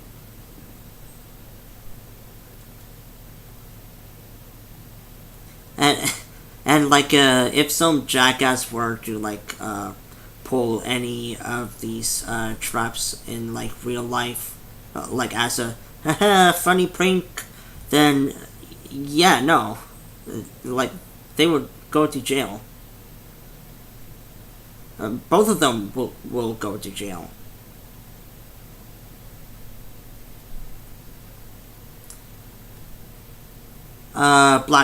Blackfish. It's an interesting documentary. I watched it in my English 10 class. Like, it's... I'm not sure how accurate it is and like what the controversy is, but as its own, like, it's solid. Like, I feel bad for like the people, like, not only like the people in SeaWorld, like, they're just doing their job while like while they have like I don't know.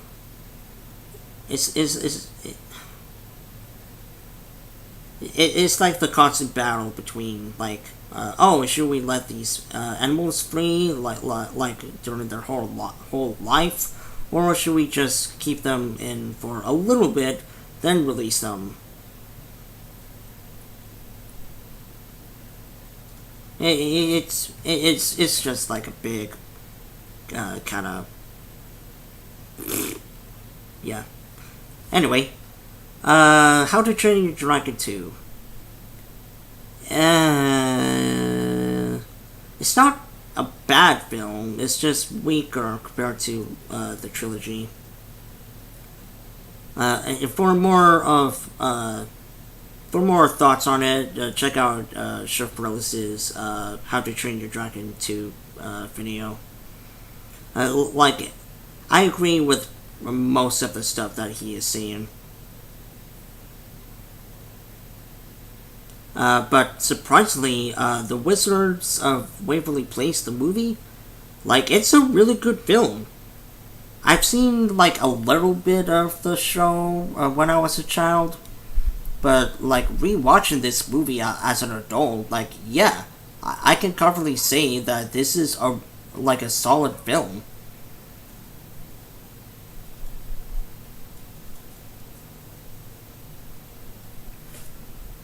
And like, you feel for like the protagonists and like their struggle to get their parents back.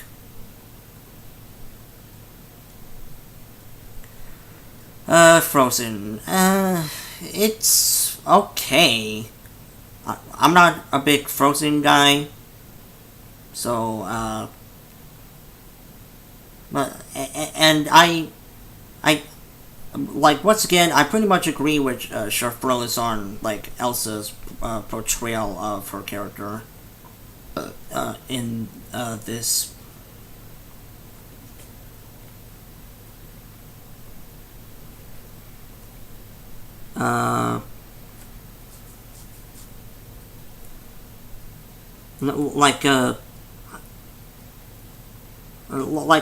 Don't get me wrong, like, there are some good parts in Frozen, but I feel like the bad overshadows, or mostly,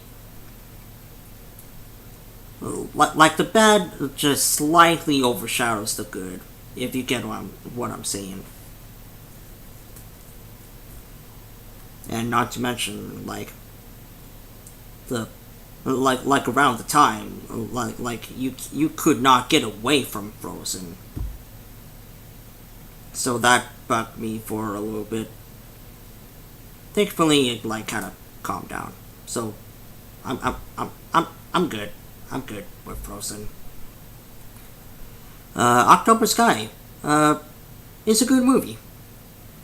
I watched this in my biology class, like when we were done with our work, and yeah, it's once again, it's like a solid film. I think the reason why we watched it is because, like, not only because we have a substitute, but I think we were like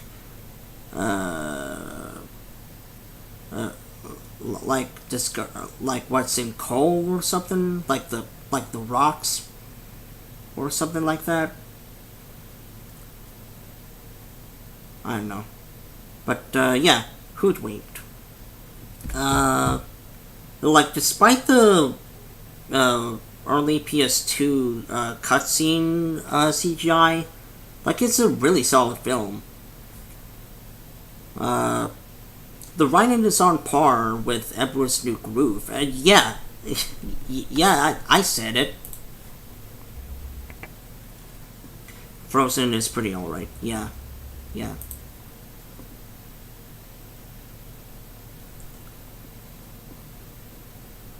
Like, if you guys haven't checked out Hoodwinked, then I recommend giving it a watch. Like, if you like nonsense humor, then you'll like this as well. And I even say that it's like a like, it may like latch on to like Shrek's success as like a fairy tale parody. But even then, like Hoodwinked like stands on its own as like its own type of comedy, its own type of setting.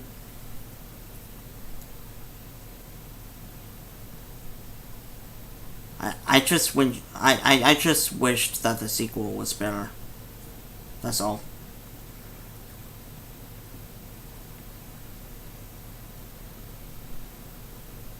As for Minions, Minion.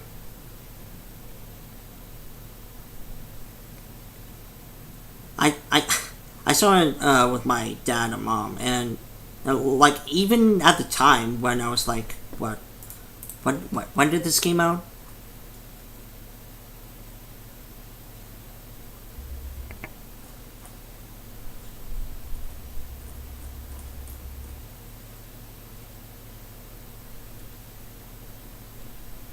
July 10th. Yeah, like, even when I was like 14, like, I thought, yeah, like, it's not that good. I'm just glad that the kids, like, in the theater were, like, quiet enough. But even then, it's like, like, don't get me wrong, like, I'm glad that I spend the time with my dad and mom, but I wished we watched a better movie instead of Minions. And speaking of watching movies with dad and mom, Ralph Breaks the Internet. At the time, I thought it was alright, like not great compared to like the first not great compared to like the first film, but I thought it was alright. But the more that I thought about it, the more that I think that I like wondered why would they do that? Like, when you think of a Wreck-It Ralph sequel before the sequel came out, you think that, oh, like, more video games, cool. Or even if you were to stay on the internet concept, you could do, like, so many other options other than, like, I don't know. It just wasted potential with the sequel. And if you were to apply to this in real life, like, no. Like, how are you supposed to get, like...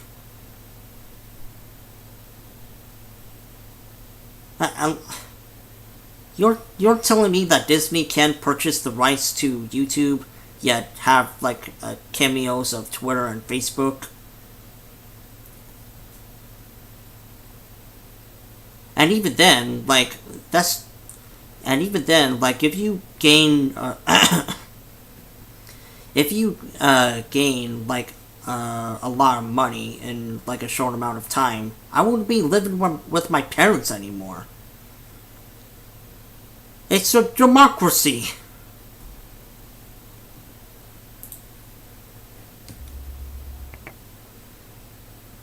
I used to watch Hoodwinked a decent amount in school, and I even caught it on TV once. Yeah, it's a really good film. Like I said, good film. Yeah. Yep. Surf's Up. I've yet to see another animated film that has, like, The Office camera work. Like a mockumentary, if you will. Like, this is a pretty underrated film, if you ask me. At least compared to other Sony animated features.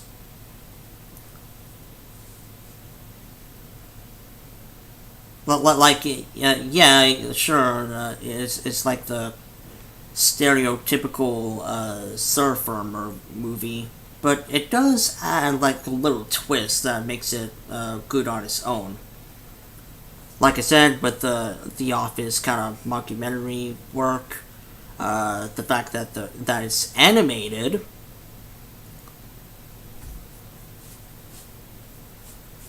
and like it's not that cliched as you might think.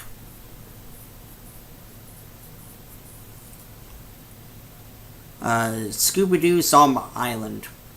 Really good Scooby-Doo movie. Like take the mythos of Scooby-Doo and put that on like a more darker, more sinister kind of tone going on.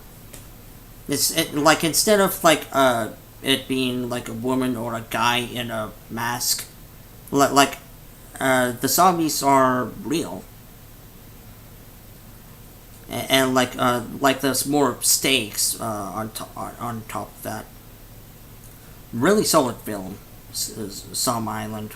I've yet to see the Cyber Chase and what was that other one? Creepy Ghouls or something? The other one that I'm forgetting. Oh yeah, I gotta rewatch Camp Scare. I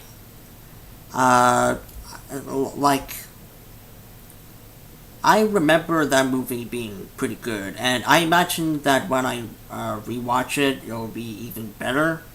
So I'm hoping that's the case. Yellow Submarine.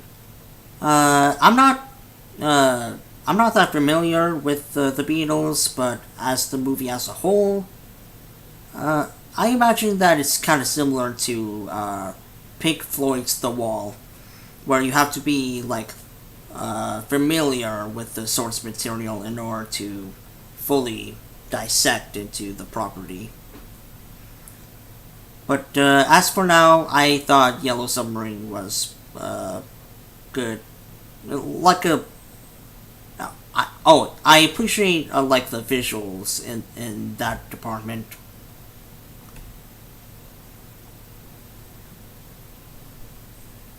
But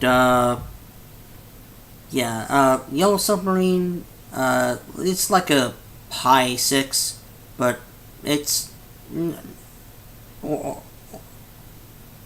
like I'll get around to listening to some of the Beatles. I'll get around to listening to Pink Floyd's The Wall, and then watch the movie, and then watch the Nostalgia Critic review of it. Oh God, I'm gonna have to watch the Nostalgia Critic review.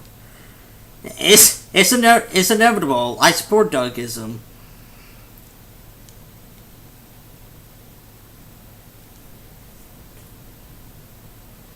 The Crucible. Excuse me.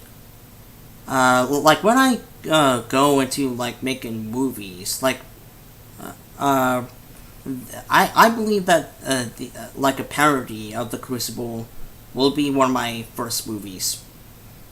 And not like one of those bad movies that you see, like epic movie or disaster movie. Like no, it's not going to be any nowhere near those abominations.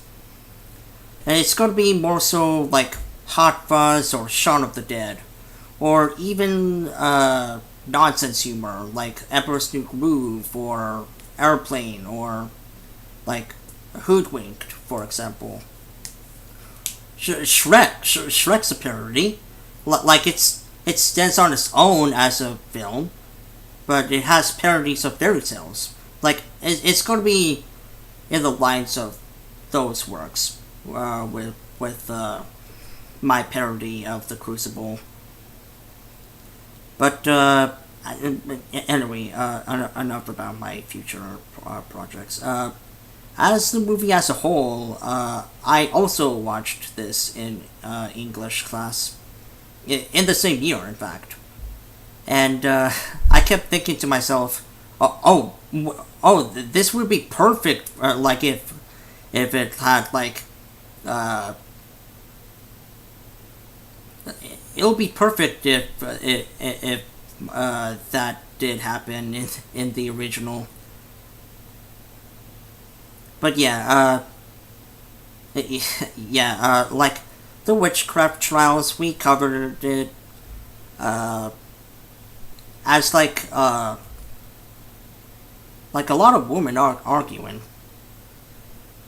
It's definitely uncomfortable, and I think that's like the point of it. Of how like there's a demon inside of you. We gotta get the demon out. Put you in prison, sure. Like a demon wouldn't, like a witch wouldn't like say the prayer, right, everyone? But nowadays we all know that's a baloney. But yeah, like it's a good film. Dave, I think this is better than The Crucible. Like it has like, oh yeah, why does the main actor kind of remind me of Arnold Schwarzenegger? Like it's the face structure. I mean, yeah. But yeah, and anyway, Dave is a really solid film, and I'm not into politics that much.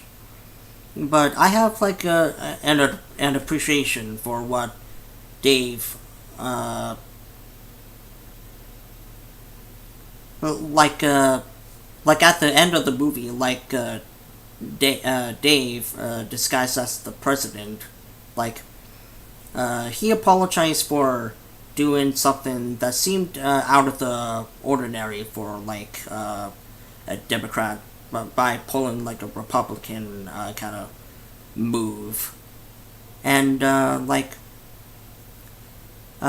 he actually apologized. Like I wish people could be upfront about their mistakes and say, I'm sorry, I screwed up. It's my fault. Like, won't happen ever again. Like we need like examples of Dave.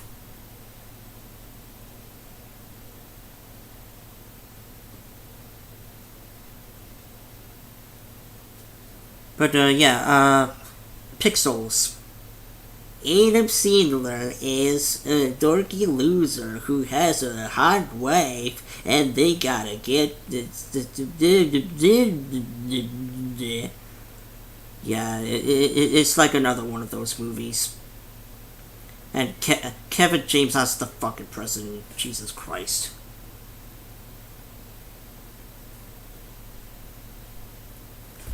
The Great Train Robbery and A Trip to the Moon. Of course, I gotta go back in time in order to like review those stuff.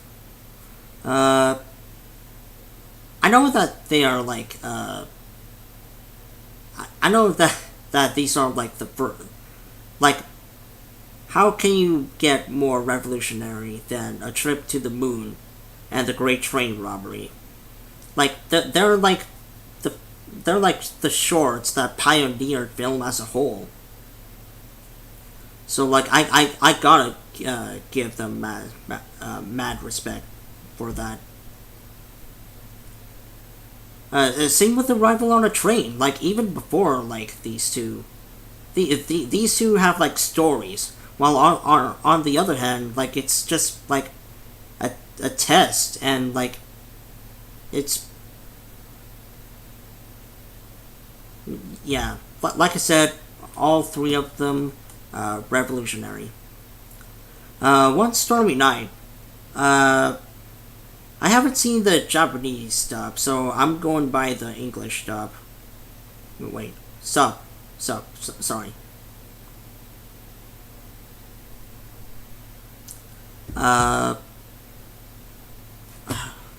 Wait. What's the difference?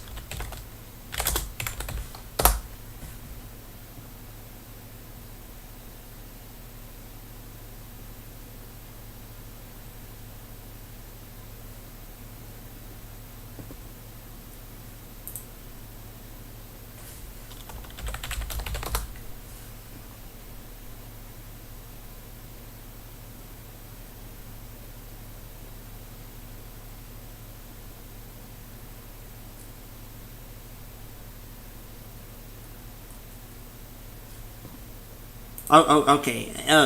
English dub. English dub. Okay, yeah. I've seen the English dub of One Stormy Night, and it's a solid film. Granted, the voice acting could be better. In some places, like Gabu sounds like an old man. Gabu sounds like an old man, but I still love him. And yes, it's because I'm a furry.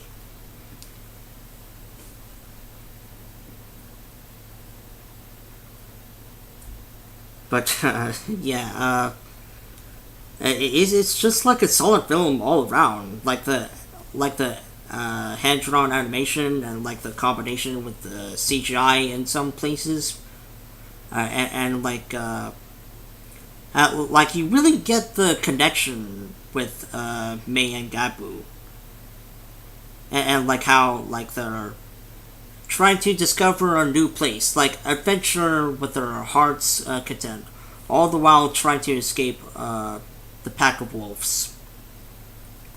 I really wish they made like more, but the company like shut down sadly. So maybe one day I'll like not only remake One Stormy Night, but also make sequels to that as well. I first gotta read the manga first.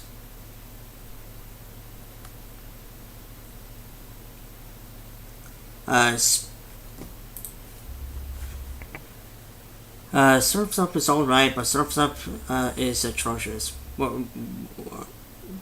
Really?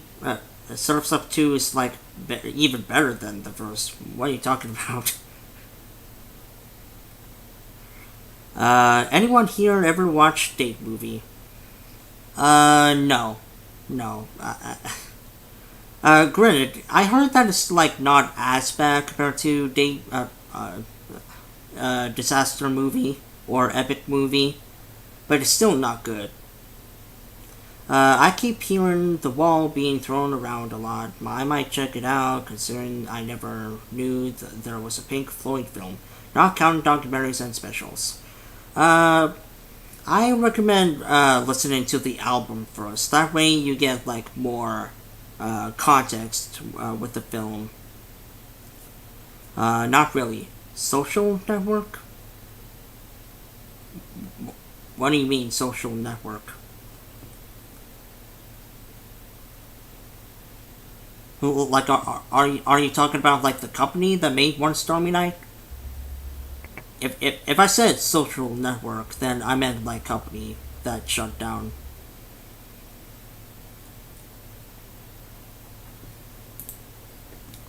The movie. I never heard of that. Oh, well, I'm glad you listened to the album. Then, like, you're one step ahead of me. That's for certain.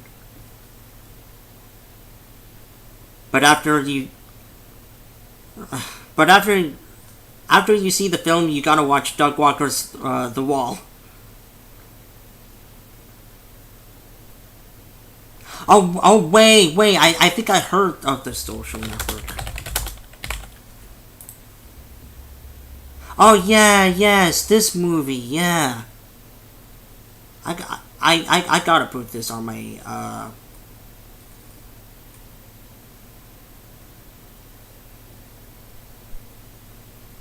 yeah, like watch list. Wait, it's it on Netflix? Okay, I think I might watch it on Netflix.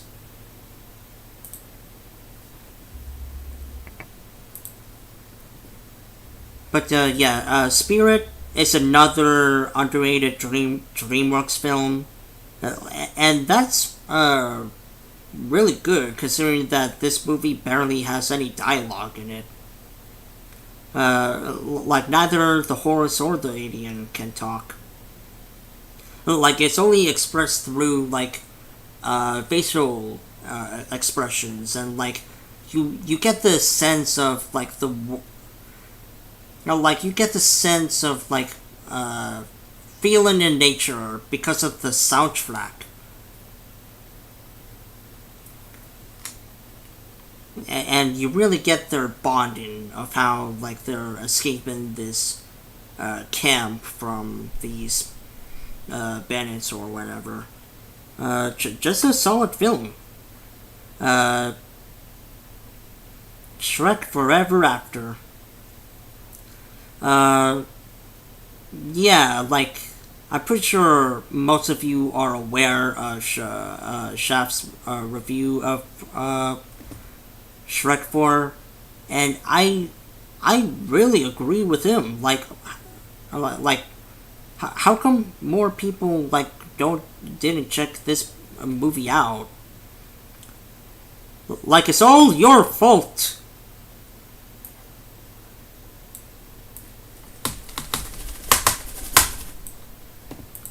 But yeah, Shrek 4, like, is the like, it not only redeemed the franchise, but also went out on a high note. Like, if you haven't checked this out, then I really recommend you do. And as for the third one, don't like even bother with that one. But I'm actually gonna have to watch this movie now, because in an upcoming Shaft video,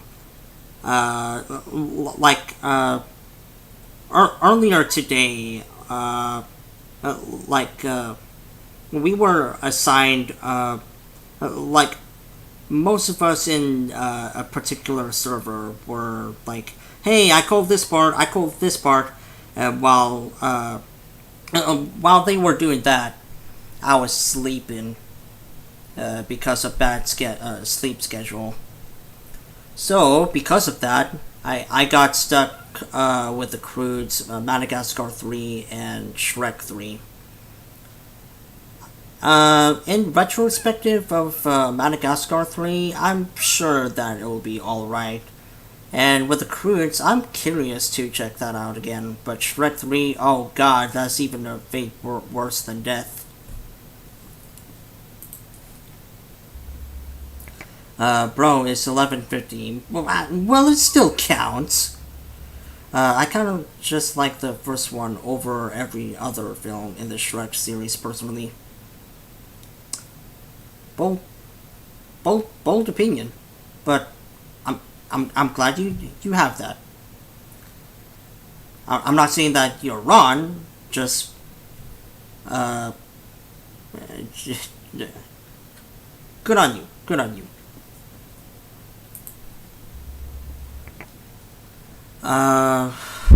Let's see what else. Okay. After I talk about these 22 other things, I'm gonna have to wrap it up. But like I said, food's getting cold. Hell, it's already cold, and like I'm hungry for more. So like, yeah. Green Eggs and Ham, 2019. Great series so far. Like, I'm amazed with like with the voice acting, to the animation, to like the pacing. Like it truly feels like a Dr. Seuss book has come to life. And I get it that you have your Hoarder Hears a Who, you have your Cat in the Hat, you have your Grinch. But like both the live action one and the 2018 one. I've yet to see the 2018 one and see how it holds up compared to others. But even then, like, I don't think that the 2018 Grinch film will even top like this one. It's like it's insane of how much material you can get with the only premise of the book is a guy offering green eggs and ham to some grumpy fella.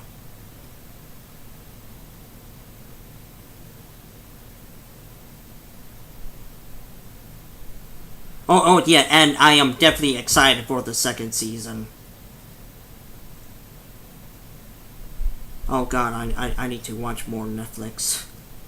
I am obsessed with Netflix. I like to gargle down wine and chew on my popcorn while watching Man in Black.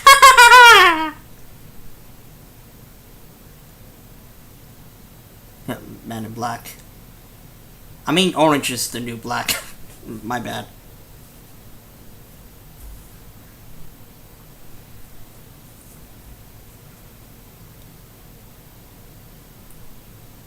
Like, oh my god, girl, have you seen the new season of 13 Reasons Why? But, Ford v Ferrari. I saw this movie with my mom and dad as well. It's pretty good. I don't know I don't know much about cars, but even then, you don't need to know a whole lot about cars in order to like enjoy this film.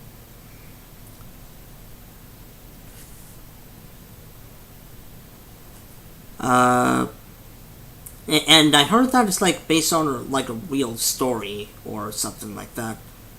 And I saw that it was like nominated for like Oscar for best sound design or something like that. And yeah, I can see that.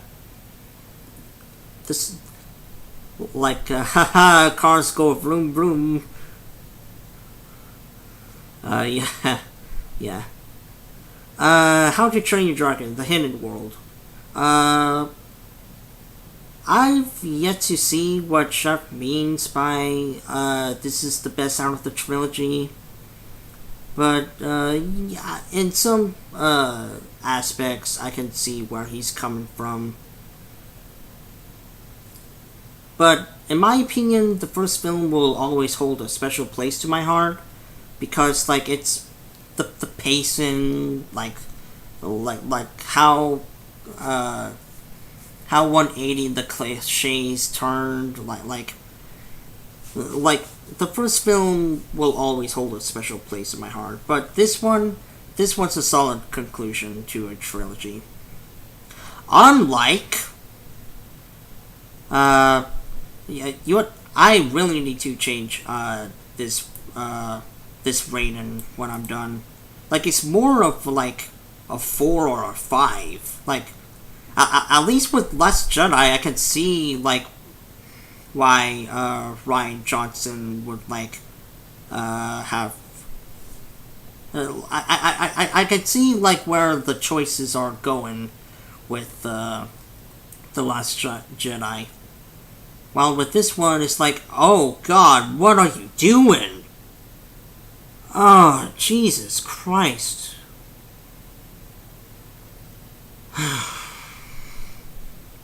Oh, looks like we have like 2 painful movies at the end of 2019. Go figure.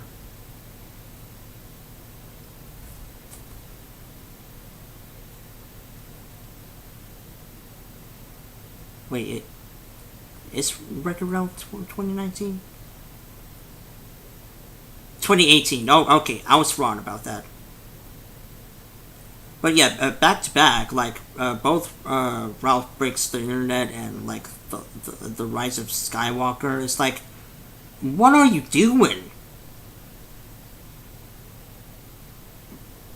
Excuse me.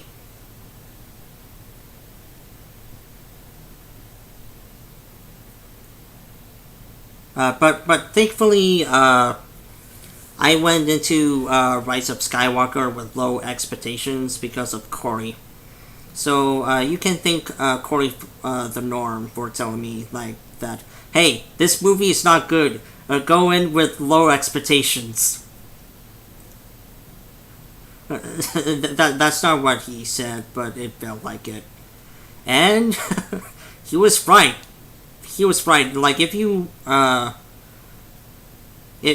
into this movie absolutely, if you expect like a train wreck, even then you will be disappointed. Because I think that is just like boring. Or boring as you can get with a Star Wars film. And like the way I'm not into the Star Wars like canon or like the timeline or like the lore of it, but I'm pretty sure,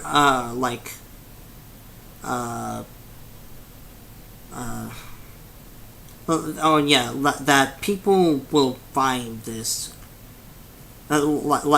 like Star Wars fans will find this offensive to the Star Wars canon.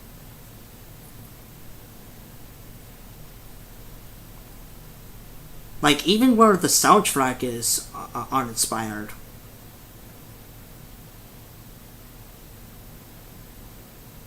I think, personally, just, like when Disney, purchased the rights to Star Wars, you think they would have a plan, like, purchasing one of the biggest franchises of all time.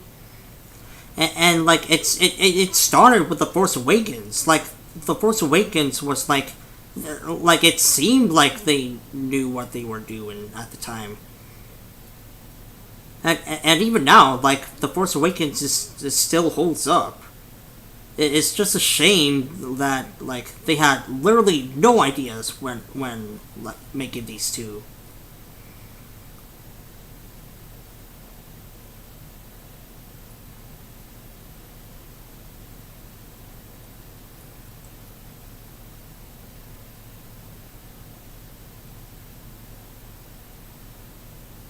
And I know that this won't be the last time that I talk about, like, these films. Not saying that, like, I'm gonna make a video on them, as there's, like, enough videos on Star Wars already, but, like, in terms of, like, voice chats, I'm constantly gonna hear about it.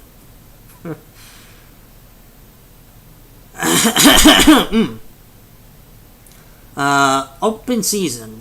Yeah, it's a pretty good film. Pretty good film. Oh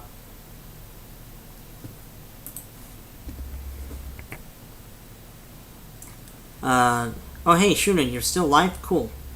Joke alive. Also, it's 1 a.m., so good night. Good night, Toastorum. Also, why does everyone have to hate Shrek 3 because of Shav, and whoever agrees with them thinks so? Like, should people who grew up actually like the movie be called an idiot because of that? Shrek 3 was bad, but it has, ironically. But I know anybody's not going to agree with what because it's unpopular opinion. I agree with you. Well, the thing is that even, like, telling from, like, some clips from the movie, you could tell that it was uninspired. And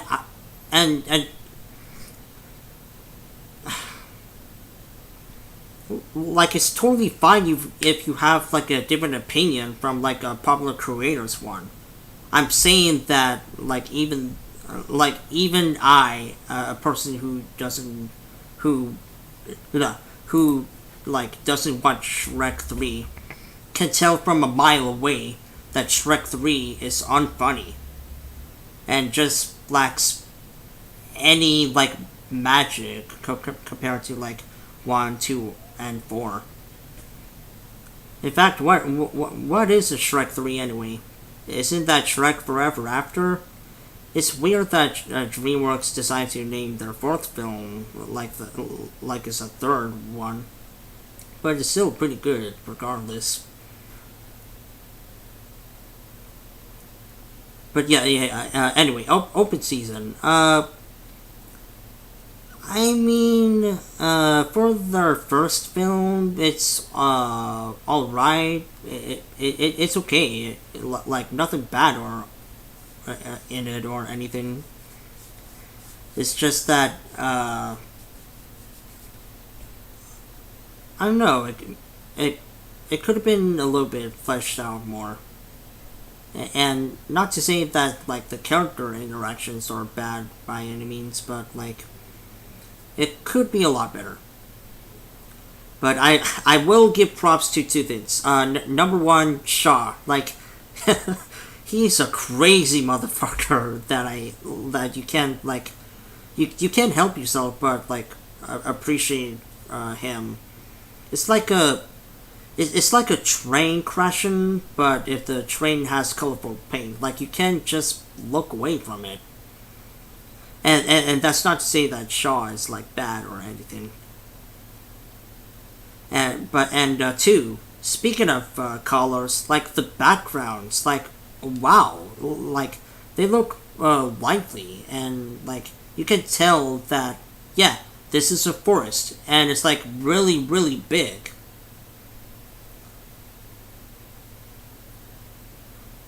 I believe we're not in civilization anymore.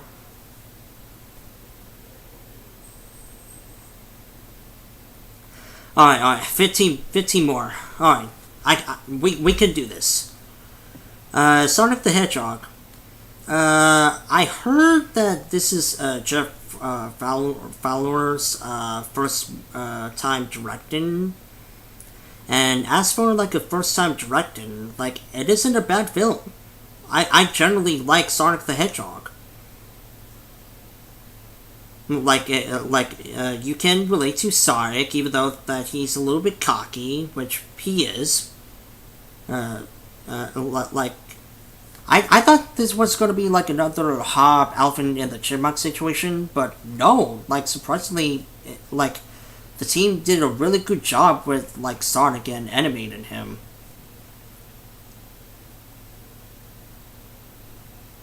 And we cannot forget the cream of the crop of this film, Jim Carrey as Dr. Robotnik. Yes. Old Jim Carrey, that's what I want to see. Like he is so good as Dr. Robotnik.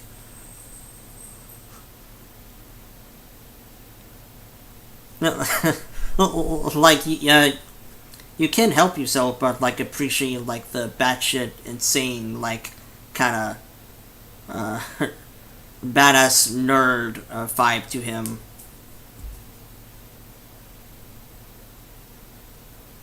And yeah, like I'm excited for the sequel coming out in 2022, I believe, or 2023.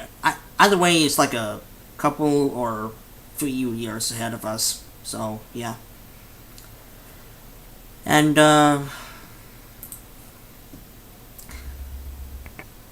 best movie hands down the Sonic movie. Scared Silly is easily the most boring one. Doesn't even have any ironic. I still gotta like watch Scared Silly, just to like know like what it's like. But before that, I like gotta watch the second one and the third one. I heard that the second one has like a lot more comedy, but it takes away like the dramatic moments. Like you know in the first movie when Boog and Elliot are having like a conversation like at night when they are like walking around in circles. Like I appreciate that moment. But I heard from the sequel, like, it focuses a lot more on comedy rather than like both drama and comedy.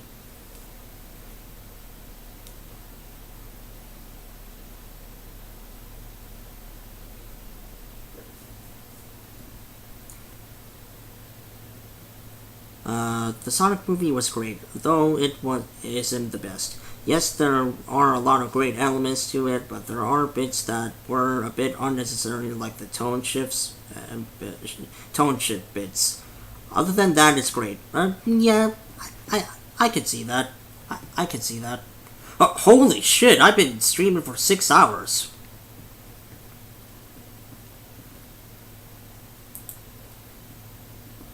But yeah, hopefully, with 14, like, yeah. Anyway, up.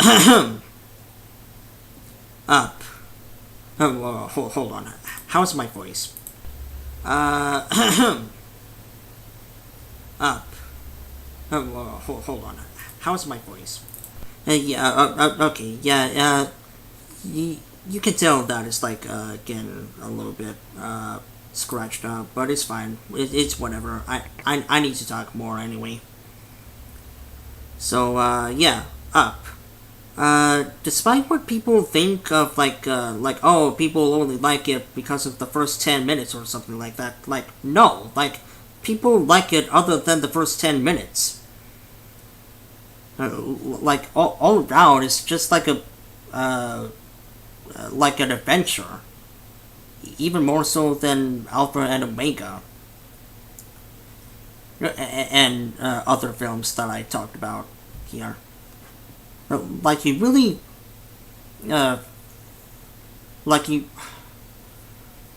it's just an all-around good adventure about an old man, a dog, and a child, a child Boy Scout, returning a bird to its proper destination. And that's not even the main plot point. Originally it was a child dream that wasn't fulfilled until years afterwards. And either way, Up is still a good film. Besides the first 10 minutes.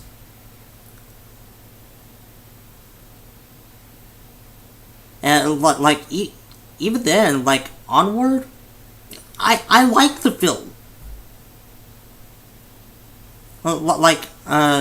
You get the sensation of how Spider-Man and Star-Lord interact as brothers. You really feel that connection. And Up, it also has an essence of adventure and stuff like that.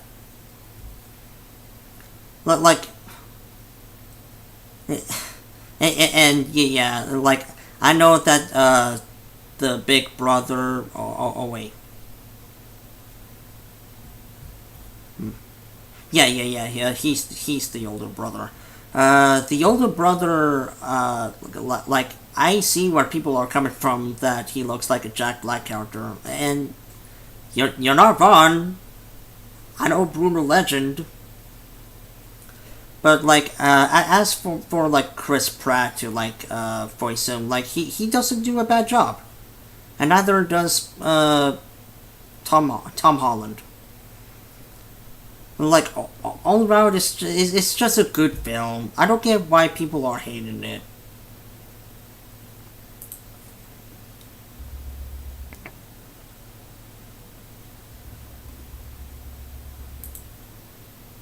Over the hedge. Ooh, zoo-wee mama. Like Chef said, it's just a good film that I really rarely like. I definitely know that it's getting a lot more attention lately. Yes, because of Shaft, but even then, even before he made the video, I knew that it was a good film. Oh yeah, I remember watching these on the same day. Rio, yeah, Rio still holds up. It definitely has its childish moments, but overall, it's not a bad package. And I appreciate an animated film bringing out more culture. It's Coco did. With Rio being South America, Brazil.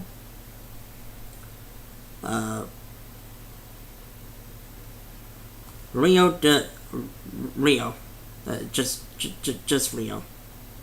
Oh yeah, and it gets extra brownie points for Minnesota because I always wanted to go to Minnesota.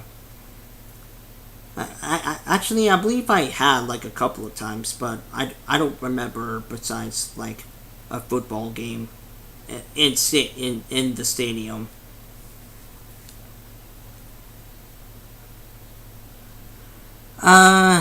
Ice Age. Rio's Gold. That's all. 11 out of 10.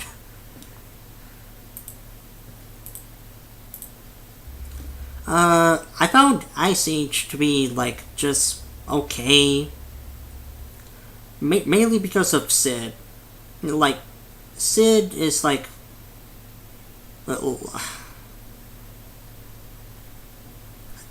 I I don't know. Like, if you have like a choice between that optimistic guy in playing trains and automobiles and Sid, I would take the planes, trains, and automobile guy than Sid. Like something about the way he acts and the way that he sounds is like why. However, like as a film of these like three animals trying to like get a baby back to like a tribe, while this new age is starting to hit. Like, I can see like good elements in this film. It's just that one specific character that kind of drives the film to a halt from being like an 8 or a 7. And I know I'm hypocritical because I kept like stuttering and like having this Kid from Polar Express tone to my voice, especially when it's now scratchy. But like, I am aware that I'm obnoxious. Okay, I'm obnoxious and I'm proud. Into the Wild.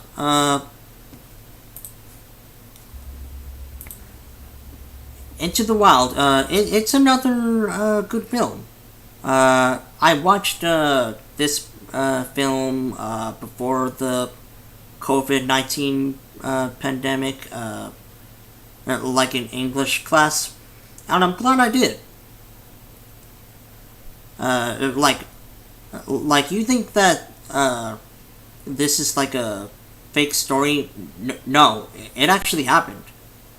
Like, of course, of course, as a class, I read the book, and like, it's pretty accurate.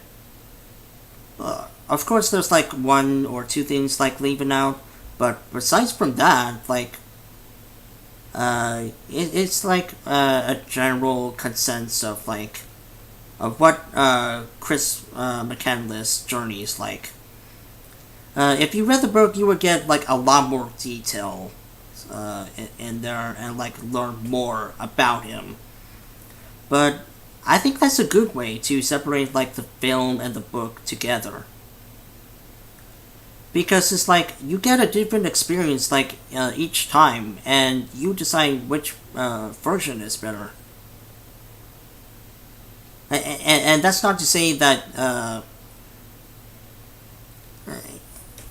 And that's not to say like you like it's some changes to like the original source material is sometimes good, depending on like what works for the movie or TV show or what doesn't. Like, it can be really good, like Forrest Gump, like Green Eggs and Ham, like Beastars, for example. Captain America, tons of examples like that.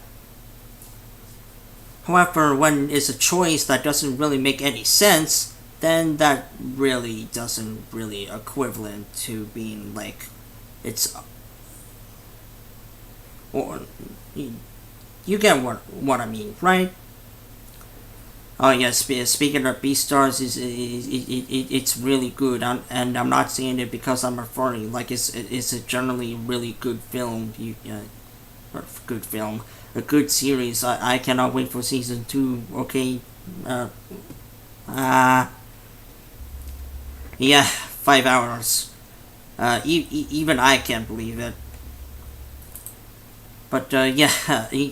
Please go check out Beastars. I love Lugosi and like Jack Lurie. Is such good boys in the show, and I want to lick their paws.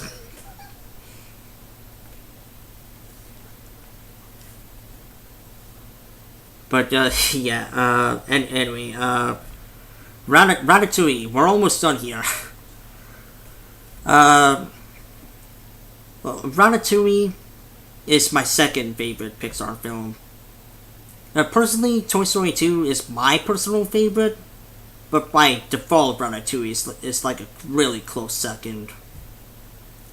Because it dives into like the deeper meaning of like the human condition of creation. Like art will outlive us when we're all gone. So it's important that we cherish these things that we have. And what better way to convey like the meaning of life, which is creation, by like a mandatory thing that people do, which is eat and like food.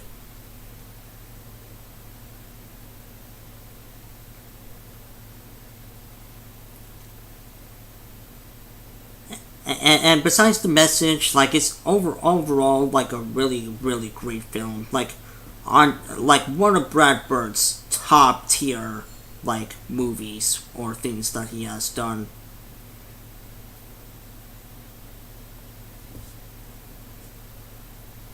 Oh yeah, and another thing, like you know how most movies have like a specific goal, like get to point A to point B. Well, in this film, it's more slice of life. Like, even when it should end, like, it still keeps going. And, frankly, like, that's really impressive. Now, Now, they could have easily, like, separated this into, like, two parts. Like, hey, here's Ratatouille 1.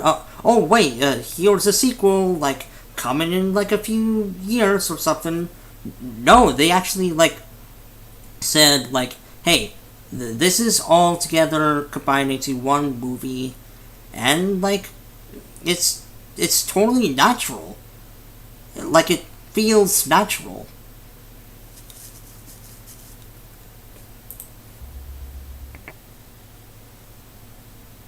Rio felt like a fever dream, to be honest, which is why I love it. Oh yeah, fun fact about Rio. Back in middle school, elementary school, there was like this contest or like hey, bring a movie and like we'll vote on it. Who can like the person. The most votes with the most votes like determine what movie we watch. There's like a couple of times where we watched the original Alice in Wonderland and that third Alvin and the Chipmunks movie, Chipwrecked. But I brought Rio, and it was like a like hearing that the most votes goes into the movie that I brought, I really appreciated that, and I stuck around until like the very end of the movie. Like Rio is over, like at least with the first Rio, like it's really it just feels like a feel good movie overall. As for the sequel, I'm not sure, considering that it has like a environmental message, and I'm pretty sure like all of us know how we feel about those kinds of messages in films and media and stuff like that. But yeah, now we're getting into the movies that I had like second thoughts about it. Like before, supposedly this whole live stream, I had second thoughts on them. And, like, even now, like earlier, I had second thoughts on like Rise of Skywalker. But yeah, anyway, Black Panther. Oh yeah, and I should mention that rest in peace. Who is Black Panther? Like the actor that played Black Panther. Chadwick. Rest in peace, Chadwick. And I don't mean any disservice, like especially when he died recently. Like I'm sorry. But the movie overall, I just found it okay. Especially with that like last CGI battle, like it looked something out of Catwoman or something like that. But I will give props to like Chadwick. Like he did a great job with Black Panther. Same with the villain. Like I actually like his story a lot. Actually, Thor. Yeah, it doesn't really contribute a whole lot to the storyline except for this red crystal, which is hold on, Infinity Stones. Like what are Reality Stone? Yeah. Other than the fact that the Reality Stone was introduced, like I don't think that there's like nothing too serious in the film besides the color palette. Heyo.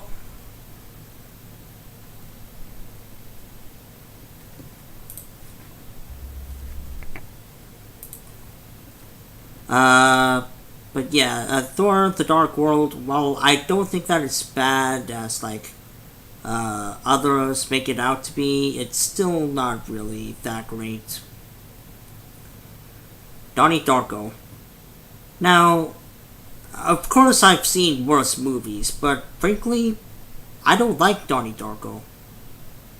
It's kind of the same situation with the Monster Calls. Like, yeah, you feel sorry that this kid has like depression or something, but that doesn't mean that their actions are like passable. And I get it. Our character is supposed to be flawed. They're supposed to learn something along the way, but it's like you can like you can make a character relatable, and besides that, it's boring.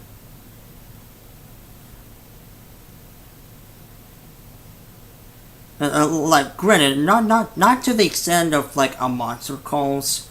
Like there are some clever setups with Donnie Darko, but overall it just kind of fell flat on its face because you are like expecting it to be like a horror movie on first watch, when in reality it's more so of like a mystery drama or something like that. Now, Stranger Things, but going to good horror, yeah, like I really liked it a lot.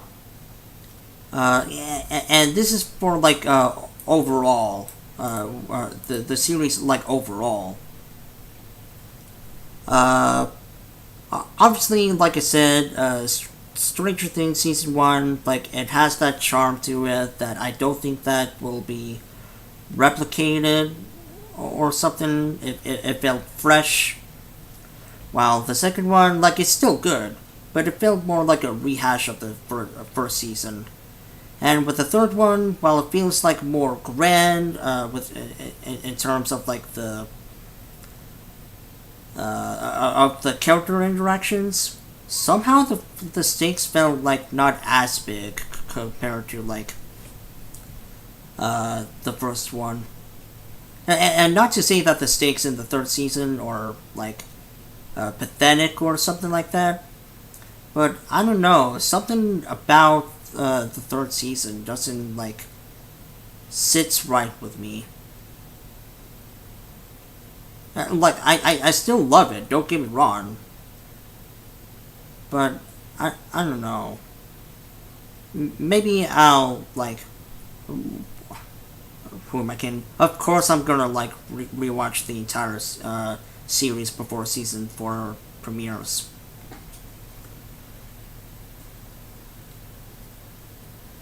But yeah, but overall, Stranger Things, really good. Hope they do well with the 4th season. Madagascar 2, Escape to Africa. Yeah, like with Over the Hedge, it's like, excuse me. It's not it's not like a masterpiece compared to like How to Train Your Dragon or Kung Fu Panda, but it's still a really solid film, like Over the Hedge. And like considering the fact that it started out as this movie where like not much is really going on, they put like a lot of care into like making the story work. Like we meet Alex's parents, we meet like the dilemma of Marty's clone issue or something like that. Melman and Gloria have like conflict and like you know, like there's something going on for each character, and they actually tried with it.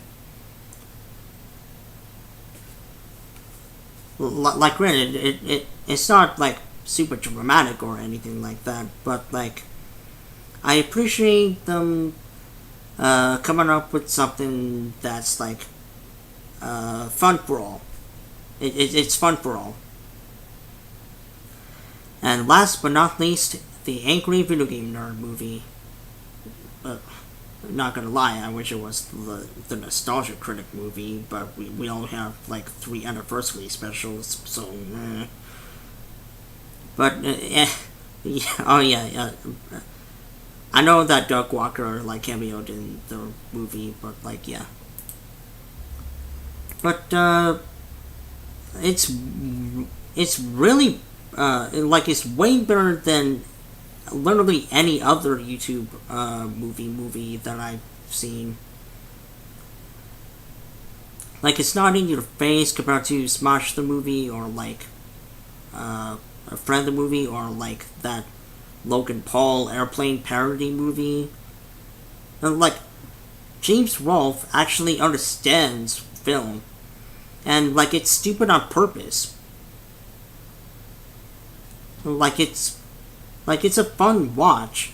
Like granted, newcomers may not enjoy watching this film, and like they may not understand like where like most references or something like that.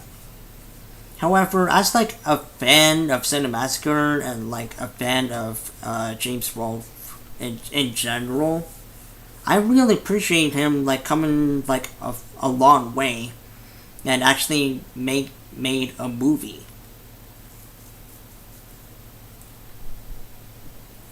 And like and I know that the main conflict is that, oh, why isn't Mike Matei in the movie, or Kyle Justin or whatever. But here's the thing. They said it in like one of their charity live streams or something like that. Charity videos, not a live stream. They said that they're not professional actors. Like, yeah, they acted in the videos, but that was more of a smaller scale compared to like a big project like this. So they like resorted to like a cameo of like a couple of guys hanging around the campfire. But like like you can tell that, like even if you don't like the movie, like you can tell me that they actually tried with it. Well, like they, like yeah, sure, like the special effects and stuff like that. But they actually tried, and like I said, the film is stupid on purpose, and it knows it's stupid on purpose, but it has fun with it.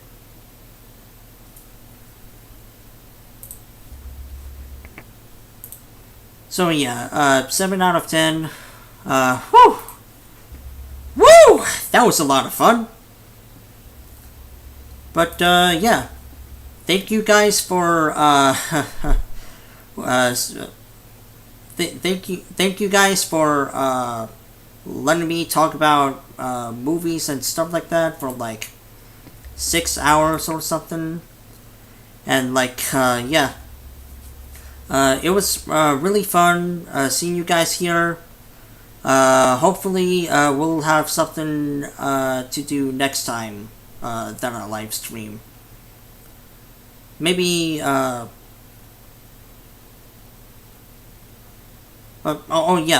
Maybe I can finally get around to playing more Henry Stickmin. And I don't think that I'm gonna do anything with that meme. Or like with the distraction dance, I don't think that I'm gonna do anything with that, unless I think of something like really clever. But yeah, thank you guys for watching the stream, and I'll see you all next time. Toodles.